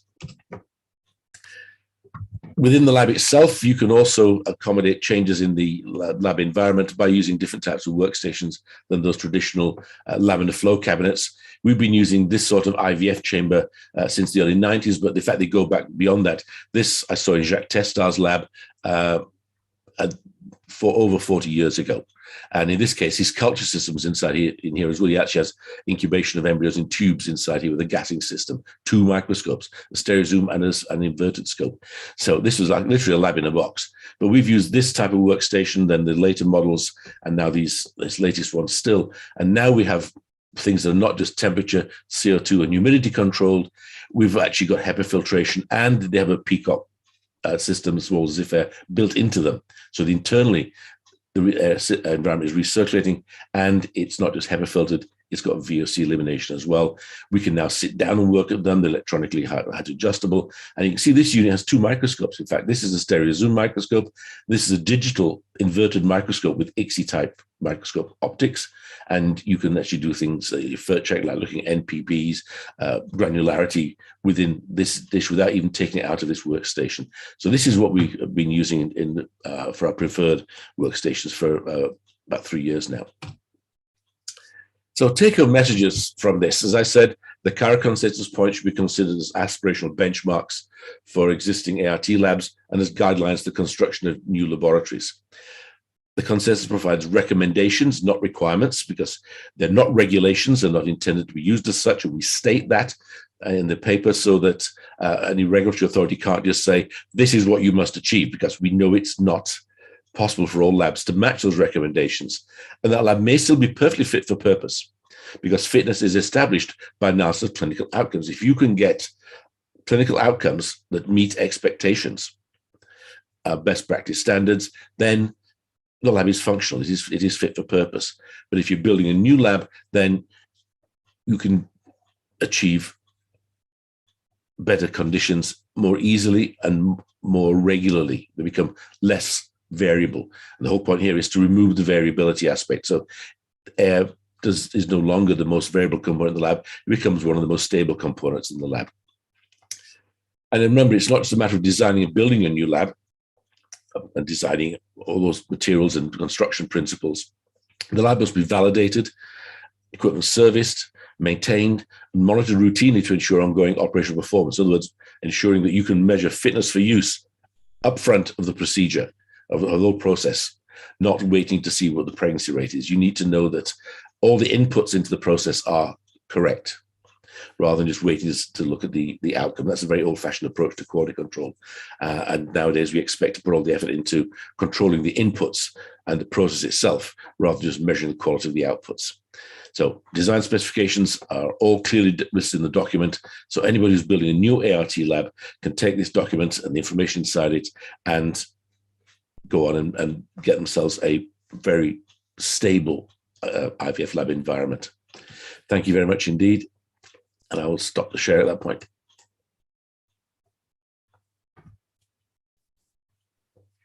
You're on mute, Geeta. Geeta, you're on mute, but there is a question for you, Dr. David. I just think that's the most famous phrase from the COVID era. I think you're on mute. There is a question for you, Dr. David. As per Cairo Yes. consensus, IVF labs should at least maintain ISO class 7A quality. But in that scenario, how do we get an overpressurized room? That's to do with the amount of air. That's the amount of air you put in. Of minimum 38 PA when normal clean room recommends 5 PA with adjacent room. Could you elaborate? Okay, so the issue is that some of these chemicals that we're trying to keep out can actually go up a pressure gradient because they're so chemically active. They've got such high energy. So we recommend at least 30 pascals difference. Caro says hi, that was Antonio Gilligan's recommendation. We recognize that is hard to achieve, but we've been building with 30 Pascal over pressure as a recommendation for the last 10, 12 years or more. Now, how do you achieve that? That's a question of working with your HVAC design people, your engineers, to say you need to put enough air into the system. So it's a question of airflow. So it's not just the number of air changes per hour, it's the volume of air that you're putting through the system. So if you're forcing air into a space, remember these boxes are sealed. This is the important reason why the outside walls and ceiling of the lab are sealed. So you have a closed box. No leakage. So if you push more air into it than the volume of the room requires to achieve the normal pressure, you will increase the pressure in that room. So you have to balance the air as part of the commissioning of the HVAC system. So you're putting an appropriate volume of air into each particular space to achieve and maintain the overpressure. And that's why you have to separate rooms by doors. And you know that if you do open the door between the lab and the procedure room, the pressure in the lab will go down a bit, the pressure in the procedure room will go up a bit, and they'll equilibrate. When the door's closed, then the pressure will go back up again, and the procedure room will settle back to where you expect it. And that's why you need those displays to show what's going on and to know that the system is working properly. Rajvi, you're on mute. Thank you, Dr. David. Thank you. So thank you very much. I can understand how much you must have comprehended, what the amount of knowledge you have given us and wisdom from your experience over decades has been compressed. And I'm sure it's going to take time because we'll be re-looking at your videos of your talk because there's so much in there. Thank you so much for joining us at this very welcome, Rajvi. Thank you. Thank you. Yeah, I think Dr. Geeta has lost the video. So thank you. And now we come to the last presentation before we go to the panel discussion. And for this, I would like to introduce our speaker, Dr. K. Elder. We changed the sequence because hers is a recording. And I really think Dr. K. Elder literally needs no introduction. In fact, all our speakers are big names in themselves. Dr. K, many of the younger generation of embryologists would have actually grown up reading her books, which are like textbooks. And Dr. K possibly has this unique situation or where she has actually worked with both Dr. Petrick and Steptoe, both as a clinician as well as an embryologist with Professor Edwards. And she has been the deputy editor and section editor at RBM Online. We know that she was one of the earliest ones to start courses in clinical embryology. There have been many who much before the times, possibly many embryologists were not even born then, the young embryologists. And she has over 100 peer-reviewed journals. And so now we over to have a recorded version. Unfortunately, it was not possible for her because of some commitments, but she's taken time off to record. So can we please play her recording? Good morning. From a rainy morning in the United Kingdom. I would like to thank the organizers and especially Dr. Rajvi for inviting me to participate in this workshop. It is always an honor and a privilege to participate in your Indian workshops, and I'm especially honored to be part of such a distinguished panel today. So, the scourge of microbial contamination in an ART laboratory.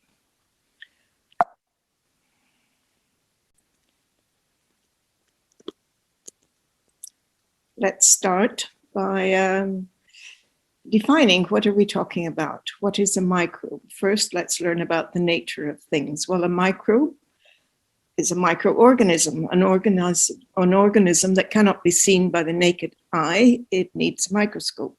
And in fact, the possible existence of unseen microbial life was suspected from very ancient times, even from the Jain scriptures from 6th century BC in India. Pathogenic microbes, of course, not all microbes are pathogenic, but those that are capable of causing and transmitting infectious disease. And those are the ones that are most concerned to us in IVF-assisted reproduction. If we look at the size of the human oocyte, which we're all familiar with, it's about 100 to 150 microbes. Sperm head is 4 to 5 microns. The potential microbes that we might find in IVF culture are very much smaller. The largest are the protozoa and parasites, up to 60 microns, and the smallest are only 25 to 400 nanometers, can only be seen with the electron microscope. So let me just show you a diagram that illustrates this. At the very top of the scale, you can see, I hope that I might have to move this. At the very top of the scale here, we have 100 microns, and the largest microbe that we are likely to encounter in the ART are probably the protozoa, the parasites, which the largest are up to about 60 microns. So compared with the human oocyte, it's very much larger. Zygote pronuclei are about 30 microns, still about the range of the largest parasite. Human sperm are only 4 to 5 microns, so coming down the scale quite a lot. And of course, the other organisms are very much smaller and can only be seen with the electron microscope. So here we have the range, the light microscope, and a lot of the common organisms that cause infections in our patients can only be seen with the electron microscope. What are the external sources of infection that we might come across? Well, from patients, many patients may have a background of infectious disease as a factor in their infertility. STDs and some of chronic infectious diseases may be silent and inapparent, but they can still be transmitted. And of course, we're all familiar with the hazards that have been brought by worldwide travel. New contacts in different countries bring in infectious agents, parasites, and viruses. And these can all be transmitted in semen, in follicular fluid, vaginal secretions, in the gametes, and even in the embryos. Staph are another potential source of infection from the skin or the nostrils. Staph on the hands, corynebacteria, coliforms, and yeasts. And viruses, of course, all staph should be vaccinated for hepatitis virus and SARS-CoV-2. Laboratory atmosphere from the air conditioning and heating and lab equipment can bring spore-forming bacillus species and fungal spores or saprophytic molds. And additionally, infection could be introduced from laboratory materials and supplies that has not been correctly handled. Media, water, serum, oil can all potentially bring bacteria, fungi, or even prions. Biosafety in the IVF lab is of particular concern. We have an immense responsibility because any infection or contamination can be acquired and transmitted to and from multiple sources. So patients, samples, staff, visitors, environment can bring all these different microbes into the lab. These can be transmitted to our IVF culture. And of course, tissue culture systems are developed. They are designed to sustain cell metabolism and division. So they are ideal for microbial replication. And of course, this is a major hazard. Any infection that is introduced into the lab can be transmitted back to patients, samples, and even to the staff. This is not just a theoretical concern. There are many documented examples. Serious viruses like hepatitis B and C, and HIV have been transmitted to other patients during ART and causing a major, major hazard. There are many examples in the literature.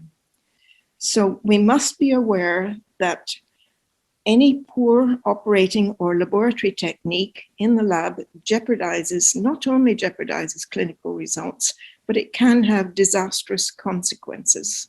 So we have a crucial responsibility to maintain aseptic technique in all manipulations that are carried out in the lab at all times. Let's look in more detail at microbes that can be carried by patients into follicular aspirates from an infected patient. A whole range of viruses, HIV, hepatitis, cytomegalovirus, the herpes virus, papillomaviruses, HTLV 1 and 2, and of course, more recently, Zika and SARS-CoV.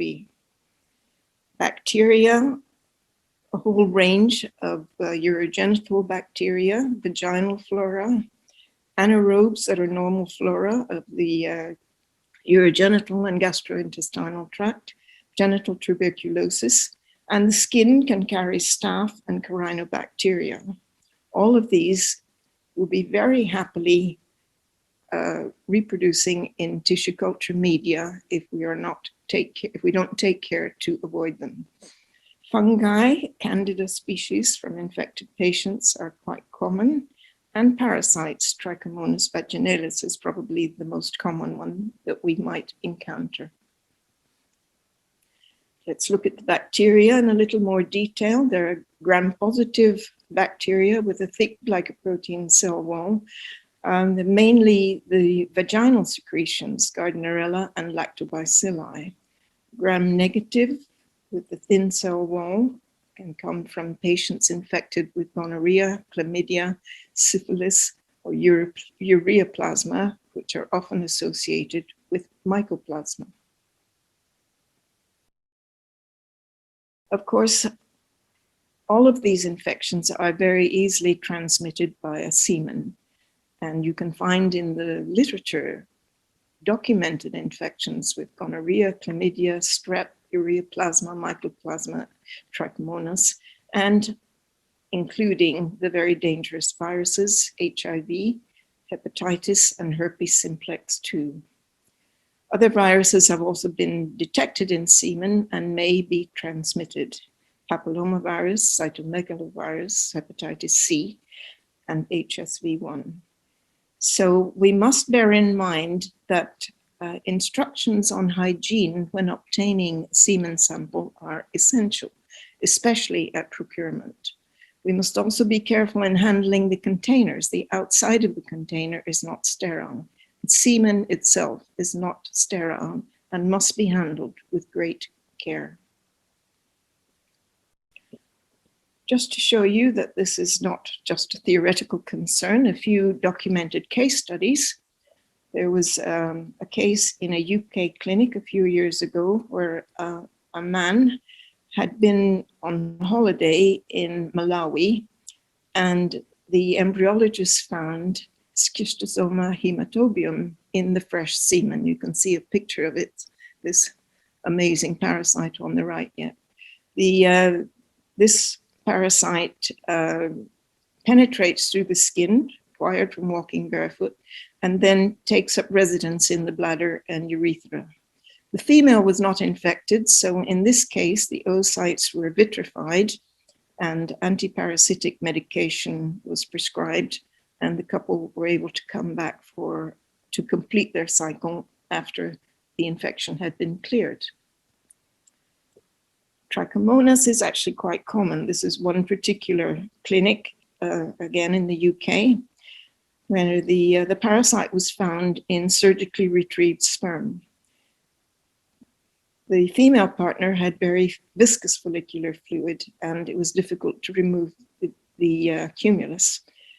In this case, only 1 out of 18 eggs were fertilized. So the couple were prescribed antibiotic medication, metronidazole, which is specific against Trichomonas. An interesting case from India. The female partner had had anti-tubercular treatment 2 years before coming in for treatment. The male had no evidence of infection, but during the treatment cycle, bacteria were identified around the embryos on day 2, and embryo development had arrested. In this case, it seemed that the patient had developed a chronic persistent infection due to decreased resistance after her treatment 2 years before the cycle.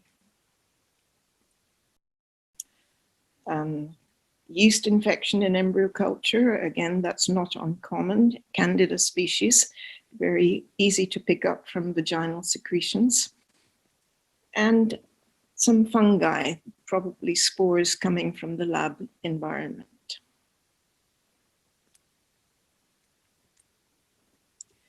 Let's talk a little bit about viruses that are relevant to IVF.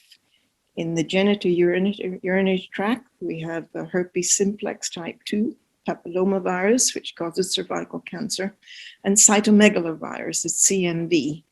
This is dangerous because it can cause congenital disease, and it's very important to screen couples, especially in cycles that are using donor gametes. The viruses that are carried in the blood, hepatitis, HIV, HTLV, are all very potent pathogens and very easily carried without any symptoms. They're sexually transmitted, so they can be found in semen, follicular fluid, and vaginal secretions. They can also be transmitted via skin lesions and mucous membranes. Another important factor to remember is that the viruses can remain infectious in dried blood and plasma for weeks and even up to 4 months. So this constitutes a major risk to patients, to other patients under treatment, to the staff, and also vertical transmission to the children born as a result of the cycle. In recent years, we've had 2 novel viruses introduced. Zika virus emerged in 2015. It enters the blood via a mosquito bite. In the infected patient, it is usually a mild self-limiting illness, although it is thought that there might be an association with Guillain-Barré syndrome. But it is a major hazard in early pregnancy. It's associated with infant microcephaly. It can also be transmitted via blood or sexual contact. It infects the testes. Sertoli cells are known to be a reservoir. It infects the trophoblast cells, and it crosses the placenta. It infects the neural progenitor cells in the embryonic brain. So this has become another virus of major concern when we are treating patients. We have to know whether they have been in an area where this virus has been endemic. Of course, we're all very much aware of our most recent and dangerous hazard, the SARS-CoV-2 virus, emerged in 2019. We know it's transmitted via respiratory droplets. It needs a spike protein receptor on cell, the ACE2 angiotensin converting enzyme, in combination via transmembrane protein. Both genes are required expression of both genes are required in order for this nasty virus to infect the cell. And sadly, evidence of gene expression has been found in oocytes, in zygotes, and in blastocysts. It's also expressed in testicular Leydig and Sertoli cells and in sperm cells. The data about the potential infectivity of semen is very conflicting, but obviously we are very much aware that it is a potential risk to staff and patients. Fortunately for us, an ESHRE special interest group has recently published in July this year a huge booklet, Medically Assisted Reproduction in Patients with a Viral Infection or Disease. And this contains 78 different recommendations on how to prevent transmission of viruses before and during ART. It also lists interventions to reduce or prevent vertical transmission to the newborn. They have 44 different evidence-based recommendations. It's also published in open access in Human Reproduction, and it's available for free download. It also contains this very handy one-page summary, which I think it would be very worthwhile having this placed very prominently in our IVF labs. It summarizes the evidence and all the different recommendations depending on the patient population, whether the female is testing positive, the male, or both together. The recommendations for how it should be managed in the clinic, and of course, very important recommendations for maintaining safety in the laboratory. So what can we do? The minimal risk strategy is to avoid introducing infection. Patient screening, take history, clinical examination, swabs if necessary, specific screening for these particular viruses, restrict access to the lab. Only lab staff should be allowed to enter the lab. And of course, change of clothes, shoes, wear hats and masks. We have a responsibility to maintain an absolute discipline of sterile technique with HEPA filtered air, hand washing, aseptic handling, adequate sterilization and decontamination, and of course, secure containment measures when we know we are handling potentially infectious agents. The fundamental biosafety precautions, we are all familiar with these. I'm not going to read them out because I hope they are second nature to anyone who works in an IVF lab. Everyone must follow prescribed SOPs. At biosafety level 1, if you know that you are treating known carriers of infection, that it's important to increase the level of biosafety and make sure that the hazard is contained with dedicated adequate space and equipment. And regular cleaning and decontamination is crucial. So minimal risk strategies: ensure media contains antibiotics, record the handling and removal of clinical waste and sharps, make sure that there is a rigorous cleaning schedule. We're very fortunate now that several different agents have been designed and tested specifically for use in the IVF lab. There must be standard operating procedures for everything, and including a protocol for how to deal with spills. A cleaning rota, which includes decontamination, is very important. So, conclusions. Obviously, prevention is the primary strategy to deal with the trauma of microbial infection in the IVF lab. All human tissue should be considered as potentially infectious. Check screening results for each patient and make sure that all lab staff use protective equipment. Asepsis, sterile technique, is essential in order to exclude pathogens and prevent their transmission. A stringent infection control policy with written standard operating procedures is mandatory in every ART unit, specifying hygiene, labeling, protective clothing, laundry, safe handling, disposal of waste, decontamination.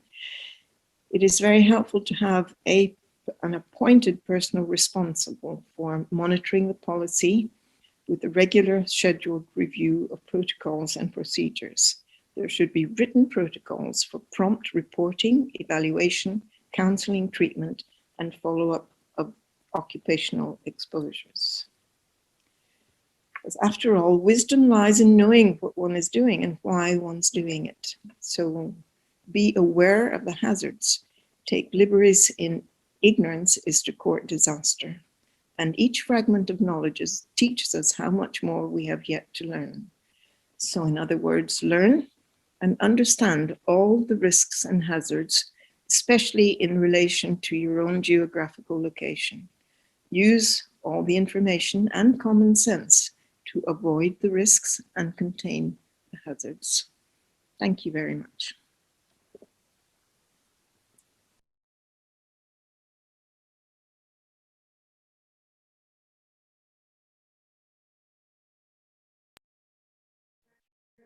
So that was a pre-recorded talk from Dr. K. Elder. Geeta, are you there? I think she's having some problem with the connection now. So we will now go, although we are running very late, but I'm sure it has been a lot of learning to the speaker, to the delegates, and for me too. Geeta, are you there? Are you back to the connection? Dr. Actually, my video has been stopped, so I'm not able to. Okay. Okay, please. Okay, yeah.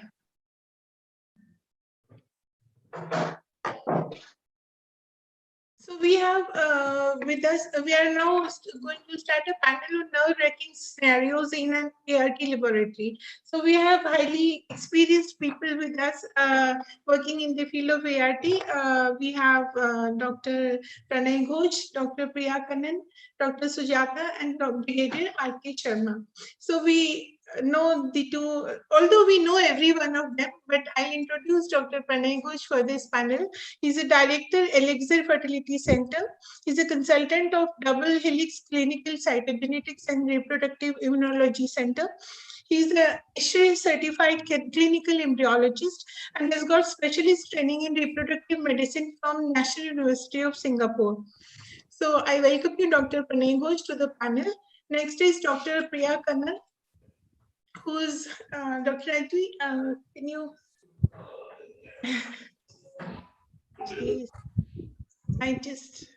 Priya also really needs no introduction. I know, but still, yeah. She's been there in all the workshops and conferences, and she's such a good orator that I just love her talks and her inputs in these workshops. Yeah. So Priya, as we all know, has been with the Garbha Raksham Bigai Fertility Center. She is the past president of ACE India. She has authored chapters in books. She herself gives a very short CV about herself, but we know that she has tons of experience, and we actually don't want to spend time, and we'll directly rush through the panel and the questions which have come from various people. Thank you, Dr. Sujata and Dr. Sharma, for joining in. Dr. Sharma has said that he may have to leave soon, but as much as we can. So we move over to the first. Yeah, Geeta, over to you.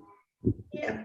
So there is a scenario like all oocytes have been denuded and ready for ICSI, and the images are very blurred at all magnifications.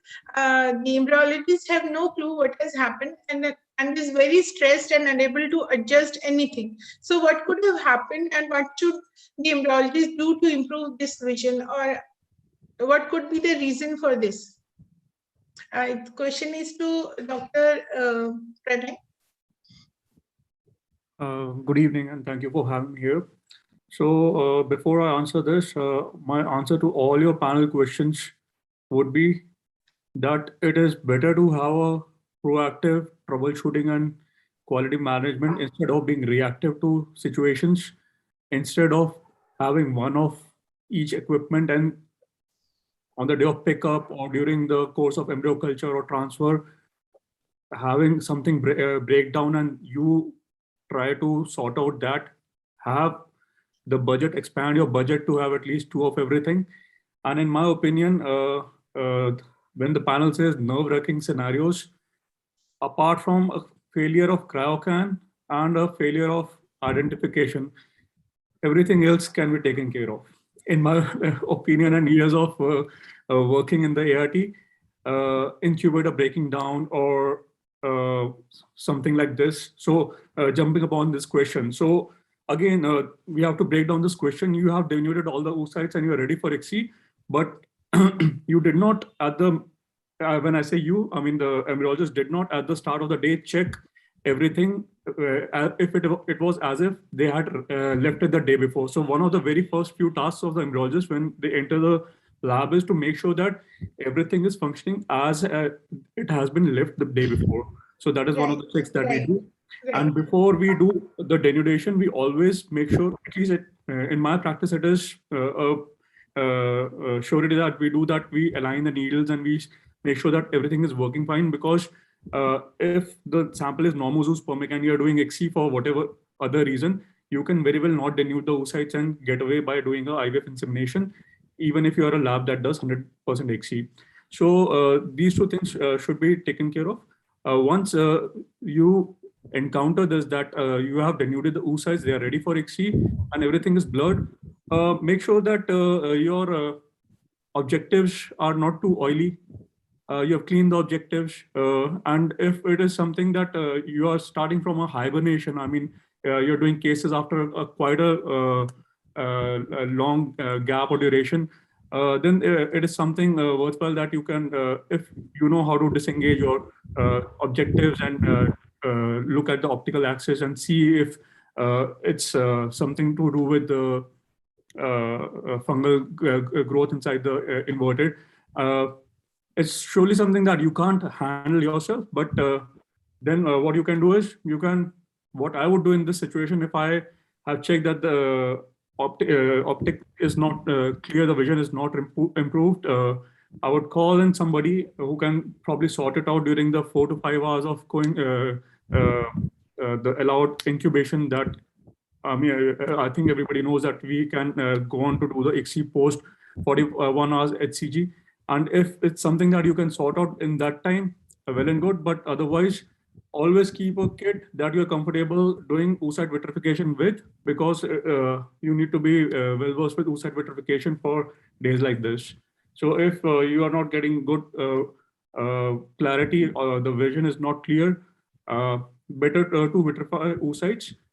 Though anecdotally, some of the embryologists that I have talked to, they have mentioned success with inseminating denuded oocytes as well. This is not something that I've tried myself.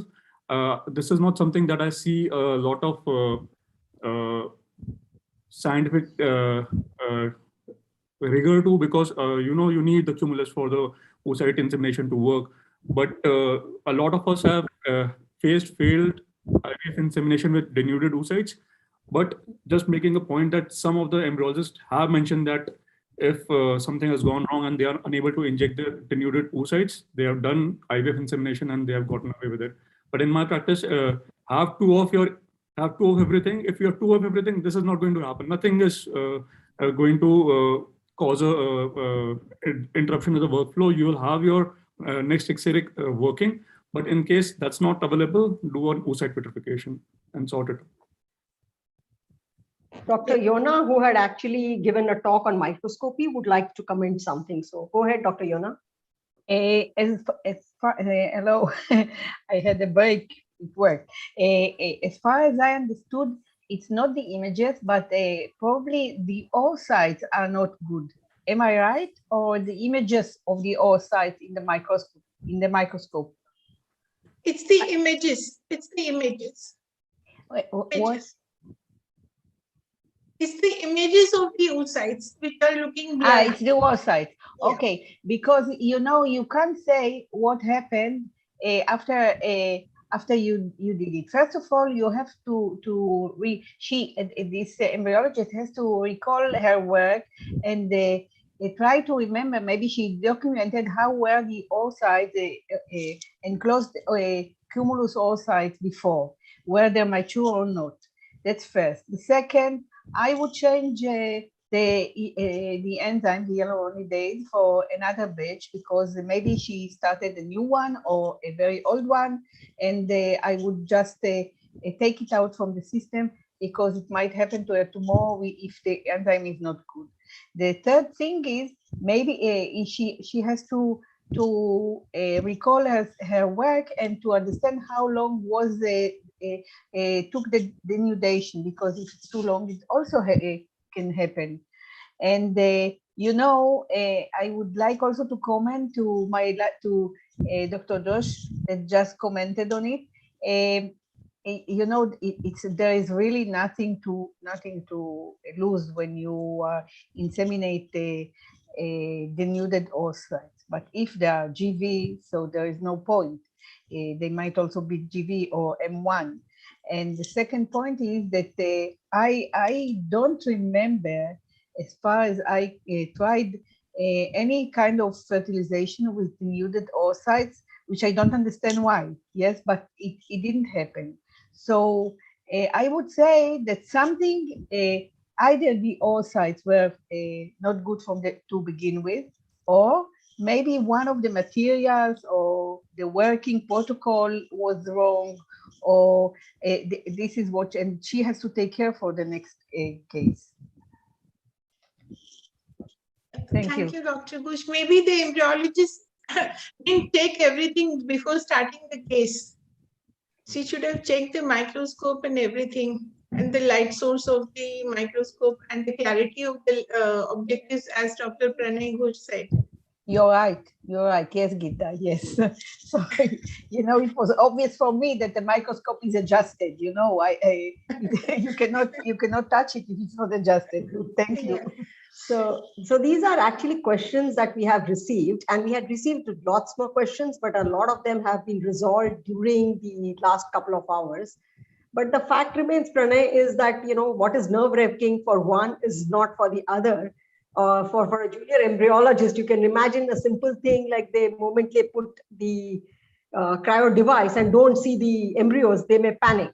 While somebody is, like you rightly said, so that's the reason the nerve-wracking, what is for somebody who is just 6 months into embryology and decades. So that's the reason we have put all these kind of questions, so one can actually make them realize what you rightly said, you know, to be more prepared, so we don't land up with this situation. So the next one is definitely over to you, Priya. You have experienced this, the laser malaligned just at the time of biopsy. Obviously, anybody would be petrified of giving the laser shot. So what did you do? So hopefully nobody faces this situation, but in case it happens, Priya, just tell us what you did. Okay, this is exactly what happened. So I had actually done the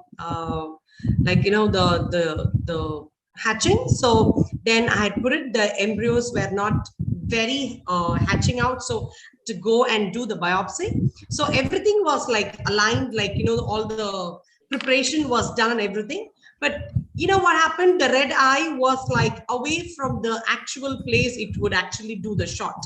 So every time I checked and did the shot, it was like on the screen, it will be like an inch away from the where the red eye I can see on the screen. So I was like, now how do I do this? Should I do the biopsy or not do the biopsy? I mean, I was just not happy about it. So what I did was, well, I just did I went for the complete flip method to do the biopsy, but the difficulty was the embryos were not really hatching out. So for me to do that was slightly difficult, but then I did the complete flip biopsy, and if I was not been able to do that, I would have probably frozen the embryos and gone for another day to do the biopsy.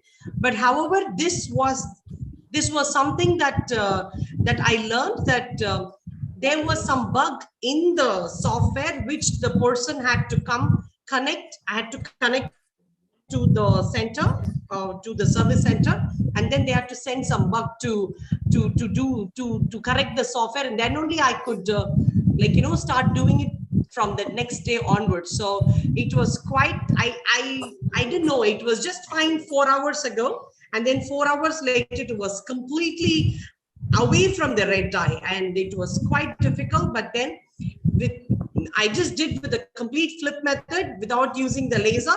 But had I had to do the hatching at that point of time, all I would have done is just freeze the embryos and come back another day.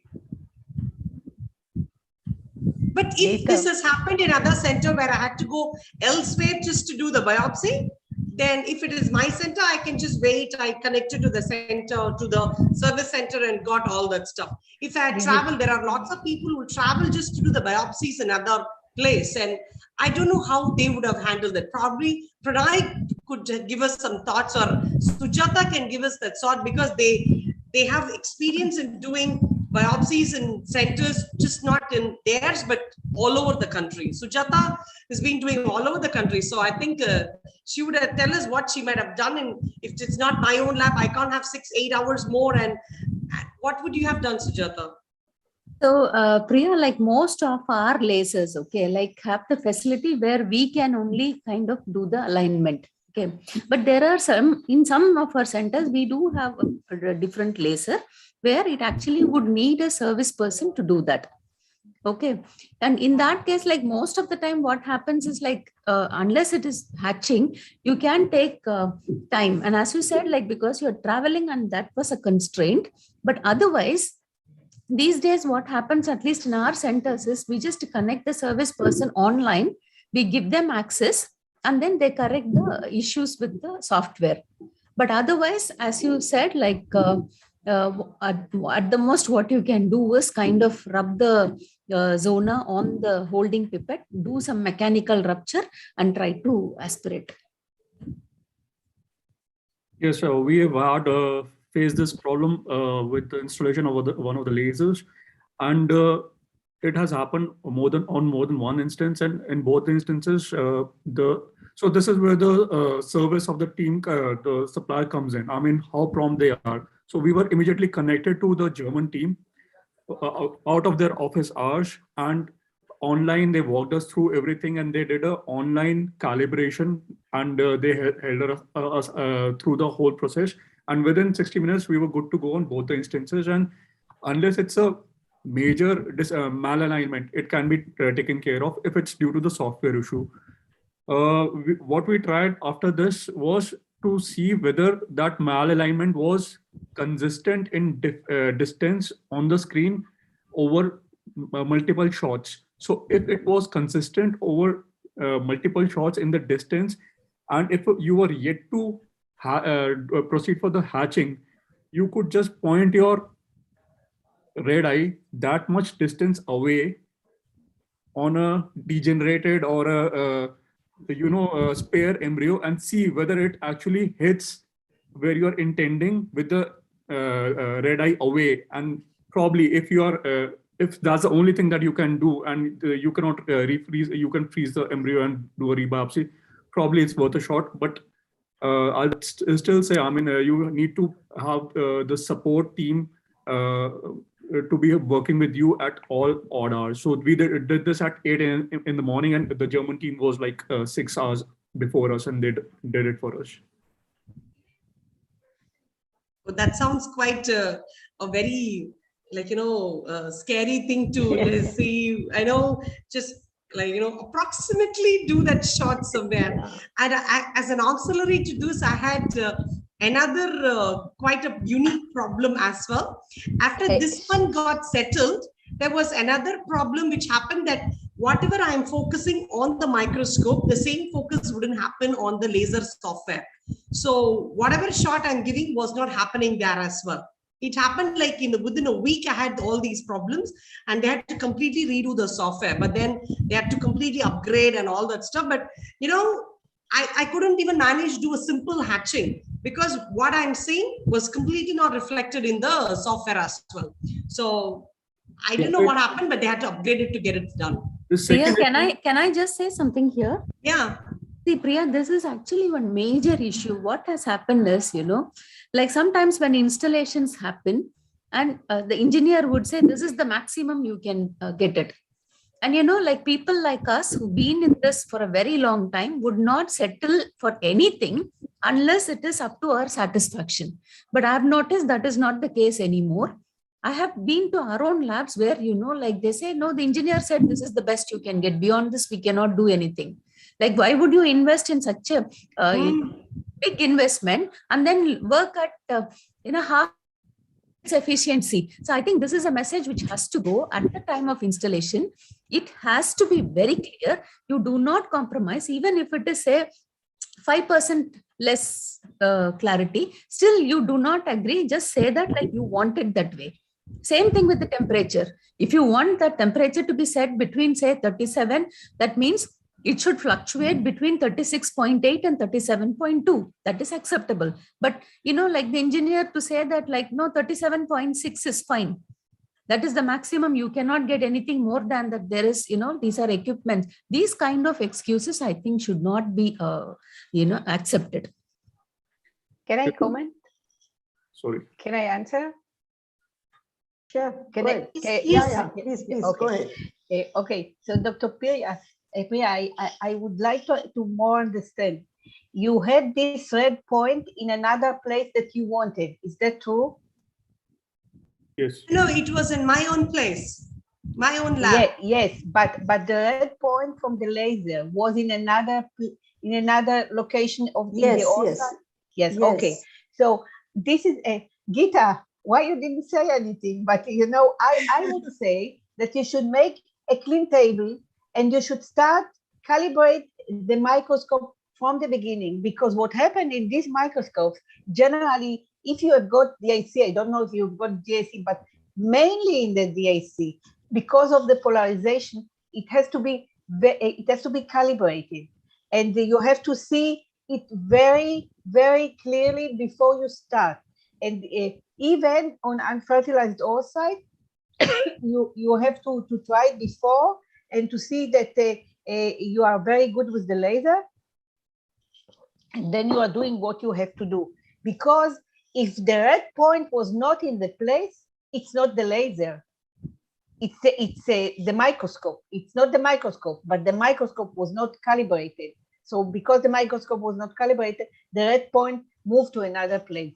So instead of you, that's first. And secondly, you are the young generation, but I would say that I would recommend, it's only if you like, but you should always have in baking also some, this is not the case, yes, but you should have the chemical hatching with the thyroid, and if you can't do it with laser, you do it with thyroid.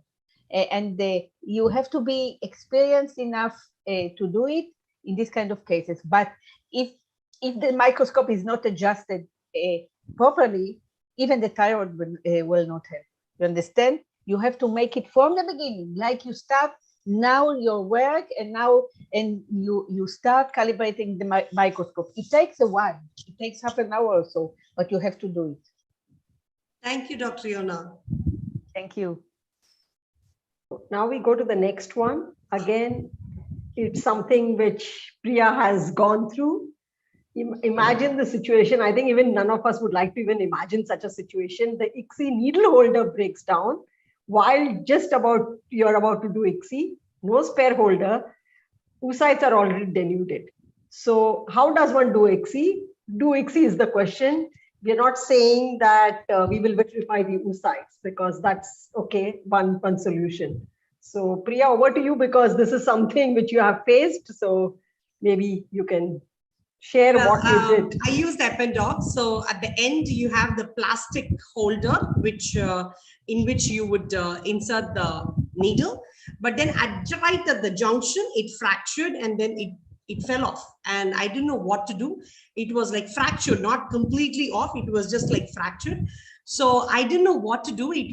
Unfortunately, it was a Sunday as well. And these engineers, I have Epidoc right here in Chennai. So I called them and they said, Madam, I have to go to the office in Ambattur and come. It will take about 68 hours. And it was like, it would have been way over the time I could do ICSI. So I didn't know what to do.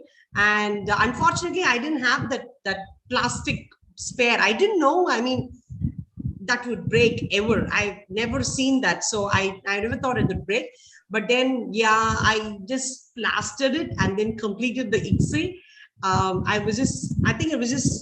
It was quite difficult. And thankfully, this was on the holding side, not on the injection side. So that way I was like much better, but the needle was like always, the holding needle was shaky at all points of time. But I could manage and got it done. Luckily, the patient also had a lot of not no denaturation, good fat and good embryos and got pregnant, but still on that particular Sunday, I would say I would have, if my cardiologist had been there, I think I would have failed my treadmill test. Very nice. Very nice. Yeah. You were lucky also if you were to be a positive thinker, that was the holding and not the injecting. Otherwise, Yeah, that's true. That's true. You would have That's true. Okay. This, Geeta? Yeah. So the next question is to Dr. Sujata. It Dr. came in Sujata. Yes, yes. What could be the reason for cracked cryo devices, even though while freezing was done, device was completely crack-free? The main reason is fluctuation in temperature. Okay, so the thing is, once you drop it in liquid nitrogen, it has to stay in the liquid nitrogen. Even a portion of it, if it is exposed to outside air, that can cause a change in the temperature and actually would cause, cracks in the devices. As I say, that is the only, reason for cryo devices cracking.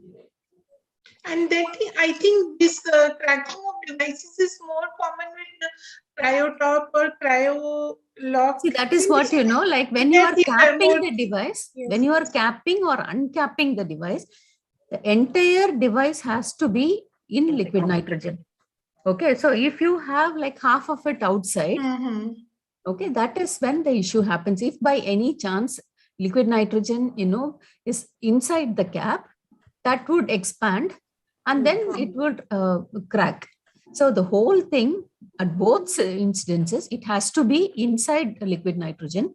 And that is very difficult to achieve in thermocol boxes because, like you cannot make it lie flat. Okay, portion of it would always be outside liquid nitrogen. So that's the reason why in our labs, we try to use these trays, wherein it is very easy. You can see it. It will be very clear. You can even see the bottom of the tray very clearly. If liquid nitrogen is clear, then this issue will not happen. But otherwise, most of the time, the device cracks because of change in temperature. Okay. Thank you, Dr. Sujata. Yeah. Okay. The next question is to Dr. Sharma. Is not there now. No, he had to leave. So anybody can answer, maybe Dr. Pranay, Dr. Priya, anybody can answer. I have faced this problem every 6 months for the past 3 years. And thankfully, it's the question mentions that you have a box incubator alarm. It is on. And when you enter the lab, you don't even have to enter the lab. And once you enter the surroundings of the lab, you know that there's a CO2 leak. For us, what happened was that the connecting set of the inline filter, the plastic snap-on thing, the batch that we had received 3 years ago, and we were replacing, all of them had a manufacturing defect in which the plastic was brittle. So even though there were no problems of leakage from the incubator end or the cylinder end, it was a inline filter assembly that was defective. And we had a tough time because we knew every month that every time we change the cylinder, there's something is going to pop up. Luckily, never did our the cylinders run out because we have an incubator alarm system which alerts us once the CO2 drops below 5.5. But even then, we had a tough time because we were changing the connector set, the ones that we were using with the faulty ones. So eventually, it got resolved when we received a whole new inline filter from a whole different manufacturer and change their assembly set. So what you can do to avoid such a scenario is, first of all, you need to have all your incubators on an alarm system. Alarm in the sense that this has to be an online alarm so that it triggers a cascading call, mail, message thing to your senior, junior embryologist, whosoever who's going to address the situation in case there's nobody in the lab out of office hours to address this. How do you get rid of excessive CO2? the best way is to have your HVAC take care of it. And it is a good idea to keep on measuring your lab CO2, because for the longest time after this, our lab CO2 was around 0.4 to 0.5. And if you have encountered this, you would immediately feel dizzy, and you would have a lot of palpitations, and you would not be able to function if you are able to, if you're wanting to correct this situation, and you feel weak in the knees because it's so much CO2. So it's a good idea to monitor your CO2 as well. And what measures must be taken to safeguard the embryos kept in the benchtop incubator? So this drill, it made us realize that even after your cylinder has run off and is empty, your box incubators would manage to drop from 6 to 5% over next 6 to 8 hours. So you have that much leeway. We think that the box incubators would have a sudden drop on CO2 or temperature if the supply is cut off. That's not so. I don't have any personal experience of having a drop of trigas in the benchtop incubators, but again, the basic measures to safeguard the embryos kept in the benchtop is to have an alarm system. You cannot have, whenever you're thinking of upgrading a lab, before you go on beyond a box and a benchtop incubator, the next thing that you should be investing is an alarm system so that you can sleep easy. So that's one of the things that we have invested in, and we think that it should be an absolute no-brainer, essential for all the labs. Thank you, Dr. Pranay. Thank you. Anybody would like to add anything? Because I think he's given quite a clear answer. I would like. Sure. If I'm talking too much, no, please go ahead. You're always welcome, Dr. Okay, you know, I'm sorry, but we are not so sophisticated in our generation. So first of all, CO2 is heavy. So if you want it to go out of the lab, you have to open the doors, and it just goes out. The second thing I would do, if it's possible, is to take a vacuum cleaner and to start operating it in order to make a vacuum and to absorb the CO2. If you don't open the incubators, so nothing will happen, because like Dr. Josh just said, it keeps it for a few hours. The only thing is to get rid of it. We when things like that happened in the past, and sometimes it happened, and that's why we also had to take out the CO2 from the lab, the CO2 containers.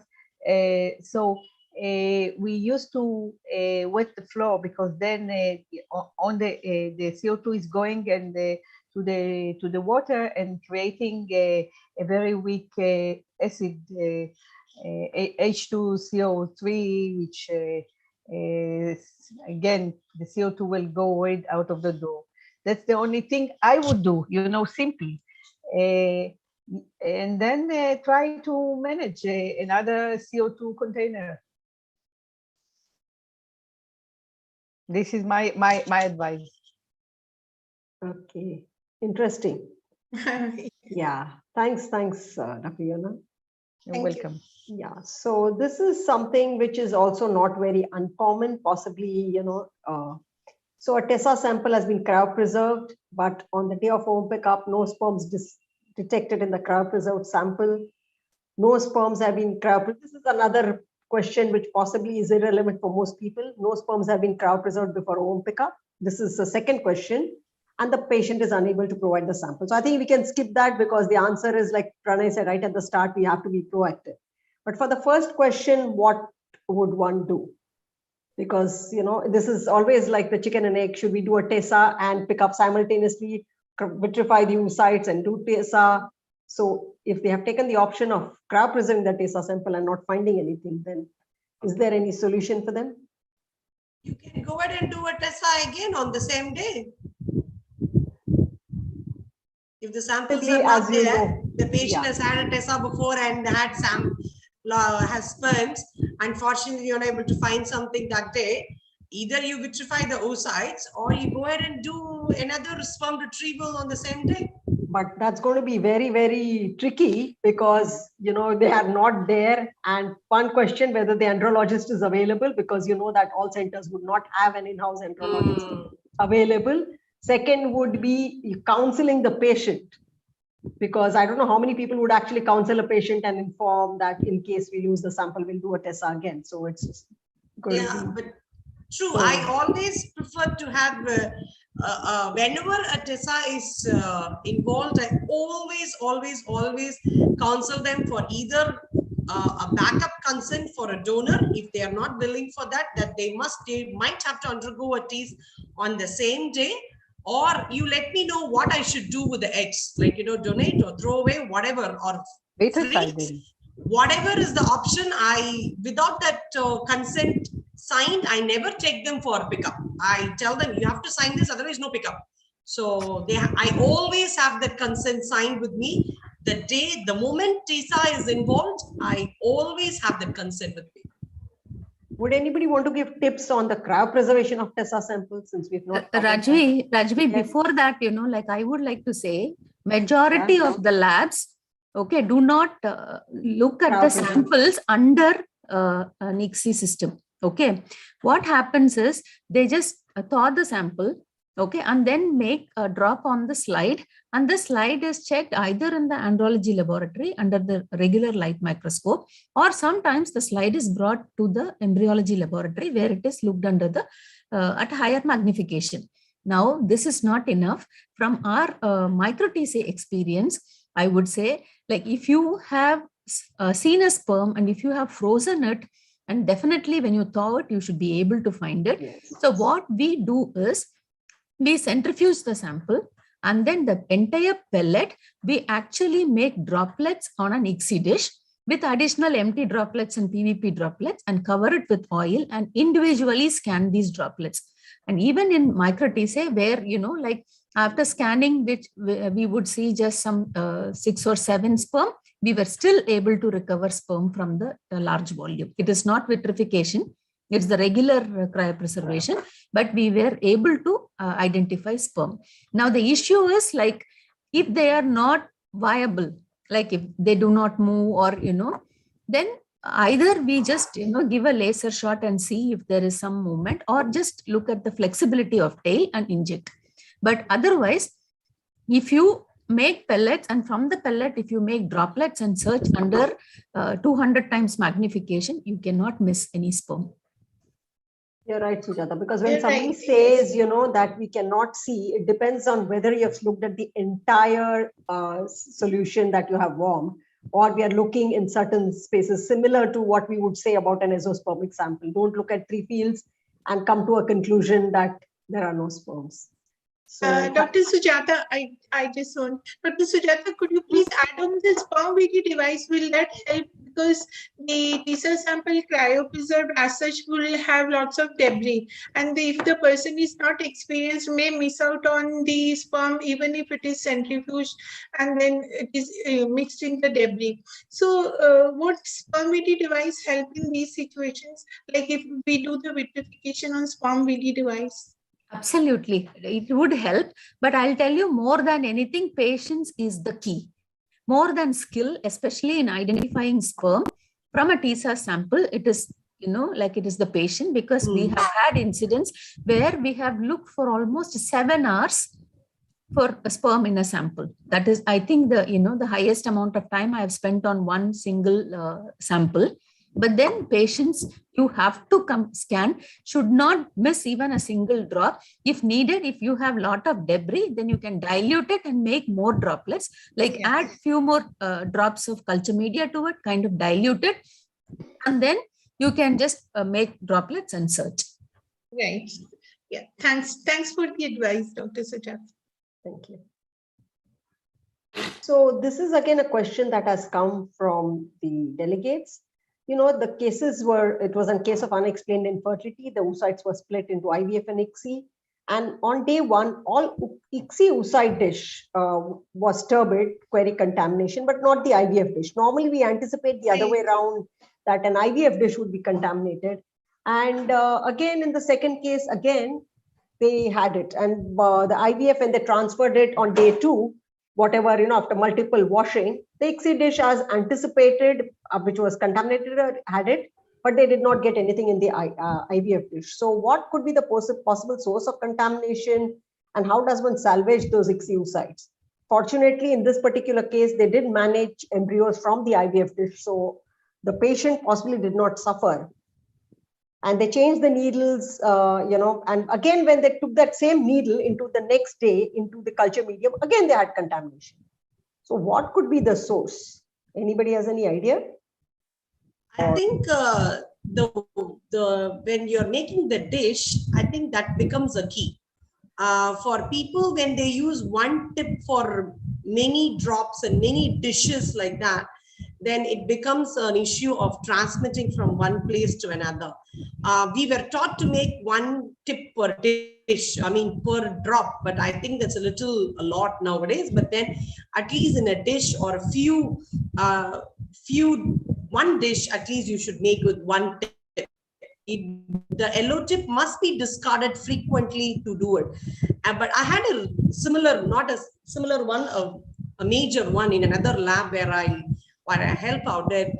Every dish, everyone was becoming infected. So the source was actually from the media bottle. So I did a culture from the media bottle. There is where I found, again, infection. I discarded the whole thing. 2-3 days of torture, and then I said, discard this media bottle, let's do another one. So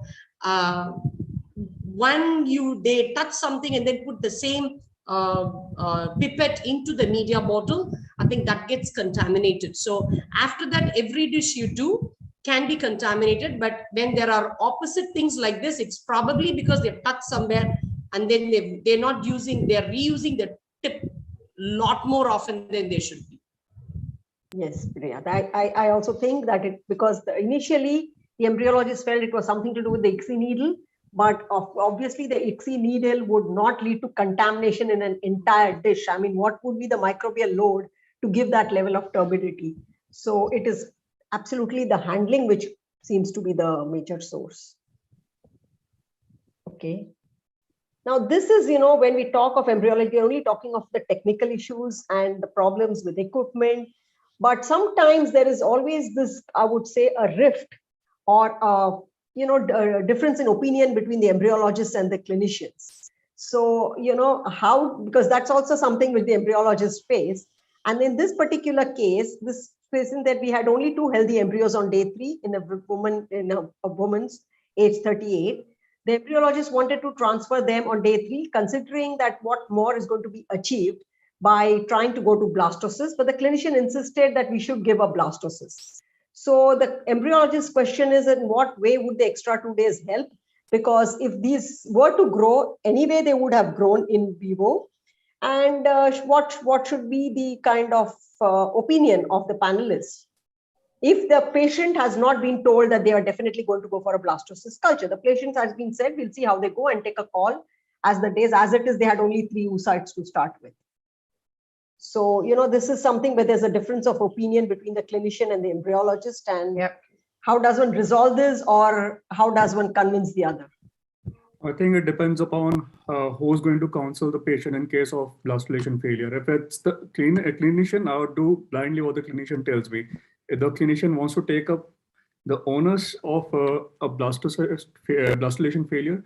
So basically, again, reiterating the point that counseling both by the clinician and the embryologist of the patient during pickup, prior to pickup, with regards to age, race, embryo grade, and their possibility of reaching a blastocyst, and also counseling them how would a blastocyst culture help us do a single embryo transfer vis-a-vis a double embryo transfer on day 3 with 2 grade A embryos.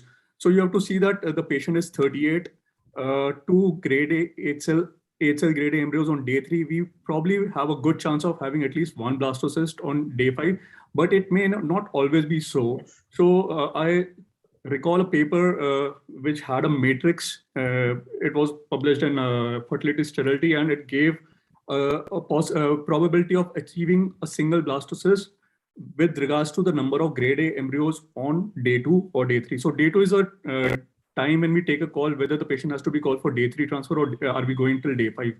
So personally, if you ask me, if the patient is 38, a low number of oocytes retrieved, 2 8-cell grade A embryos, we'd probably put it back on day 3. Okay. If the patient, if for some reason the patient is wanting single embryo transfer, as is a case of secondary infertility, uterine malformations, previous cesarean, or a surrogate transfer, and this is all that we have, and we are mentally prepared for, no blastocyst in this situation. When I say no blastocyst, even fully compacted on day 5 or early blast, I consider no blastocyst on day 5. So they have to be at least 3A, 3AB, 3BA, or 4A and beyond to be called a blastocyst. So if we are mentally prepared that we might not end up transferring, we will extend the culture till day 5. But if we want to avoid cycle cancellations, there are ample number of pregnancies with day 3 transfers as well. So the only thing that day 5 transfer will help us allow is facilitate a single embryo transfer. Yes, like you say, finally, if the patient wants something, we try to counsel, explain, and then that's their call. But as embryologists, what would be the call for the rest of the embryologists? I think Pranay has made it clear that if it's his decision, he would rather go for day 3, of course, taking into consideration the other factors. What about Sujata, Priya, Yona? What would you want to do? Would you want to do a day 3 or go for day 5? You're asking, can I say? Yes. Yeah. Oh, okay. So I believe that this is the chicken and the egg, you know, because what are we doing? We are taking embryos on day 3 and we are giving them a very hard condition, although, you know, we are doing the best, of course, but very hard condition. And we tell them you grow into blastocyst, okay? Okay, if she has got 10 embryos, it's fine.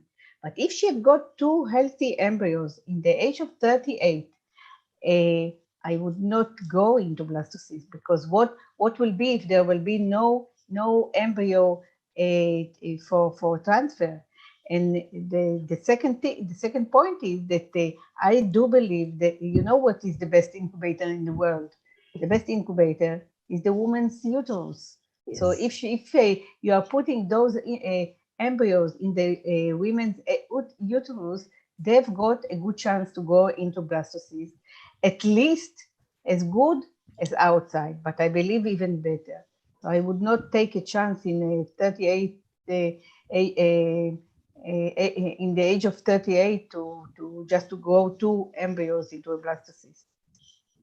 I think Sujata and Priya, do you agree?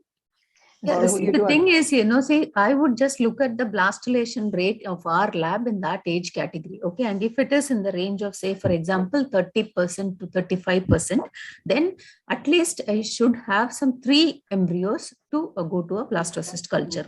Unless otherwise it comes from the, okay, unless it comes from the patient. And if, as Pranay very clearly said, either the patient or the clinician can take the responsibility of not having a blastocyst, you know, I would like to go for a day 3 transfer itself.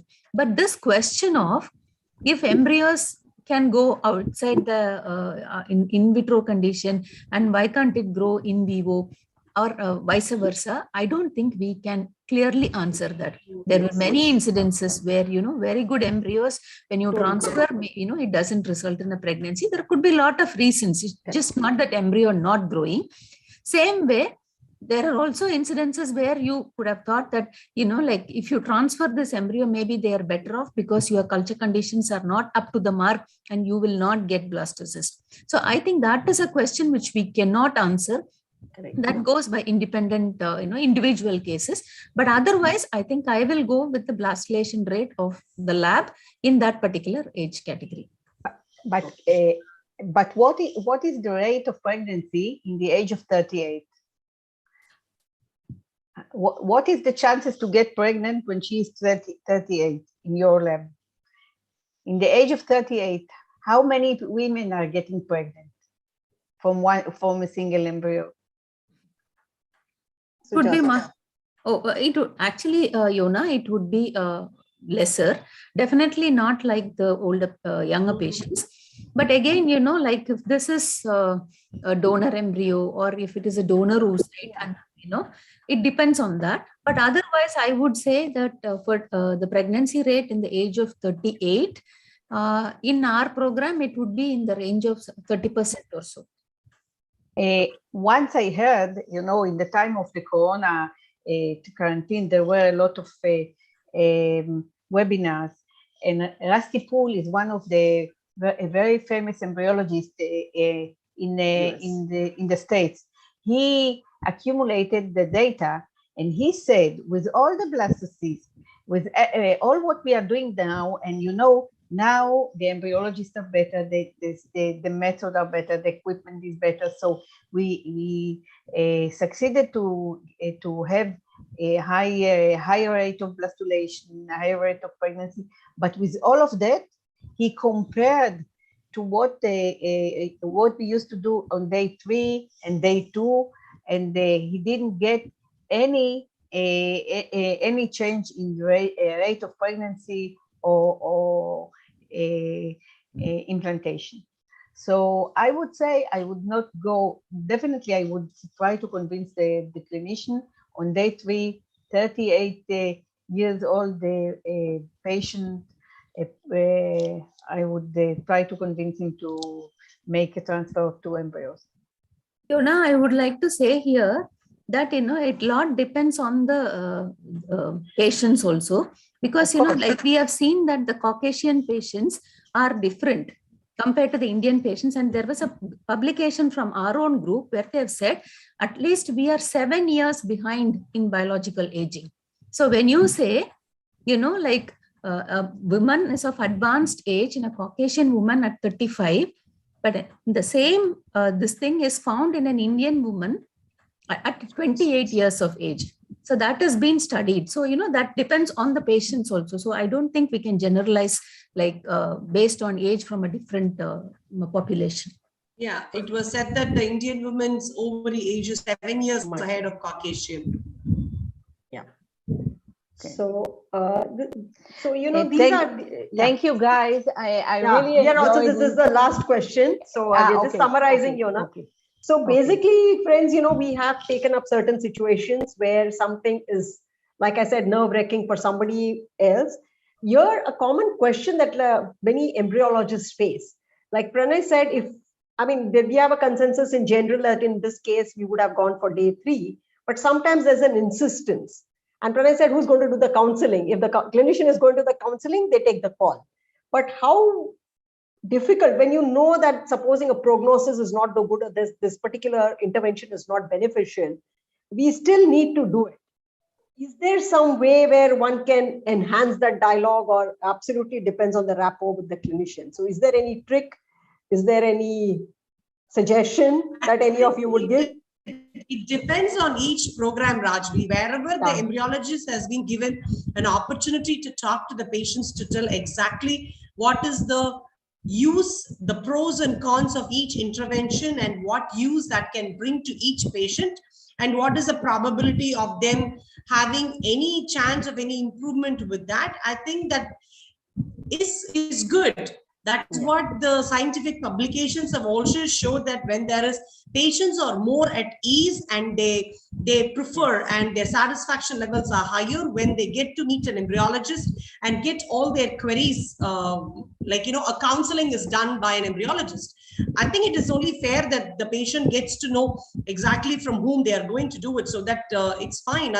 But then I think it depends on each program. The clinician has to be comfortable allowing the embryologist to do the counseling as well.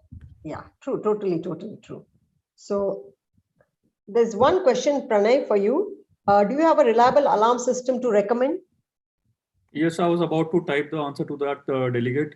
We have been using one of the vendors in the Indian market as Shivani Scientific, who have a long history of being a reputed supplier for IVF consumables and equipment.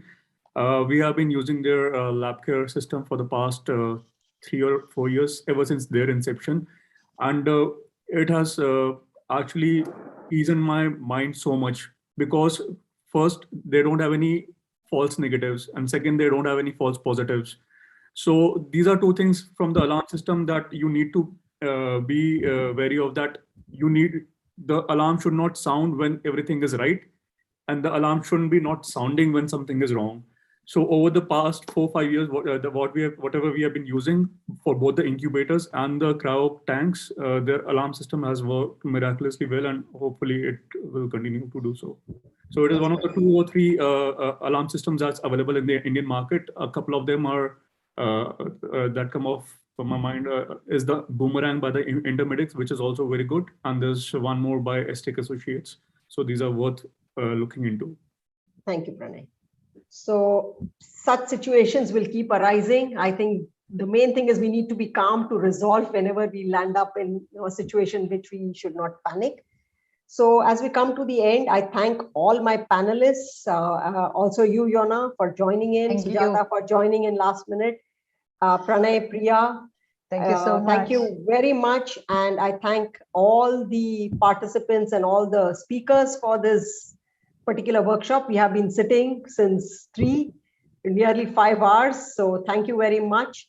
And over to you, Geeta, for the final words. And I thank all of you for a nice talk and such an informative session it was. I just wanted to continue it for a few more hours. I could have sat for all those hours also. So since all the speakers were so good, all the panelists were so good, and I think we have given some message to the coming up junior embryologists, how to handle the situations and what all to do while working in the ART laboratory. Thanks a lot. Thank you. Thank you, everybody. It's been really great. Yeah. It is a pleasure to me. Thank you. It was nice seeing you.